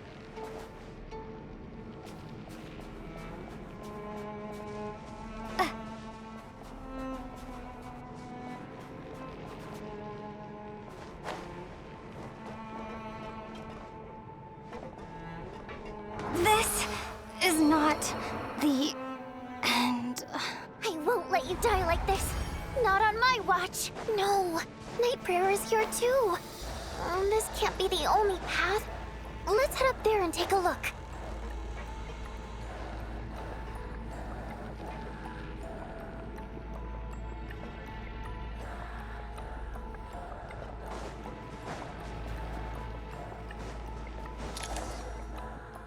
It's too dark. We're not gonna make it. Come on, faster!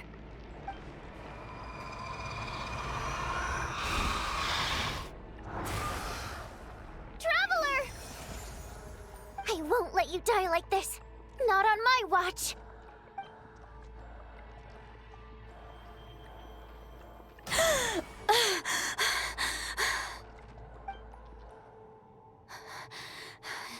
Even though it's not permanent, dying is definitely not a pleasant experience. Great. You're back. Yeah, thanks to you. Time for you to get out of here. Quick, before the light runs out. What about you? You're not coming with me? I can't. I've already been used up. A guardian spirit's skills are finite. I can only resurrect someone so many times. I might not look any different, but my essence has been exhausted. Now, I will slowly start to fade away. I can go no further. The black mist is where I belong. It's okay. Why didn't you tell me sooner? Because it wouldn't have changed anything. That knowledge would have just burdened you. And a guardian spirit's role is to protect. But... Go. Now, before it's too late. I already hear night prayer approaching.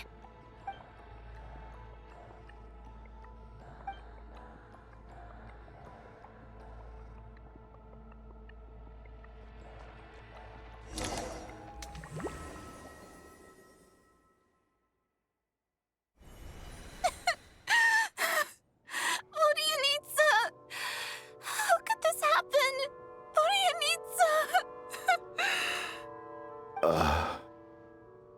Well, I guess there's no need to inspect the body.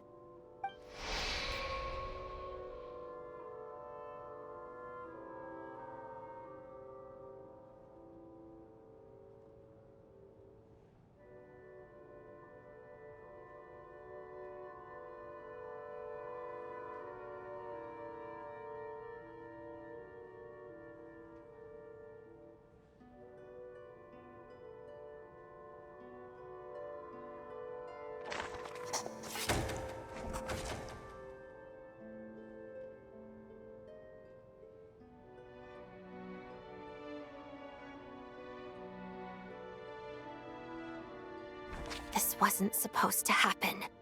You lied to us, didn't you, Chuganov? You've been lying from the start. Take a long, hard look at yourself before you go around accusing other people. I suspected you on day one, Lelik, and now look where we are. By some strange coincidence, you've never been targeted. You just happen to have survived this long? No, you should be the prime suspect.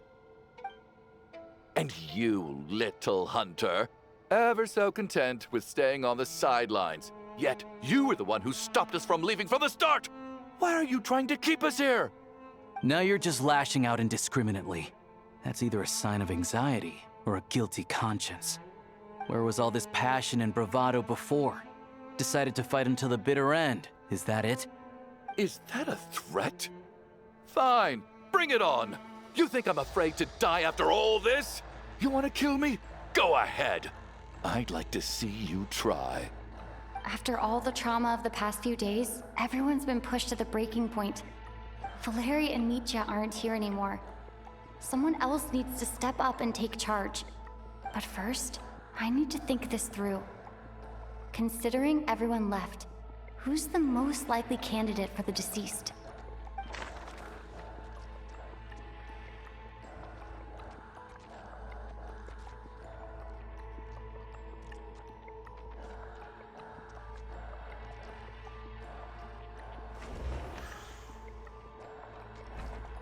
Of those who remain, the only person we've never met before is Tonya. There is room to doubt her true identity. People are easily misled by first impressions. Now that I think about it, child sister was in fact a label I imposed on her due to my own assumptions. But Mr. Chuganov vouched for Tonya's identity yesterday, with basically no other possibilities left. Could it be...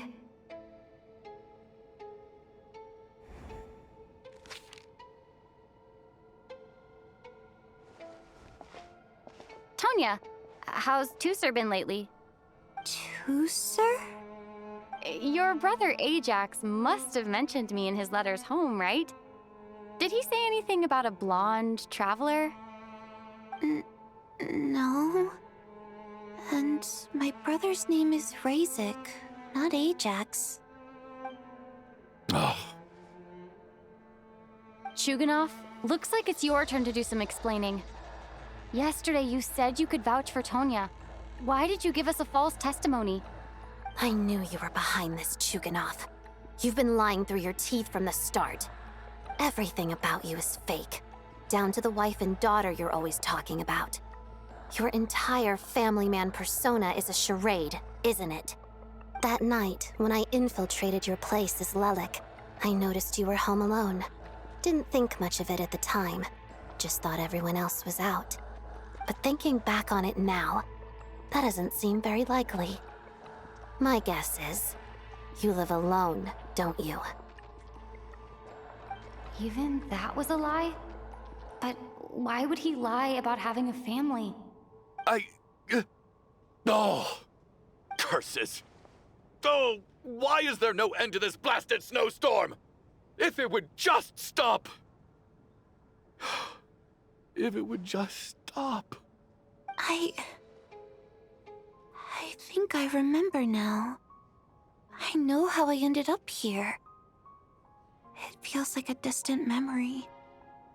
But at the same time, it's just like it was yesterday. The reason I'm always coughing is because I got sick with frostbite. The locals usually call it the snow cough. It's not a very common illness. It's partly genetic and partly caused by the cold climate, but it can be fatal. They sent me to the hospital as soon as they found out I had it. And I spent so long lying there in that hospital bed. After a while, I felt myself growing weaker and weaker. Nothing seemed to be working anymore. Neither the treatment that the doctors were giving me, nor the medicine my brother was brewing from frost fairy flower leaves. So one day, I told my brother that I wanted him to take me outside for once, so things could be like they used to, just for one day. I wanted to meet loads of friends, experience new things. He agreed. He snuck me out of the hospital, and we escaped. We got to the theater, bought tickets, and went inside. It was all so exciting. I remember the show very clearly. It was amazing. But I found myself getting sleepier and sleepier. Oh, Tonya. When I woke up, I couldn't find my brother anywhere, so I guessed he'd already left. But there's no way he'd leave me behind. So I decided to stay here and wait for him. At the time, I figured he'd probably gone to brew some more medicine for me. I was planning to chew him out for abandoning me when he got back. Tonya, it sounds like by then you'd already... Yeah, I know. I understand now. Dead, aren't I? This cough and the feeling weak, it's probably just my body's memory. After all of that, it turns out I can't blame my brother after all. I was the one who abandoned him. I'm sorry, everyone. I realized this much too late. It seems like death skewed my perception. And now I've dragged you all into this mess. Your name probably isn't even Tonya, is it? Didn't that ever strike you as odd over the last few days? Well, when I was little, my brother and I read a storybook, and Tonya is the name of one of the characters. When we escaped from the hospital, our family and the hospital security were looking everywhere for us. So when you first approached me and said my brother had sent you, and called me Tonya, I thought he must have chosen a fake name that only the two of us would know. Because he was afraid of getting caught. Now, It seems like that was just wishful thinking. At least your memory of death isn't painful. That is a small comfort. Now it's your turn, Chuganov. Talk to us. I believe no lie is ever told without a reason. You're right. I was lying. I happened to know that the Harbinger child and his sister Tonya managed to get tickets, so I lied to you and pretended I knew them. And yes, I was lying about my family too. The truth of the matter is, I lost them a long time ago. I just refused to accept reality. And now I've spent the second half of my life living a lie. I'm a joke. My daughter's name was Iskra. And before you ask, yes, Iskra, as in Iskra Manufacturing Plant. She also died from the snow cough. She was just 6 years old. If she were still alive today, she'd be around the same age as little Tonya here. After Iskra passed, my wife couldn't bear to face those memories either. So she chose to start a new life without me. One day when I came home from work and saw the empty room, I felt like I couldn't breathe. Subconsciously, I started to imagine that they were still there. I soon discovered that this was the only thing that made me feel any better, so I just embraced the delusion.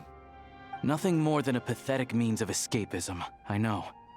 But at least it's not a crime. So explain your false testimony then. The night before last, when I was chatting with Tonya, she mentioned that her brother would brew medicine for her from frost fairy flower leaves. Combined with her various symptoms, I suddenly understood everything, including the fact that she was deceased. The snow cough used to be an incurable illness. I would pick frost fairy flower leaves to brew medicine for Iskra too. It took hours and hours on the stove. But the year after my daughter passed away, the jester of the Fatui announced that a cure for frost blight, also known as the snow cough, had finally been developed. It turned out that all previous treatments were completely ineffective. No better than random concoctions. That was the final straw for me. I just couldn't take it anymore. Just one more year. One more year, and everything would have been okay. So, more than anyone, I know full well that in this day and age, no one in their right mind would still be using frost flower leaves to brew medicine for the snow cough. Poor Miss Tonya, therefore, had to have been from an era when snow cough was still a terminal illness. So, you projected your daughter onto her? Even though you knew she was one of the dead?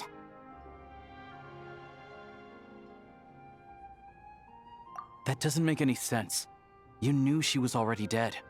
What did you hope to achieve by protecting her? I just don't believe in your crackpot theories, nor do I approve of your actions. How can you just declare a living person dead and throw them out into that snowstorm? Nitia's gone. My good buddy Shram's gone. And now it's Tonya's turn, isn't it? The others I can make my peace with, but little Miss Tonya, here she is, standing right in front of us, alive and breathing, and fighting her own battles. Yet you're quite happy to say she's dead? I just want her to live. Once this snowstorm is over, the very moment it stops, I'm going to march out that door and find someone who can fetch the very best medicine for her snow cough. I'll be damned if I'm gonna let you cast her out into the snowstorm before I have the chance to cure her. Not again. Not this time. Not when the cure is right within our grasp. I'd never be able to forgive myself. Mr. Chuganov, stop. I can't let you do this. Tonya. By the sounds of it, you've known I was dead since the night before last, right? I really liked Mr. Valeri, Mr. Mitya, and Miss Vodyanitsa. And now they're all dead because of me. I'm not happy about that. The reality is, you've been trying to fight your own demons through me. But all you've really done is trap me inside your delusion along with you. No! Listen to me. I want to save you. I do! Well, at this point, I'm quite sure that I'm dead. I don't need to be saved. The time I got to spend with all of you is more than enough for me. Despite all the bad things that kept happening, I got to meet so many interesting people and spend so many days and nights by your side. Since the day I escaped that hospital until now, this has been an adventure I never even dared to dream of. I'm very fond of you all. If it were only possible, I'd trade my soul to bring back the ones who died. If it meant things didn't have to end like this. And that's why I'm not fond of you at all, Mr. Chuganov. I'm sorry. It's them that you owe an apology to, sir. Not me. Well then, I suppose this is it. It's time for my adventure to end. I've caused enough trouble. You're leaving already? It's still early. Don't you want to stay a little longer? No thank you. Oh, and by the way, my name is Patashka. It was nice meeting you all. Feels strange that we're only being properly introduced now that it's time to say goodbye. Patashka?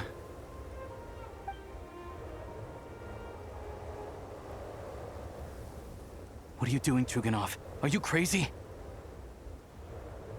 Let me leave. I can't keep lying to myself anymore. In your dreams. Don't think you're getting off that easy when you had a hand in the deaths of so many people. The Fatui have honed quite an array of enhanced interrogation techniques since they were founded. Once we're out of here, Lelik will personally give you a taste of every last one.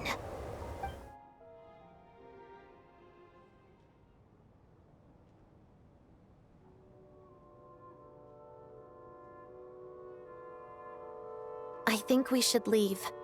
I doubt this snowstorm is ever going to stop. For all we know, this storm might have destroyed all of Snezhnaya by now. Maybe even the whole world.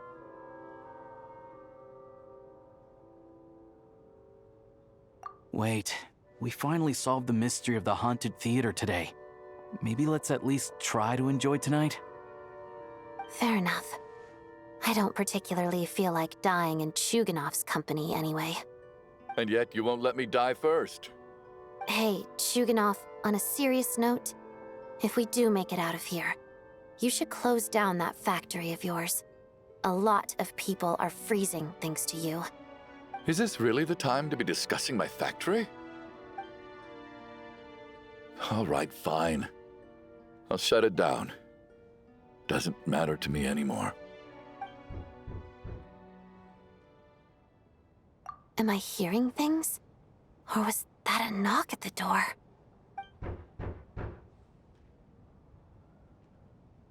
There it is again. But I don't understand. The snowstorm hasn't stopped, has it?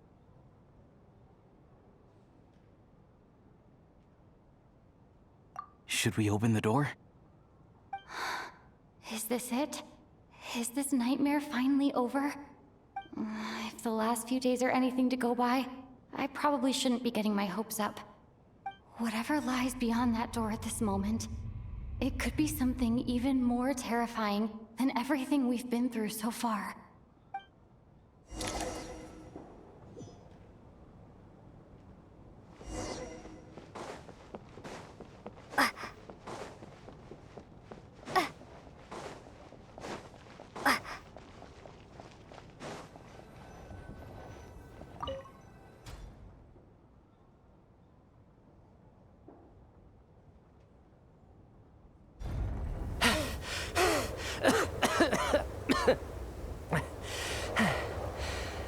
everyone.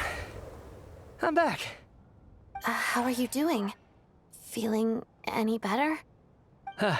Much better, thanks. Whew, it is so good to have you guys here.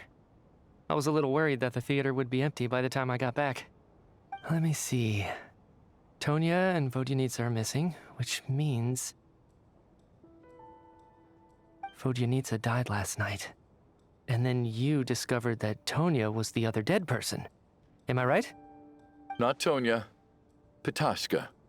First, tell us how you made it back here. Given the conditions outside, no one should be able to return alive.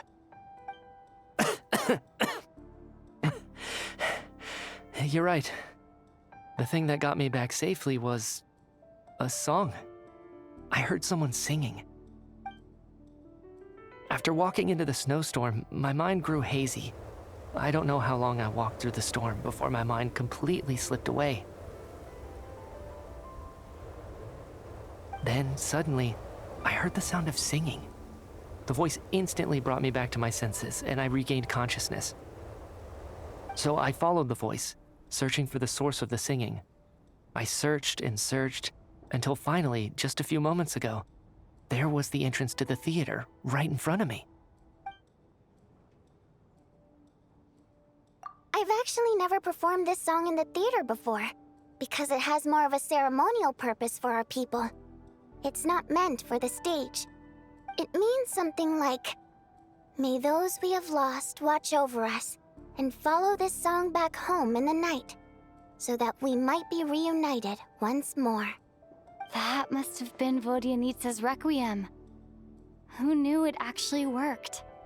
That song is meant to guide the souls of the dead. Mitya, that must mean that you... Huh. No kidding. Huh, seemed like I guessed right then. This is what I've been so desperate to tell you about. When I first stepped out of the theater, I was still quite lucid. My memory of it is still pretty intact. I remember the outside world being completely different than what I'd expected. It was like this was a world where only the snowstorm existed. There wasn't a trace of any humans or buildings ever having been there. I don't know how else to describe it, except to say that it just didn't seem like the real world. And as for the requiem, if I was guided here by Vodyanitsa's song, it can only mean that I must already be dead. And this is my soul, not my body. But I didn't experience a clear moment of death while I was out there. Nor do I feel any different now than before I walked into the snowstorm. You don't seem any different to me either. In fact, this is something I've been wondering about for a while now. If souls aren't physical, shouldn't they lack tangible form? Both Shram and Pitashka were clearly deceased, and yet their souls didn't look or feel like ghosts at all. They were visible, tangible, no different than you or me. This raises a truly terrible thought. Is that really what Mitya is suggesting?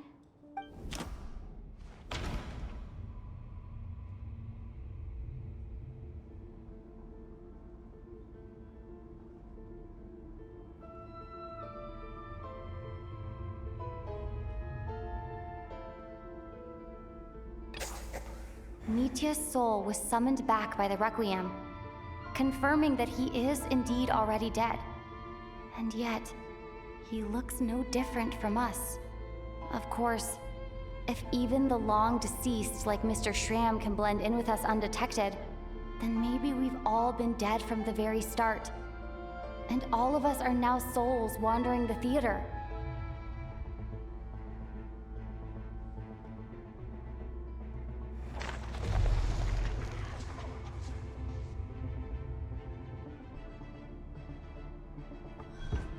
Yes.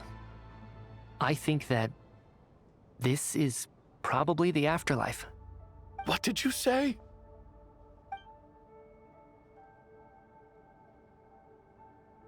You heard me. We died in the theater. All of us did.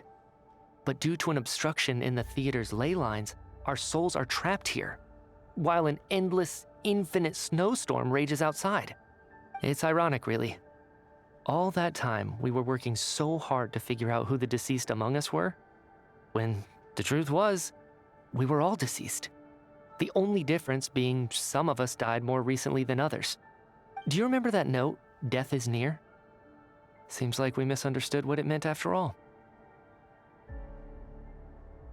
Death was nearer than we wanted to think all along. The note simply meant that all of us were already dead. So all our attempts to survive, our search for the deceased, it was all for nothing? Hard to say. At the very least, we helped 2 lost souls find clarity and go to where they belong. The presence of those 2 is probably what caused our souls to be drawn in by the ley lines. In which case, the deaths we've awoken to over the past few days were just souls returning to the ley lines for good. If what you're saying is true, doesn't that make us the lost souls now? Huh, no wonder. This afternoon, when I was moving Vodyanitsa's body, I noticed that the other bodies in the room hadn't decayed one bit after all these days. That's further proof that those aren't physical bodies at all, but merely our shells here in the afterlife. Am I really dead? This doesn't feel real to me at all. No, that's impossible. This cannot be how it all ends. I still find it hard to believe that all of us are dead. How exactly did we die in the real world? None of us have any memories of dying, right? Not even knowing how we died is preposterous. Good grief! Surely there has to be some reason. Exactly. It's hard to rest in peace when you don't even know how you died. It gave me lots to think about as I strode out into the snowstorm. I racked my brains trying to remember the cause of my death, the exact moment I died, the root of all of this, right up until my consciousness faded. Wait. Hold on. Right before I lost consciousness, I think I saw something. I can't remember. And I think I lost my notebook and pen. Mitya, your hand. Is that blood on your fingers? Huh? You're right. There's blood on the fingertips of my right hand. Looks like it's already dried. When did that happen? What the?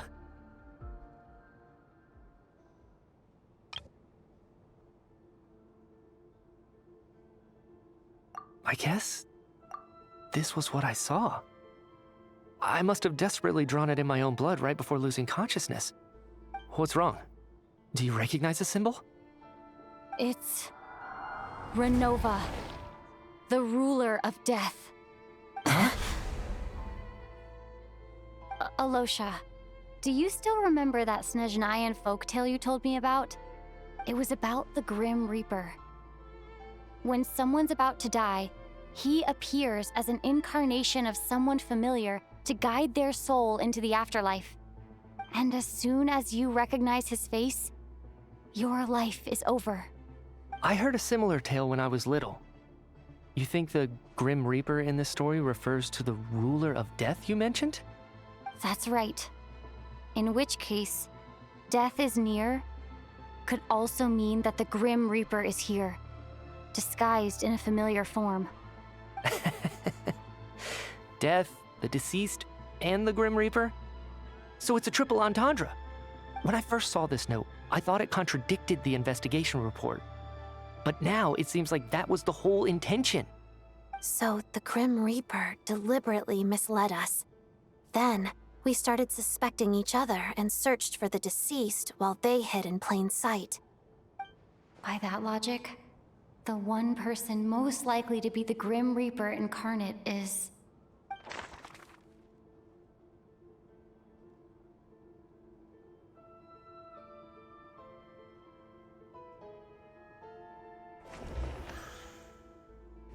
Identifying the Grim Reaper is a major decision to make. I should think it over carefully.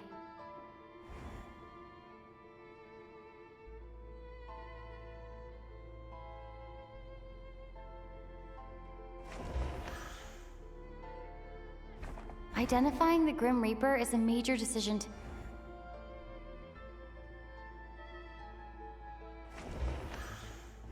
Identifying the Grim... Identifying the Grim...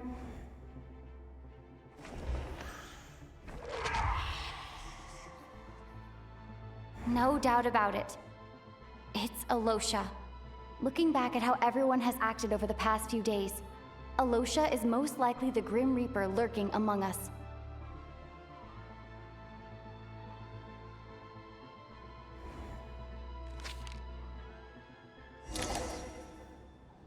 Is it you, Alosha? You were the first to discover the investigation report, and you had plenty of time to slip the note inside to mislead us. So? Surely you can't suspect me based on that alone. What if someone else found the investigation report first, slipped the note inside, and then put it back without telling anyone? There's no denying it. The note could easily have been slipped in much earlier than it was discovered. That's not all. I've also noticed that, although on the surface, Valeri, Mitya, and sometimes I were the ones taking charge of the situation, looking back now, even though you didn't say much, you were always subtly guiding everyone from the sidelines. What do you mean? You were the one who emphasized how dangerous it was outside and insisted we all stay here. It was also you who suggested that we all sleep in the same place. And earlier today, you tried to convince Patashka to stay. I don't understand why, but it was out of character. So, you didn't understand my intentions, and now you're assuming the worst. Seems pretty unreasonable if you ask me. He still won't admit it? Fine. Let's see how he responds to the most damning evidence of all. The biggest question I have right now is, if the Grim Reaper is impersonating Alosha, then where's the real Alosha? When did they switch?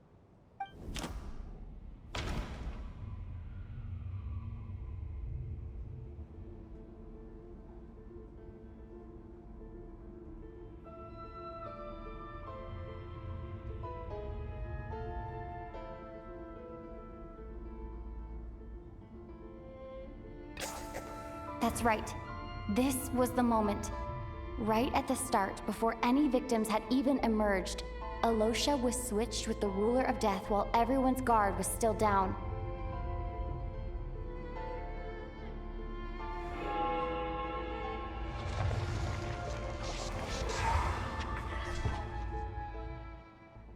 When all this began, right after the performance ended and the snowstorm began to pick up, no one suspected anything unusual. We just assumed we were snowed in. It wasn't until we discovered the bodies the morning after that we realized something out of the ordinary was going on. But it's clear now that the oddities actually started earlier than that, when Dimov walked into the snowstorm and never came back. Right. So Mr. Dimov was the first victim, not Sobolova and Torgov. And if we pinpoint that moment as the beginning of this incident, then one thing becomes clear. Alosha, you are the only person who walked into the snowstorm and came back without the help of Vojanitsa's Requiem. More precisely, Alosha never came back at all. The one who came back was the Grim Reaper. Not bad. Well, since you've backed me into a corner, I suppose there's no point in keeping up the act anymore. Alosha? You're the Grim Reaper? I am no such tired cliché. Mortals should address me as the Ruler of Death.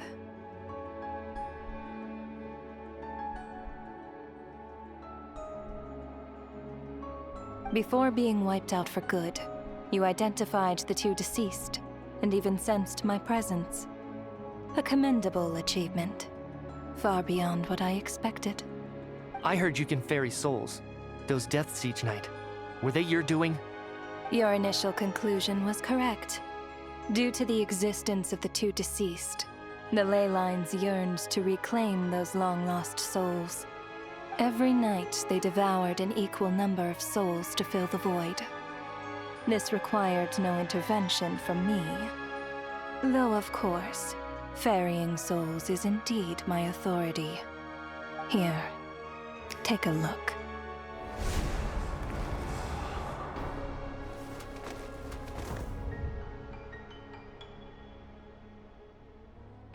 What are you doing? That takes care of today's too. Don't get so worked up. You are already dead, and your souls must return to the ley lines. I know we're already dead. You murdered us, didn't you? Murdered? No. Murder is when mortals usurp my authority. Death is my jurisdiction. If I require someone to die, I need not resort to such laborious methods as murder. You simply met the criteria to trigger my curse of death. I know about the curse of immortality. So there's another death-related curse too? You cursed us? When? And why would you do such a thing? So often, humans pray to me, begging to know when their death will come and what form it will take. But few people ask why. If you must have an answer, know that death comes simply because one's time has come. So you're not gonna tell us the truth? Hold your tongue. By all rights, you shouldn't even be allowed to speak with me. Those angels from the past are to blame for the reckless renovation of the ley lines here. It's made my work on this occasion infuriatingly complicated. Work? So trapping us here, making us watch our friends die, that's just another day at work for you? You clearly have a lot of questions. Fine. As a reward for your remarkable accomplishments over the past few days, I shall answer a few of your inquiries, provided they aren't too unreasonable. After the physical body dies, the soul must return to the ley lines for that person's death to be considered complete. My work encompasses the entire process of death, including, naturally, the guiding of souls into the ley lines, with which you are now so familiar. You must also be rather familiar with Natlan's Night Kingdom, I presume? It was I who supported the creation of the Night Kingdom. It provided a convenient means of guiding the souls of Natlan. Here, too, the ley lines connected to the theater underwent some modifications. The angels hoped to make them capable of accommodating the souls of some special creations. But this actually hindered their ability to accept ordinary souls to some degree. This effect manifested itself after you died from the curse in the theater, leaving you stranded in the afterlife, unable to achieve a complete death. But if souls who die from the curse of death fail to return to the ley lines within a short window of time, they will miss their chance for good. Then, they will remain forever suspended between life and death, no longer subject to the authorities of either. So if you don't resolve this matter soon, and see all our souls return to the ley lines before long, we'll escape your control. Nitya is sharp. This must be what Renova was worried might happen, and the reason she got involved to begin with. But if you have the authority to guide souls, why didn't you just show yourself and get it over with? Why hide among us in the form of Alosha? You seek to understand the mind of a god. Very well. I'll tell you. This is a theater, and I decided I wanted to watch a show about death. That's why I encouraged you to take the events to the stage. I found myself getting quite immersed. I suppose the entertainment you provided makes up for all the trouble you've caused me by being so defiant in the face of death. There. Are you happy with my answer? Can't say I am. Really? But it fits the stereotypes you humans have about gods. Just moments ago, you were complaining about how infuriatingly complicated your work here has been. Work is work, I get it. There are times when it's a huge pain, but you just have to get it done, right? That's a rather unique perspective for a human. You are in fact correct. There is a pain point in this case. Due to the obstruction in the theater's ley lines, there is a hard limit on the number of souls they can receive each day, making it impossible for me to ferry all your souls at once. Revealing my identity too soon would inevitably have led to futile resistance. and there was a risk that any souls who chose to run would disappear. Then there was the issue of the 2 lost souls you called the deceased. The way you resolved that quandary was all part of my design. That's what I don't understand.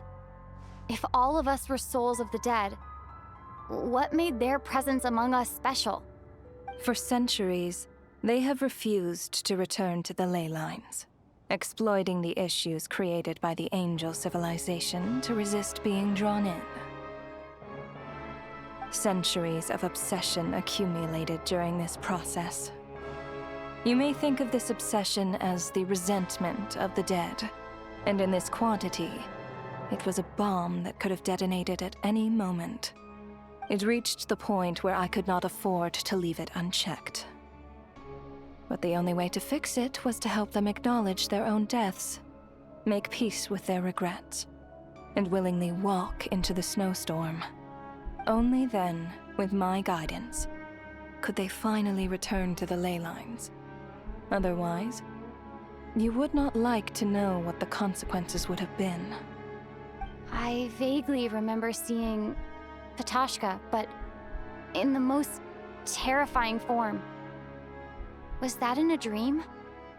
Is that what would have become of her if she hadn't returned to the ley lines? I see your dreams brought you many revelations. So you see, death in fact grants wisdom to mortals. Souls connect to all things in the world and see the chain of cause and effect between them. It's nothing unusual. Anyway, giving psychological counseling to lost souls is not my strong suit.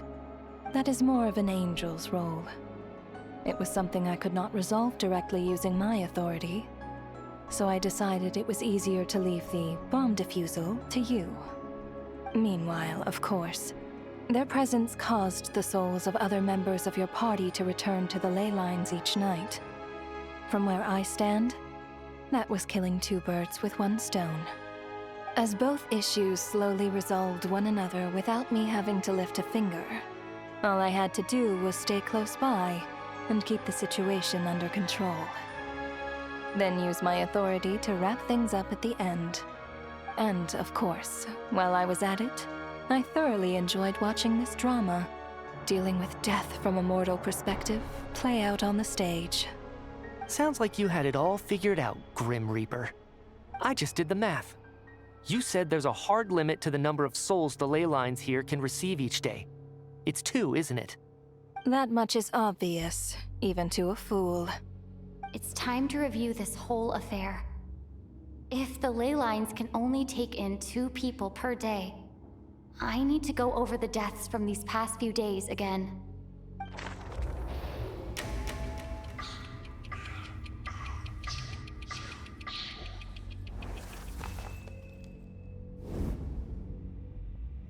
Looking back now, none of us had the faintest idea at the time.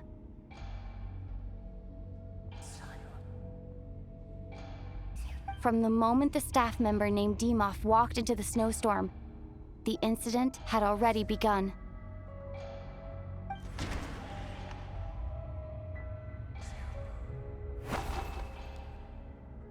No. Let me go over this again.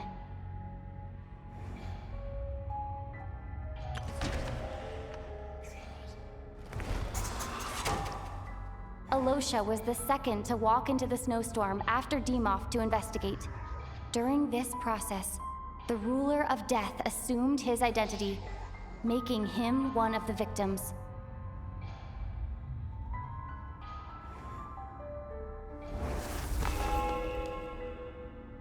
During our first night in the theater, everyone was caught up in the novelty of it all. No one could have expected there would be victims the very next morning. Despite all the confusion, and with the help of hindsight, we finally began to realize that something was amiss with the snowstorm.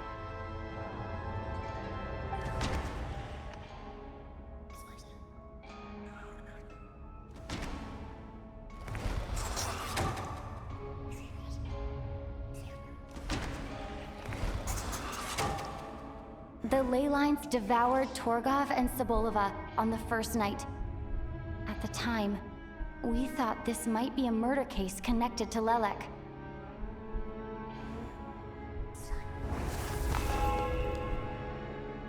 Odette and I spoke a lot that night.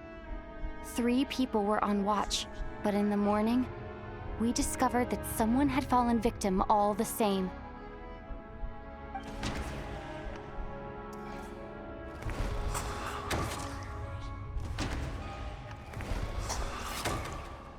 The deaths of Coolish and Rampana caused everyone to stop suspecting Lelek.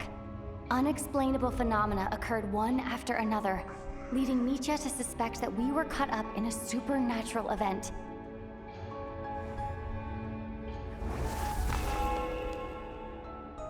Later, we discovered that there seemed to be an extra person among us, and subsequently discovered the existence of the deceased.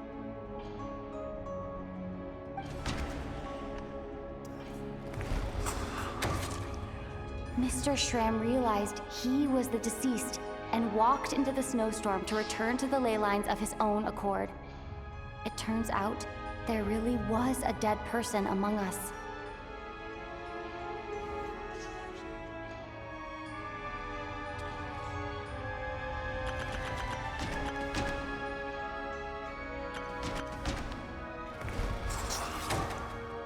We thought it was all over, but Mr. Valeri's death was a rude awakening for everyone. Once again, the ley lines consumed him during the night. A lot happened today. Mr. Valeri's death led us to discover the connection between the number of deceased and the number of victims during the night.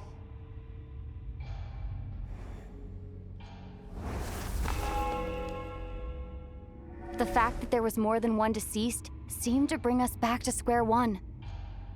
Odette revealed some information she had been keeping to herself.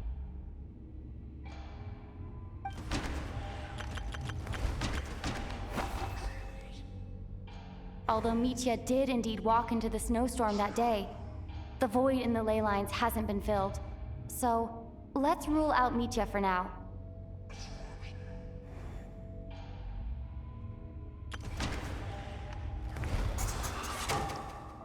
Vodyanitsa was swallowed by the ley lines in her sleep, but the requiem she sang before falling asleep was quite a game changer.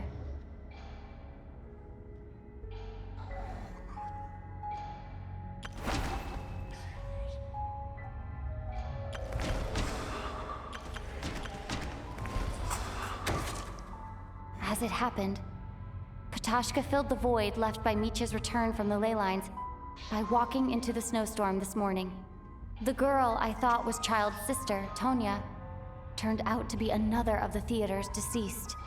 Come to think of it, Ptashka was about to walk into the snowstorm at that time, and Renova, unaware that Mitya would return, was concerned that her soul would overflow from the ley lines.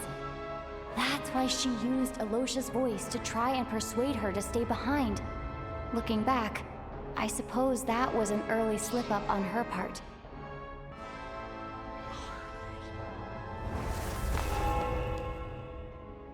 No one could have expected anyone who walked into the snowstorm to return. But just after nightfall, Mitya returned, bringing crucial information with him. Various truths began to surface, including that all of us were already dead, and that the ruler of death was here among us. Then, after revealing her true form, Renova callously claimed 2 souls.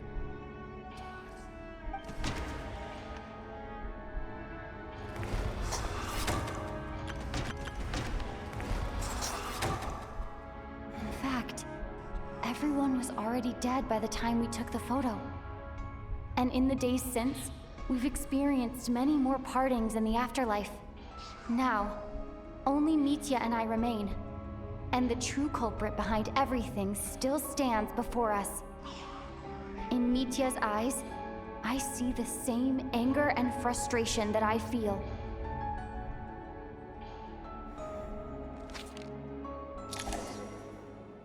That covers everything. It's all clear now. Your work isn't finished here yet, is it? The Traveler and I are still standing here, safe and sound. The water imp's song threw things off a little, but it is of no consequence. The ley lines have already anchored your soul, and the first ray of light tomorrow morning will take you back. I, meanwhile, need to review my attitude towards the water imp race. So the reunion in the night that Vojanitsa mentioned, I suppose that was never meant to be a permanent reunion. That just leaves you, traveler. My power only allows me to temporarily separate your soul from your body. The ley lines of Tevat would not accept you, and your soul is firmly anchored to your body by your will. For a descender like you, who is not bound by Tevat's rules, your death can only be brought through the most violent of means, such as directly destroying either your body or soul.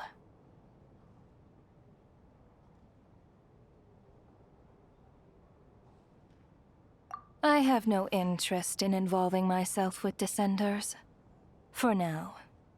Although, this may change if Asmodee remains missing, or you insist on interfering with our affairs. One last question then. All our struggles and sacrifices here, they were meaningless from the very beginning, weren't they? Death abides no reason. Besides, what you call sacrifice is merely a concept created by humanity. To me, it is nothing more than a self-indulgent charade in the face of death. Mere mortals fantasizing that their actions could reclaim something from my grasp. A truly laughable idea.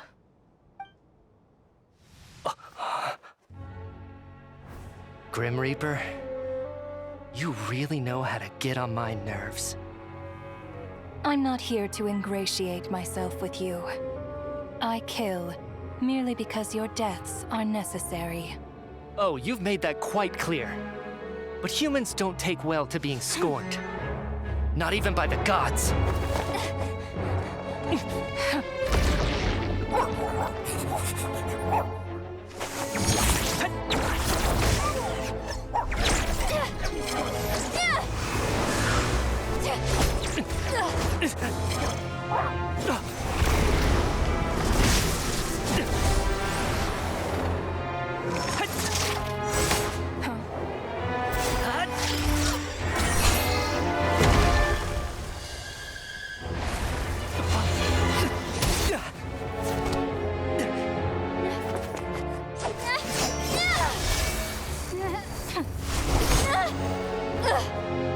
This is futile.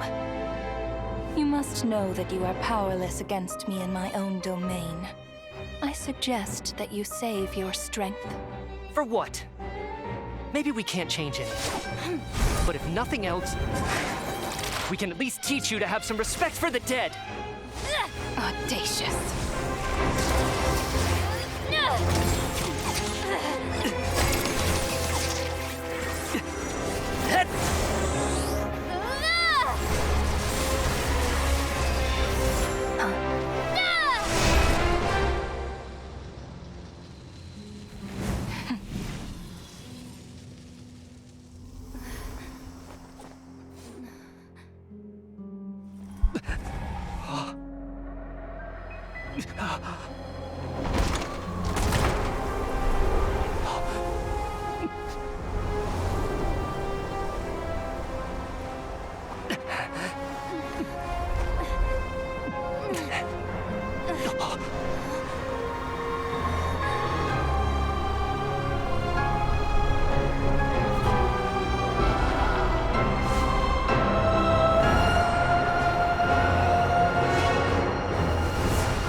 How are you holding up, Odette? What happened to me? How much do you remember?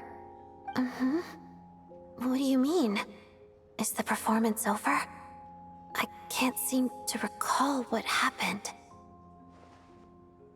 Has Odette already forgotten?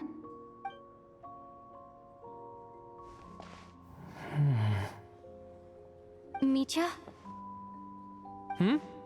Oh, I'm sorry. I guess I spaced out there for a second. Remind me who you are? Don't you remember anything?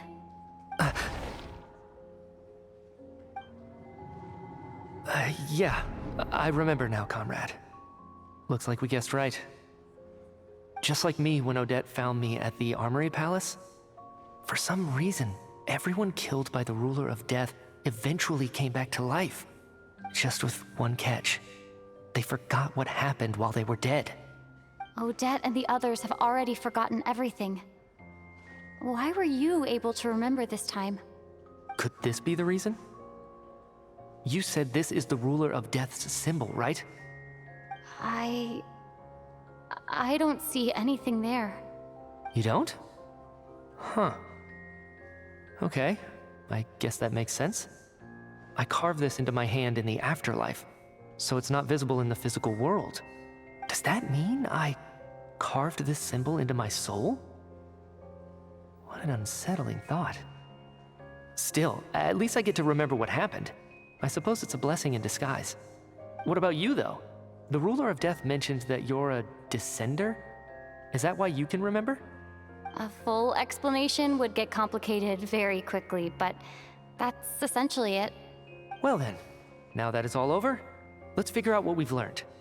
The first thing I notice is that everything here is precisely as we left it, right before our deaths. This confirms that time passes differently in the afterlife than in the real world. They say that right before death, time slows down and your whole life flashes before your eyes.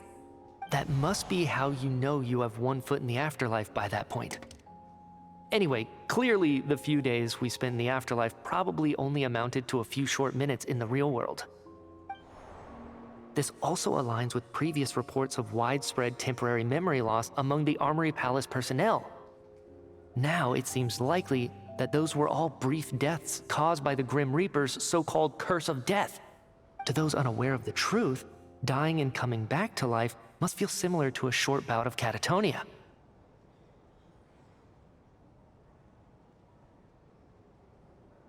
This leaves me with a couple big questions. What are the conditions that trigger this so-called curse of death? And why are we resurrected after we die? If nothing else, I think it shows that killing us wasn't her ultimate goal. We still don't know her true reasons for subjecting us to death. Right. This time only got complicated because of the situation with the theater's ley lines. That's why she had to approach it differently. If the previous incidents of amnesia among the researchers are anything to go by, killing us is usually a pretty routine matter.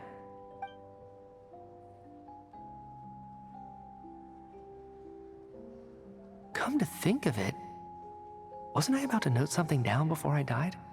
I can't remember what it was, but I think it was something related to my research project? Sorry, Traveler. I'll catch up with you again later. Right now, I have to make a trip back to the Armory Palace. Ma'am, if I may, no one of your description has ever shown up in my investigations into Mr. Mitya's friends. Yet, you two seem very familiar with each other. Could you perhaps tell me where he was in such a rush to get to?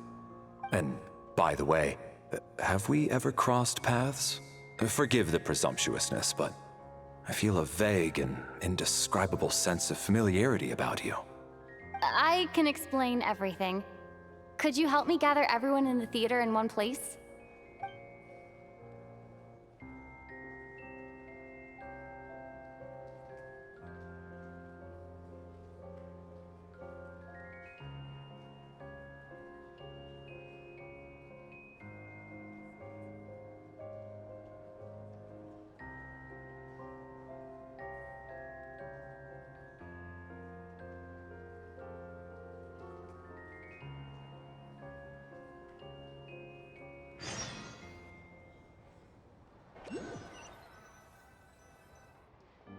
So Chuganov really is going to shut down the factory.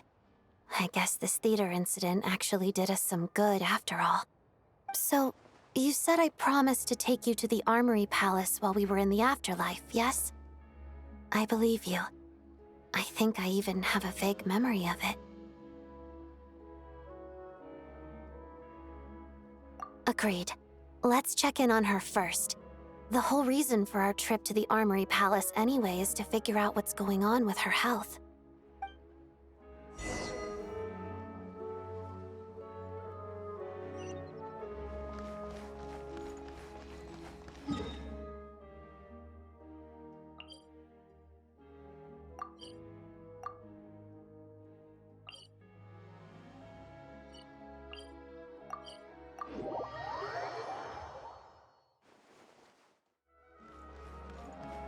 Take a break?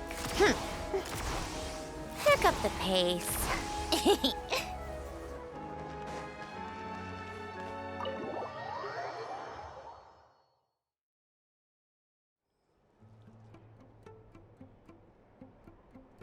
I'm finally back. Even though a long time has passed from my perspective, as far as Paimon's concerned, I probably just went out to watch a very short show. I should keep my emotions in check when I see Paimon again, or it'll seem weird. Wait. The atmosphere here feels off. Shh. Stay quiet.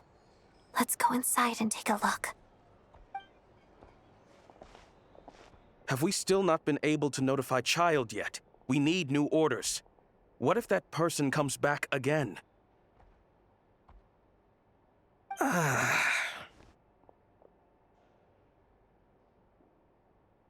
I'm so sorry. Under the circumstances, there was really nothing we could do. Tell me, what happened to Paimon? It was the Jester. He came here in person and escorted Miss Paimon away. He's the director of the Fatui. His authority supersedes all others and cannot be questioned. There was nothing we could do. How long ago did he leave? And what was Paimon's status? It was about an hour ago. Miss Paimon was fast asleep at the time. The Jester simply walked off with her as if it was only natural. I assure you, he absolutely did not use any force. Do you know where they went? The Armory Palace, most likely. Lord Piero, the Jester, has been overseeing the experiments there lately, keeping a close eye on their progress. Everyone in the Fatui has heard about it by now. I'm surprised he came in person. Whatever his reason for taking Paimon, he'll most likely return to the Armory Palace first, which is exactly where we were headed anyway. Then lead the way, Odette. Okay, let's go.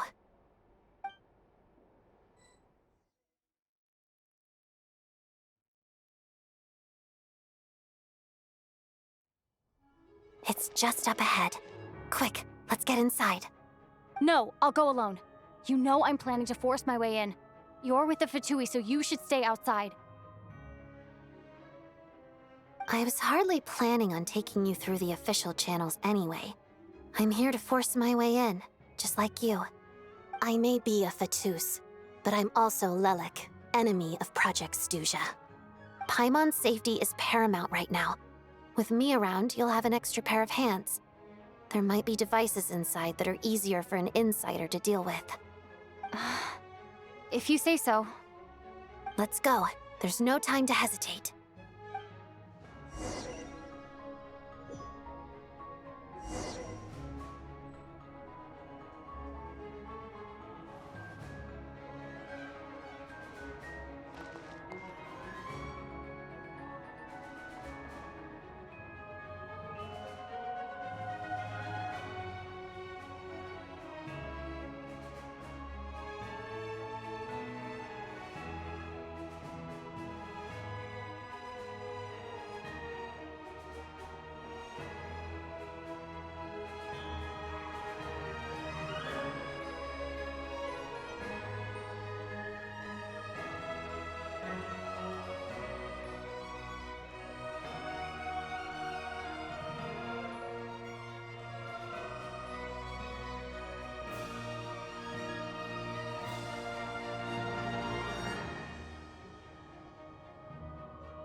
on, keep up.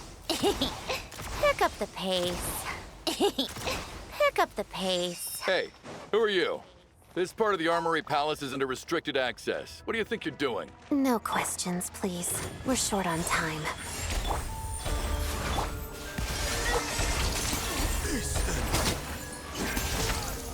How tiresome.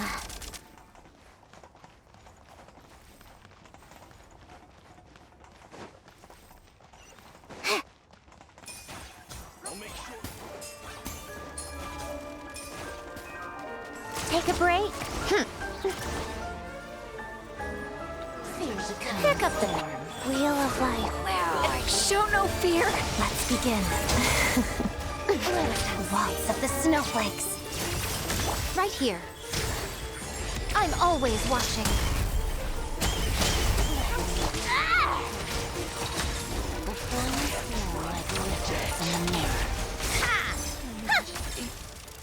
I still...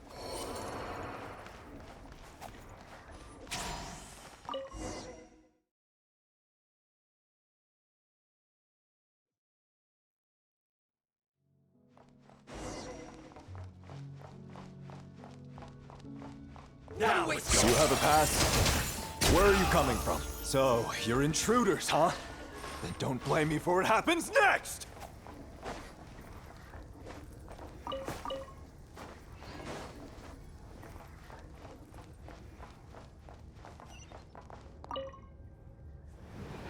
The Armory Palace is hidden this deep in?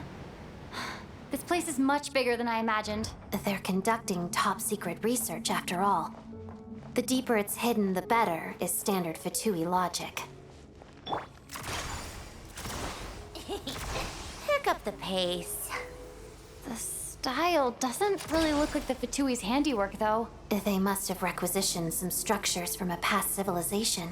Looks like we're in for a intruders! Stay alert!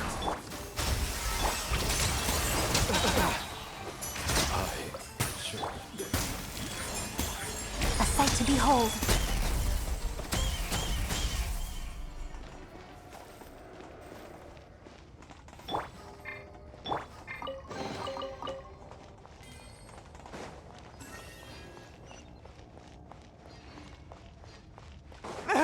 Intruders? Don't come any closer! Just what are you guys trying to do here? Make sure it works your skull! Crystalline Adagio.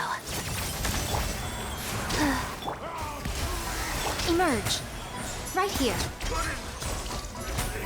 Come on, keep up. No one interferes with a jester's work!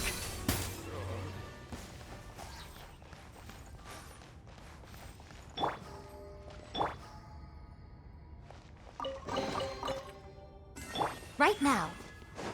Go.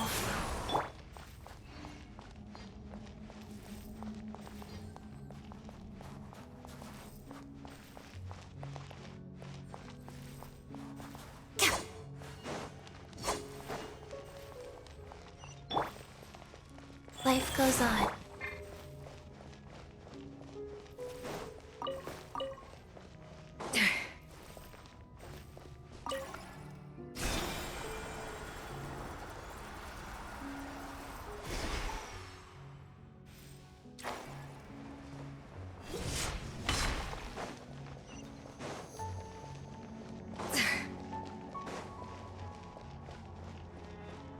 Looks like no one's guarding this place. There's something off about that decoration over there. Look out! Let's deal with these before we move on.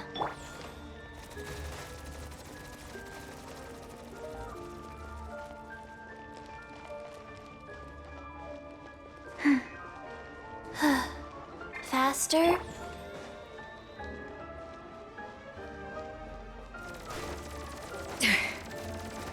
A little amusement. Rise. Right here. Emerge. Right now.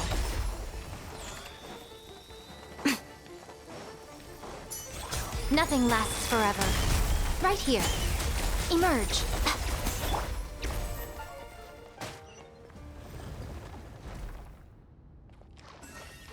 Go.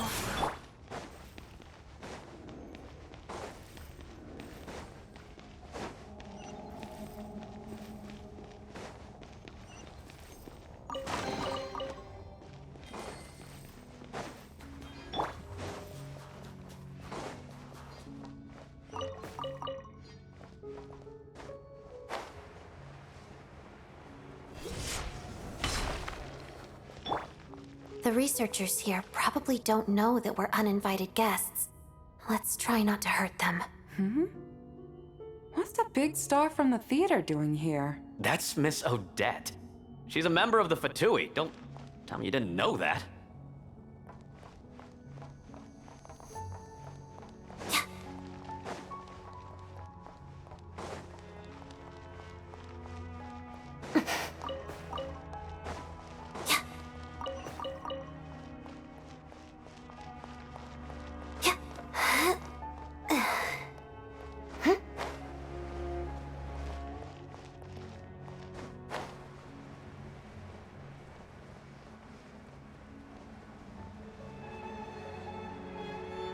Was the whole reason for Project Stuja to support the research here at the Armory Palace? Just what are the Fatui and the Tsaritsa planning?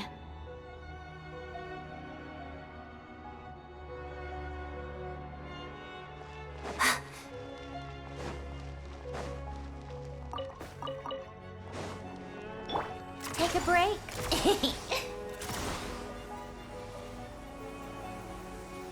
How tiresome.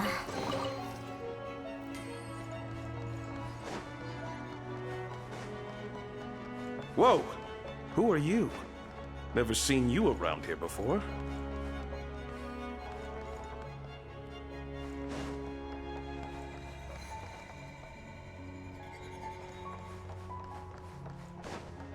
Come on, keep up. Hiccup, looks like there's no way through here. Maybe using the power of this prism could help?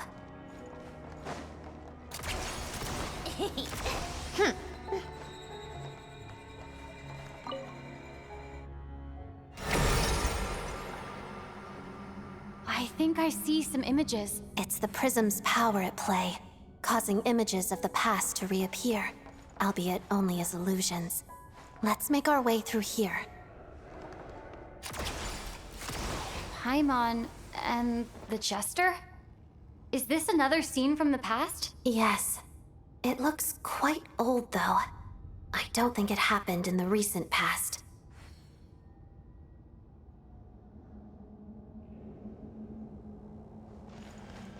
Come on, keep up. What's going on here? What happened? The source seems to be the Armory Palace. They must have started some large-scale experiment. Wait, what if this has something to do with Paimon? We need to hurry! Pick up the pace. Pick up the pace.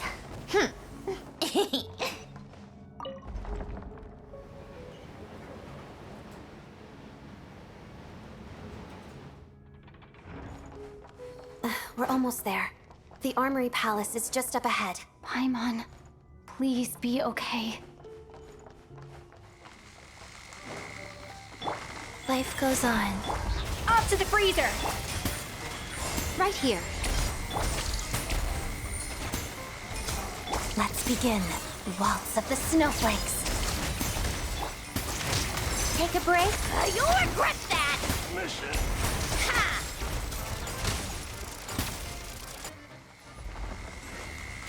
Pick up the pace.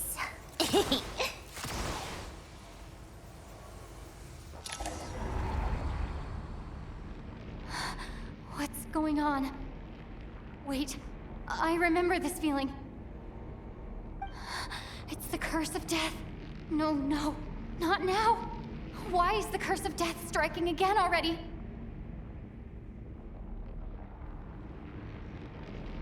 Odette?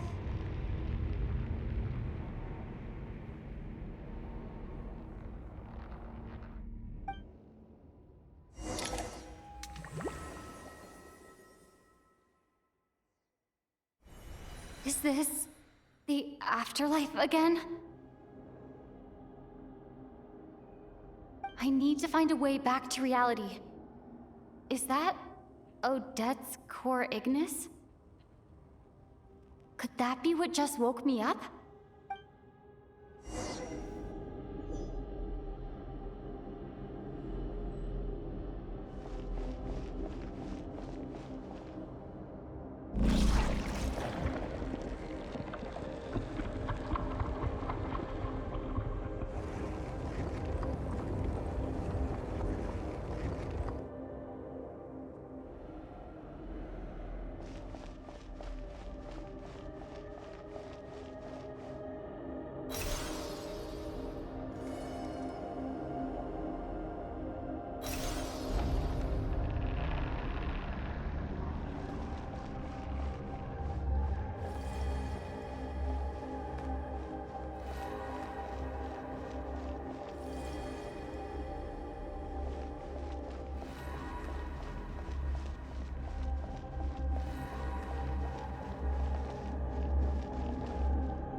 Odette!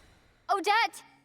No signs of life, but past experience says that she should be resurrected before too long. Right?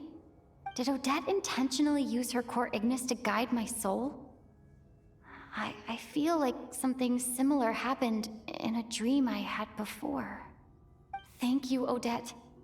If not for you, my soul wouldn't have found its way back to my body so quickly, and I might not have woken up so soon. But I'm sorry. I don't have time to protect you. I have to use the time you bought me to get Paimon back.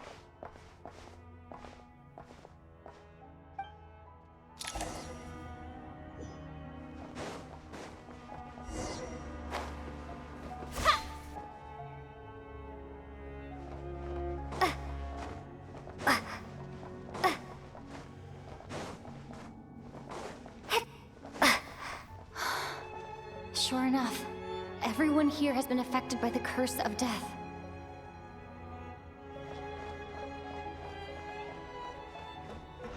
Paimon! Paimon! No, wait. Paimon probably didn't escape Renova's curse either. She won't be able to respond to me right now. I'll have to find her myself.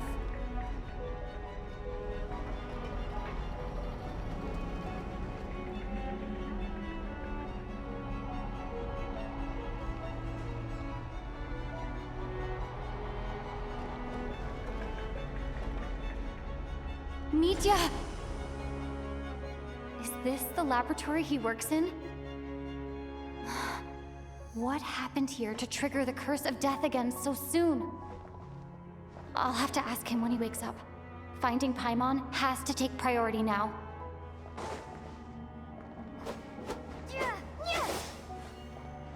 And Case!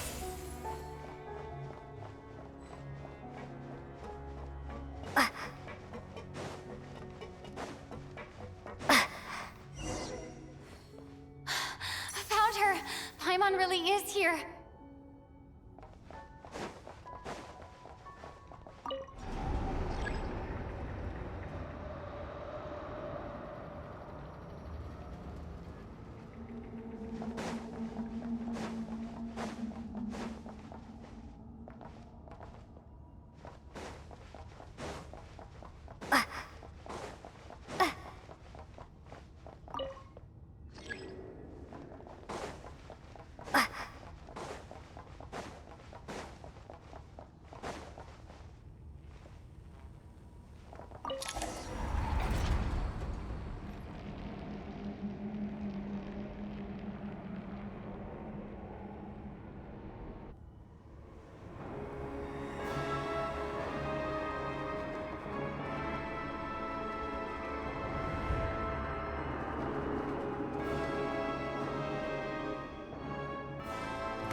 You don't learn, do you?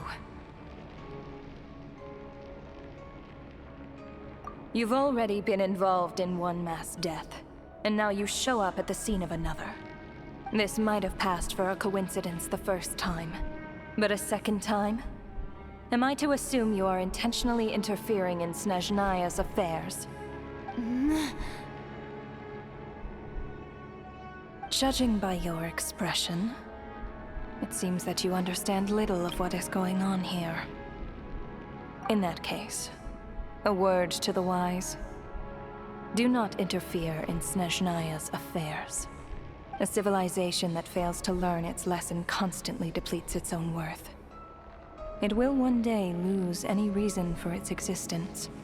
And as a descender, you are perfectly suited to be the lifeline to which a dying civilization might desperately cling. Consider your position carefully. No advice needed. I'll make my own judgments. Suit yourself. When the day of reckoning arrives, not even a descender can hope to escape unscathed. The time for resurrection fast approaches. The mortals here are not yet worthy to behold my form. So that will be all for today.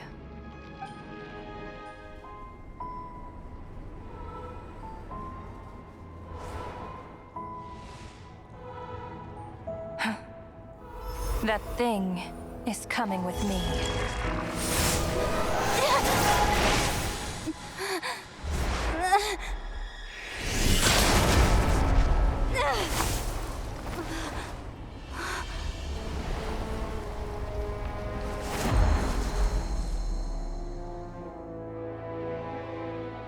You awoke sooner than I thought.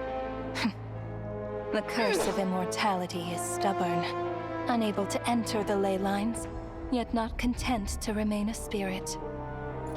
Ruler of death, what do you want? You perplex me. Both you and you. That thing may be a creation of Celestia, but it possesses none of Celestia's power, let alone authority. Your obsession with it baffles me. No matter, the resurrection will soon begin. It's worthless anyway. I'll reclaim it next time.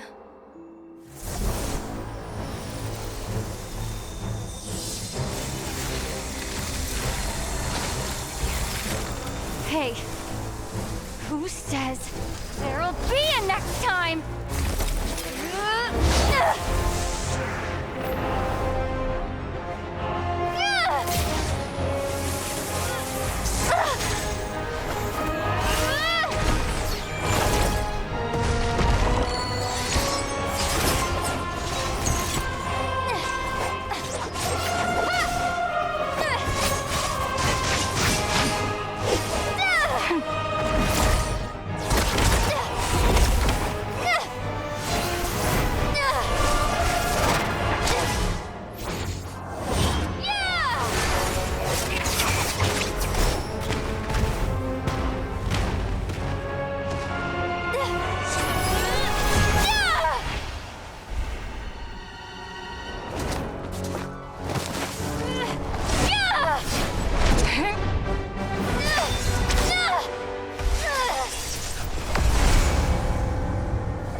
I missed you, Paimon. What are you talking about? We haven't even been apart for that long, have we? It was different this time. You seem to be in pretty good shape. Yeah, Paimon's back in tip-top condition. It's the weirdest thing. Paimon fell asleep earlier, and when she woke up, she found herself here. The jester and that guy talking to him used some kind of energy on Paimon, and she could kind of feel it canceling out that other thing that was making her feel unwell. So, Mitya helped too? Apologies for leaving in such a hurry at the theater earlier. I was in a rush to verify some theories. Rest assured that your companion is perfectly safe. We reversed the effects that the experimental energy had on her. The jester specifically instructed me to do so. I suppose this is our first official meeting, Traveler. I could not let Paimon suffer in her condition for a moment longer, and so I simply took her without explanation. I hope you do not mind.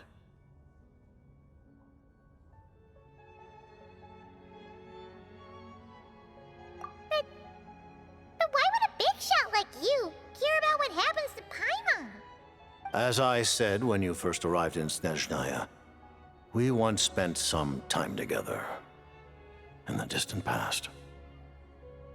Oh yeah, you did mention that. And Paimon did think you seemed strangely familiar the first time we met. I'm afraid the reminiscing will have to wait. Mitya, let us continue with the report. What conclusions, if any, did you reach from conducting the final experiment of our energy research ahead of schedule? The good news is, my hypothesis regarding the Ruler of Death has been verified. As for the bad news, I recommend we suspend the experiments and Project Mistleton until further notice. Currently, we have no means with which to make a breakthrough.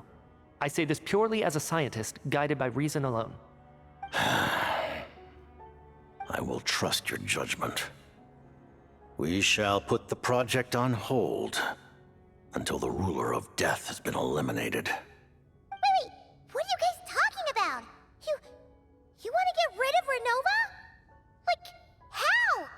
By killing her? By whatever means necessary, so long as it removes the threat she poses to us. Until then, everything we do will be in vain. After what just happened, I've ascertained Renova's goal.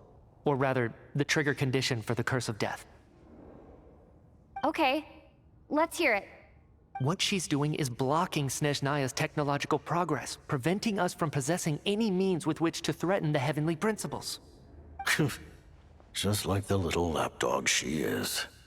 So, any ideas, research, or experiments that lead to technological progress can trigger the curse.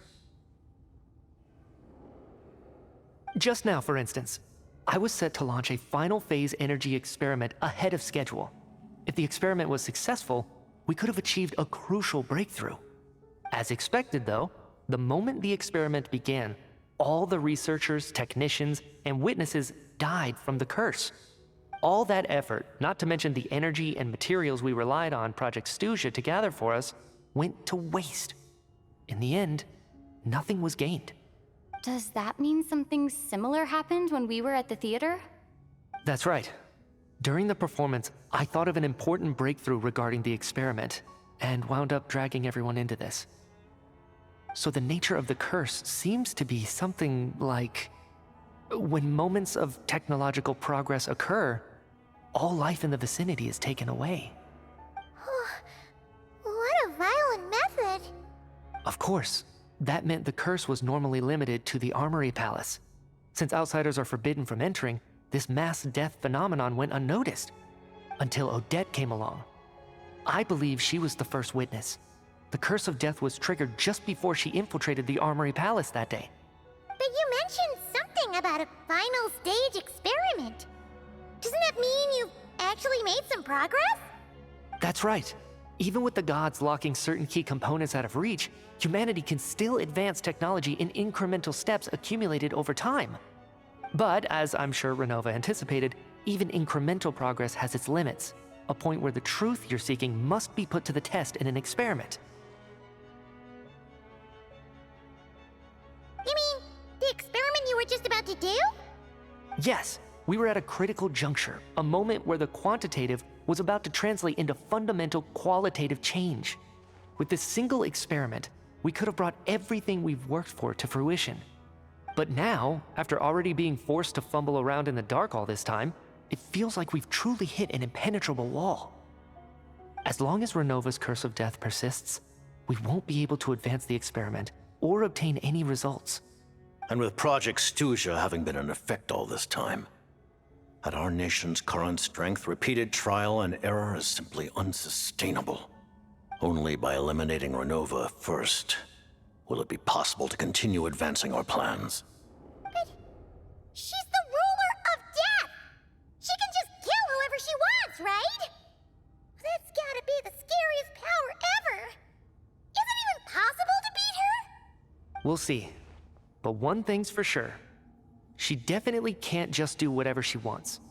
The best proof of that is me, standing here, very much alive. You're saying... Wouldn't it be easier to just kill all of us researchers for good? Why resurrect us over and over again? Why let us advance our technology to this point? So, you're saying even the ruler of death has limitations we don't know about? Exactly.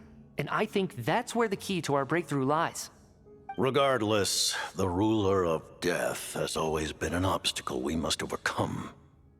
Indeed, we must face life, death, time, and space. After all, our goal is the heavenly principles. The Fatui want to challenge the heavenly principles? For a long time, I've had a vague suspicion the Fatui and the Tsaritsa were targeting the heavenly principles. But hearing the Jester admit it is still a shock. No wonder the Tsaritsa's goal has always been kept a secret from the people. What kind of road will that lead Snezhnaya down? In that case... Lord Jester, I would like to request some leave. I'd like some time to organize my thoughts and go over the data. Granted. Get some rest, put the experiment out of your mind, and take care that the curse of death doesn't affect any civilians.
While there is yet time, allow me to offer you my hospitality, honored guest of Snezhnaya. Is there anything you wish to know?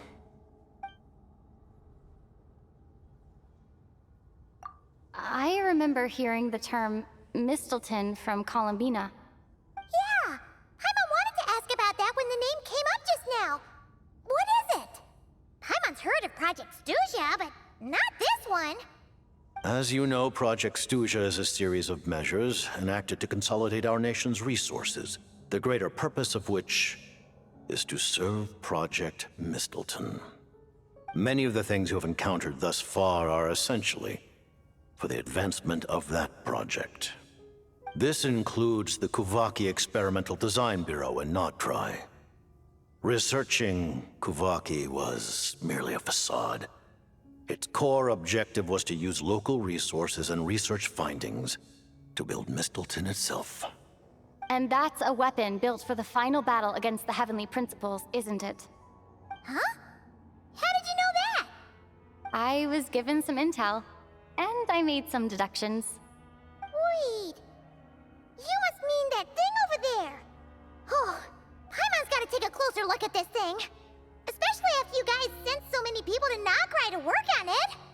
Kuvaki alone will not break through Celestia's defenses, let alone challenge the Heavenly Principles. The Heavenly Principles are no doubt accustomed to combating the power of the Light Realm, and elemental energy is simply the power of the human realm, converted to that form by the Heavenly Principles themselves. Any attempt to use this power against its creator would be a futile endeavor. For now, therefore, we have set our sights on the form of energy associated with the Third Descender and the Stellar Linchpins. This may hold the potential to allow Mistleton to contend with the Heavenly Principles. You could say that by reverse engineering the Stellar Linchpins to extract the energy within, we have obtained a source of anti-Celestia energy. The Kuvaki Experimental Design Bureau, Project Stuja, and the new energy experiments. Huh.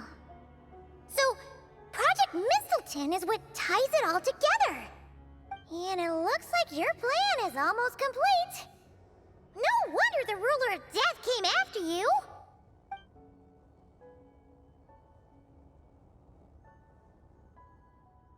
Her Majesty the Tsaritsa has embarked upon an expedition to vanquish a monster. Were it not for this, I imagine she would have been delighted to grant you an audience. Seems like the powers that be in Snezhnaya don't intend to hold my past conflicts with the Fatui against me. The Harbingers have been granted significant autonomy in retrieving the Gnosis. But by the same token, they do not completely represent Snezhnaya's official stance. You read my mind. Speaking of the Gnosis, Paimon's been dying to ask this question since forever. Why exactly does the Tsaritsa want to collect them? Is it something to do with the fight against the Heavenly Principles? The Gnosis will undoubtedly serve as a key bargaining chip when she confronts the Heavenly Principles. Beyond that, you had best ask the Tsaritsa herself. I am not sure if this information is mine to disclose. What do you mean, not sure? Don't you make the rules? You're the highest-ranking Harbinger! Ugh, never mind. Taking on the Heavenly Principles is something most people wouldn't even entertain in their wildest fantasies. Why is the Tsaritsa so fixated on this? In Tevat today, civilization is nothing but an illusion. Something whose very existence can be negated at any moment. Our civilization may very well be destroyed in the struggle, but as things stand, the Heavenly Principles could choose to negate our existence on a passing whim. And we must not sit back and accept that fate. Only by changing the state of affairs, only by overthrowing the Heavenly Principles, can our civilization truly be said to have taken root. Otherwise, the fate of the people of Conria and Hyperborea is a cycle doomed to repeat itself. Accepting potential destruction in return for getting to control your own fate. Furthermore, perhaps this is still somewhat difficult for you to understand. Are you aware that all the rules of this world are made up of curses? Huh? All of them? Paimon knows about the curse of death you mentioned, and the curse of immortality that you and Dainsleif have. Then, the birth of the Hilly Churls, the rules of Natlan's Ode of Resurrection, those are curses too? Farina's long life seems to stem from a curse placed on her by Focalor as well. Yes. Even a god's love for humanity is a curse the Heavenly Principles inflicted upon the gods. What? The Tsaritsa has always had ample reason to hate the Heavenly Principles. If she can seize their authority, she will reconstruct the entire world, and when that time comes, humanity will be completely liberated from curses and lies. Look forward to it. It will be a world beyond your imagination.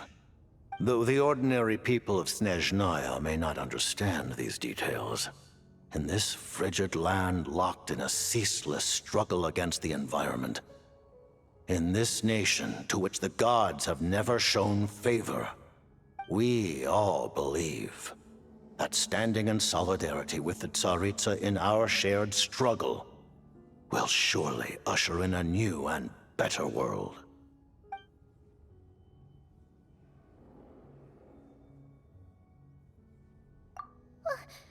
Paimon really doesn't remember. He's basically a stranger. You've got to believe Paimon. Allow me to explain. The reason Paimon reacted to the anti-Celestia energy developed by the Armory Palace is because she comes from Celestia herself. More specifically, she is one of its creations. Paimon? A creation of Celestia? Oh, right. I was blinded by anger earlier, but thinking back on it, Renova also said that Paimon is a creation of Celestia, but she lacks Celestia's power or authority. As you know, the lunar fragments in Nodcry were pulled down from the sky using Fatui technology. But the first application of this technology was in Conria over 500 years ago. I used this technology upon the heavens, and the response I received was none other than Paimon descending from Celestia. I presented her to the Vinster King, but he took no interest in this gift, nor did it satisfy him. Paimon then took up temporary residence in my palace until, of course, the arrival of the Cataclysm. Wait, Paimon's a little confused. You're talking about things that happened in Conria 500 years ago. You're saying Paimon was there for that? But Paimon doesn't remember any of that. Falling from the sky, being given away as a gift, none of it. Having lived through the Cataclysm, perhaps you too were burdened with some manner of curse. Although, losing your memories would indeed be the smallest price I've ever seen paid. But it's not just her memories from Conria. Paimon doesn't even know how she spent the last 500 years. She only has memories from the past few years. No matter how hard she tries to remember. What was Paimon like back in Conria? Did she know a whole lot because she came from Celestia? Was she super smart? Unfortunately, when you arrived in Conria, your consciousness was like that of a newborn infant. None could say what kind of being you once were in Celestia. During the time you lived in Conria, your personality was no different from how it is now.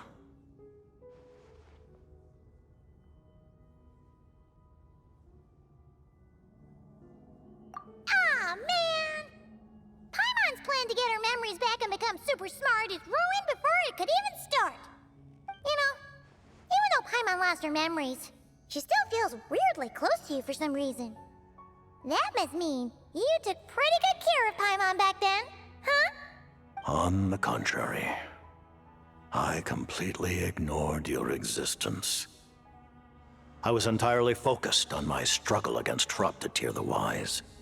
But now, as I see it, it is as if you are the only sane thing that survived that era of insanity. And thus, are worthy of protection.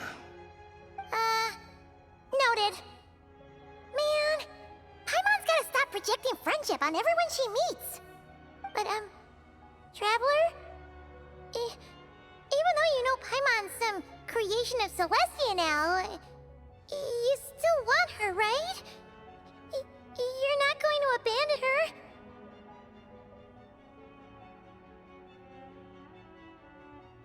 Oh, phew! That's a relief. Paimon's just learning about this too. She's barely even processed it.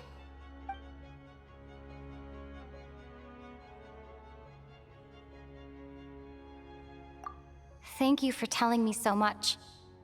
I'm a bit surprised, honestly. I didn't expect you to be quite so transparent with me. Given the circumstances, the Fatui need not hide anything from our allies. Allies? To advance Project Mistleton, we must first resolve our issue with the Ruler of Death. And, if I presume correctly, you have no intention of letting her actions go unpunished either, do you? That's right. Ever since she said she intends to reclaim Paimon when we next meet, I figured reconciliation was out of the question. Against an opponent of this caliber, deliberating over our allegiances would waste time we do not have. We must join forces unreservedly with whomever we can, if we are to stand anything like a fighting chance. You're going to challenge the Ruler of Death? Just for Paimon? But Paimon's only... Thank you! Oh, thank you! Oh, gee!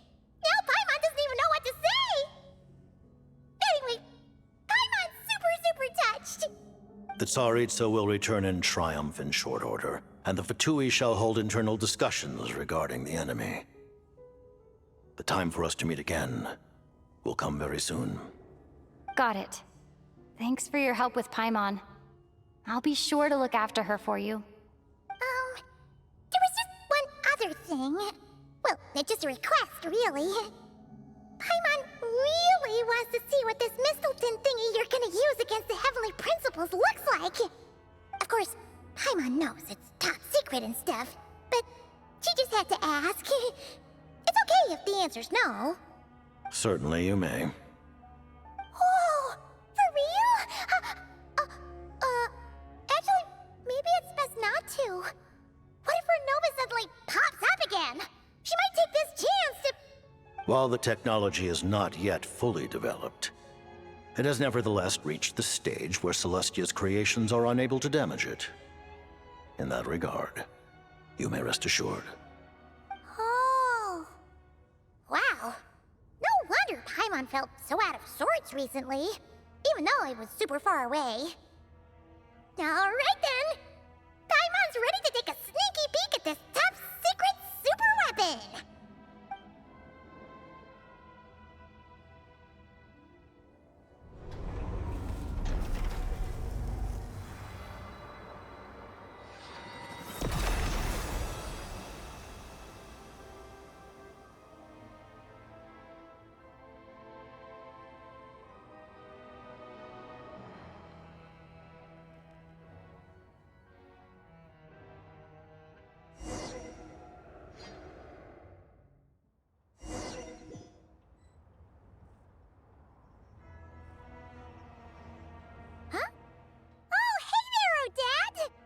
Paimon?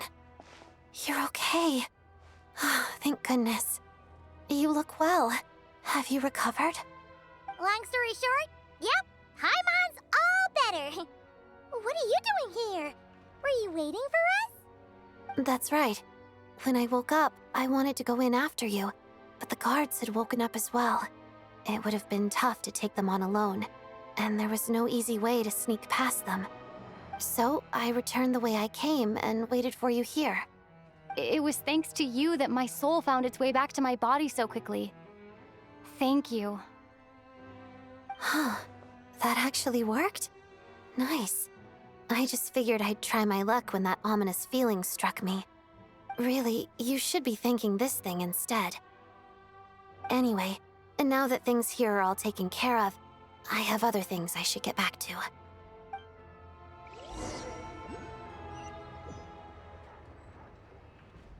Ah, Director Chuganov, you're back.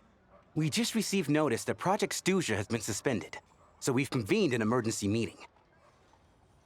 This is the preliminary plan. In addition to expanding production capacity, we've also discussed feasible layoff plans to optimize revenue and expenditure structure. Our calculations indicate that the factory's profits will increase by at least 30%. Just give the word, Director. That won't be necessary. Leave the energy for those who need it. Whether they use it just to get by or to run a business, that's up to them. Start preparing to halt production and lay off the staff. Make sure the workers are able to land on their feet and that they are duly compensated. Thank you all for your hard work during this time. Am I hearing you right? Why? After all the tough times we made it through, now is exactly when we should start to turn a profit. I just suddenly don't want to do this anymore. Huh. Does there have to be a reason? Iskra, it's time to rest. Dear esteemed members of the Rokat, given the effects of Lelik's radical actions upon our organization's reputation and social stability, a decision has been made to permanently withdraw this codename from use. Considering that Lelik did what they did for the benefit of the people, the Rokat has nevertheless negotiated with the authorities, ultimately securing a waiver for all penalties due to them. Lelik will be suspended for a period of time. Depending on their future performance, they may be allowed to adopt a new codename and continue acting as part of the Rokat. The purpose of this notice is to remind everyone once again that motives and methods are equally important when one operates in the shadows. Even with Project Stooge's suspension and our interim operational victory, we must guard against complacency and rashness and work to consolidate the progress we have made so far. We act only for the greater glory and solidarity of our nation. May the aurora shine ever on, and the tundra always stand firm. We act only for the greater glory and solidarity of our nation. May the aurora shine ever on, and the tundra always stand firm. Looks like it's finally over. You mean for us? Just thinking out loud. I've never seen the Snezhna Grad Vecha so lively before. I never once thought I'd come here. But I understand everything now, Rosaline.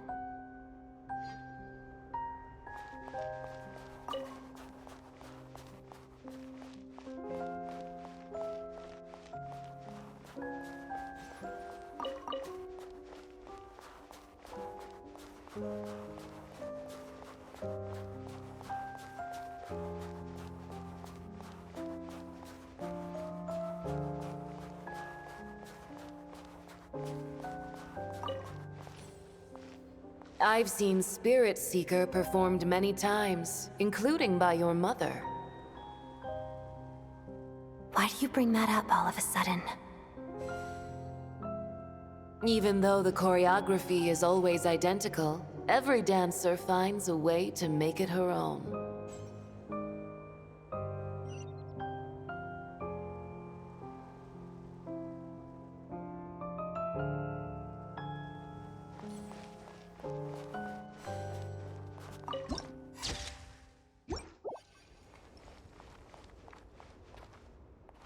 So you actually want to talk to me about ballet? I just think it would be a pity if the dance was lost to history. She didn't teach it to you, did she? That was an unusually subtle taunt for you.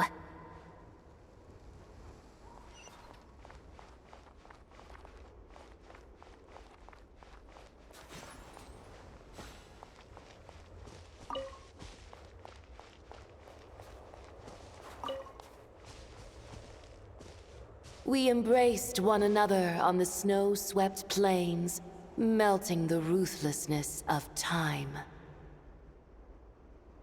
But when our bodies, in pieces, are cast to the winds, what of our love will remain behind?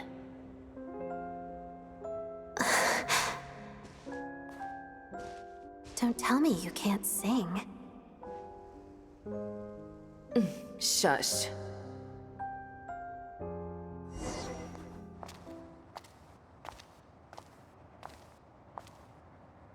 I understand her hatred. The Fatui robbed her of the life she should have had. I never opposed her dancing. Yet still I became an enemy of her ballet. I'll just keep my distance. Many despise me. I'm used to it.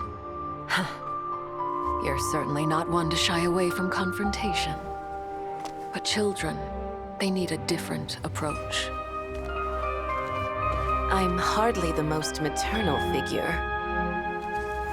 Yet, she is a child. In my experience, while a father commands authority, he must still yield to love. You should tell her what you think about her dancing.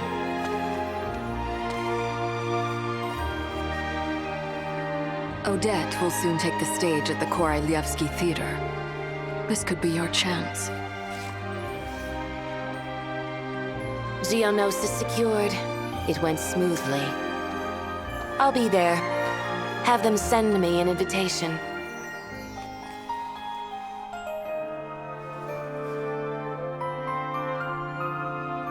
Sadly, things didn't work out. Her final words are inside that block of ice. This? Aren't these for monitoring her subordinates? Not yours. This one isn't her witch's flame. But my two worlds' flames... the two worlds' flames can burn away memories. It was my parting gift to Rosaline.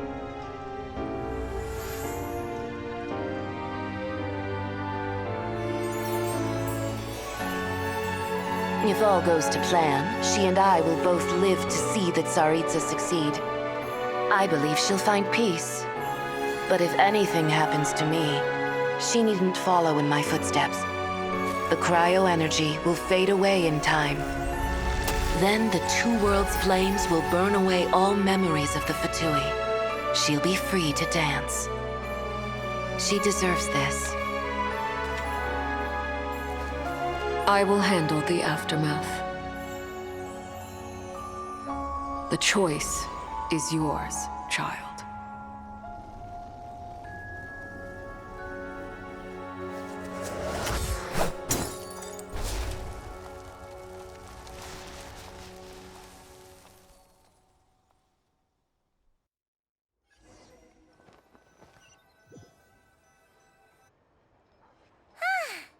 Fresh air at last! Paimon's head isn't spinning anymore, and the fever's all gone. Paimon's finally free to fly again!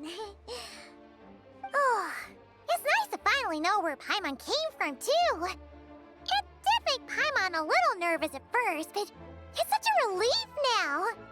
Like, who cares if Paimon's a creation of Celestia? She's probably not anyone that important. Probably just the fairy of food and fun or something.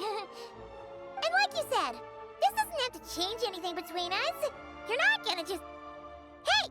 Hurry up! Why are you walking so slowly? You've spent the last few days lying in bed and stuffing your face. I didn't think you'd be able to fly this fast. Says who? Paimon's as agile as ever. They don't call her White Floaty for nothing. Paimon originally wanted to check out the bookstores in Snezhnograd, but she's more in the mood for flying around right now, so let's save that for later. Wait, they've got light novels from Yai Publishing House here too. Huh? And this is Paimon's favorite mystery story from Fontaine! Wow! It got a sequel! The local Snezhnayan books look pretty interesting too, but also kinda heavy. Not the easiest things to look around. I thought you were in the mood for flying around. Paimon can read while she flies. Hey! Look at these two dolls! Which do you like better?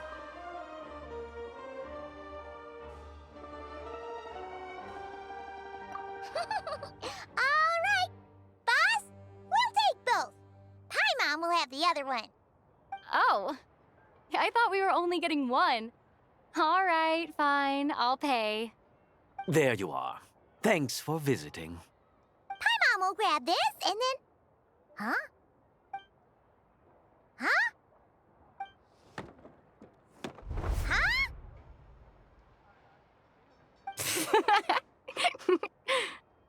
How many layers does this thing have? And what are you laughing at? Huh. You knew all along, didn't you? A whole bunch of people are gathered over by the plaza. Hey, look! That looks like Tartaglia! Hey, Tartaglia! I know that voice. Of course. If it isn't Paimon and my old comrade. You're looking well, Paimon. All better? Yeah! The Jester knew what was wrong and fixed Paimon right up! Thanks for sending someone to keep Paimon safe, too. Oh, yeah. About that. That was... kind of embarrassing. Who could have known that our director would go looking for you in person? So sorry for the misunderstanding. Oh, right. Let me introduce you. This is my little sister, Tonya. Hello, Tonya. Hello, hello. Firstly, I'm really sorry about my brother. Sounds like he's caused you no end of trouble. Hey now, why'd you have to start with that? Not that it isn't true, of course. So she's the real Tonya. She said you two didn't manage to meet up at the theater.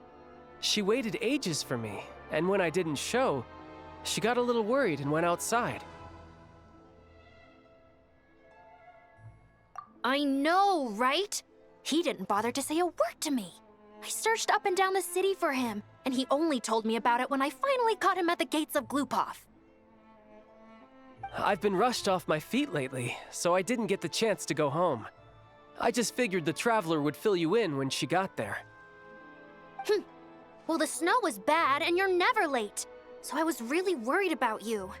How was I supposed to know that you'd stood me up? I'm sorry, Tonya. I really am. I'll make it up to you somehow. Just... please don't tell Mom and Dad. Although the mix-up led to a series of misunderstandings, it's probably for the best that the real Tonya didn't get caught up in that mess. Besides, it's obvious that Tartaglia isn't usually one to break a promise. He only gave his ticket to me because he had to look into Lelek. No, it's fine. It just meant I didn't get to see the show in the end. By the way, what did you think? You were one of the first people to see it, you know? I would say... the best is yet to come. Huh? What kind of review is that? Hey, look!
It's about time we threw another tea party, don't you think?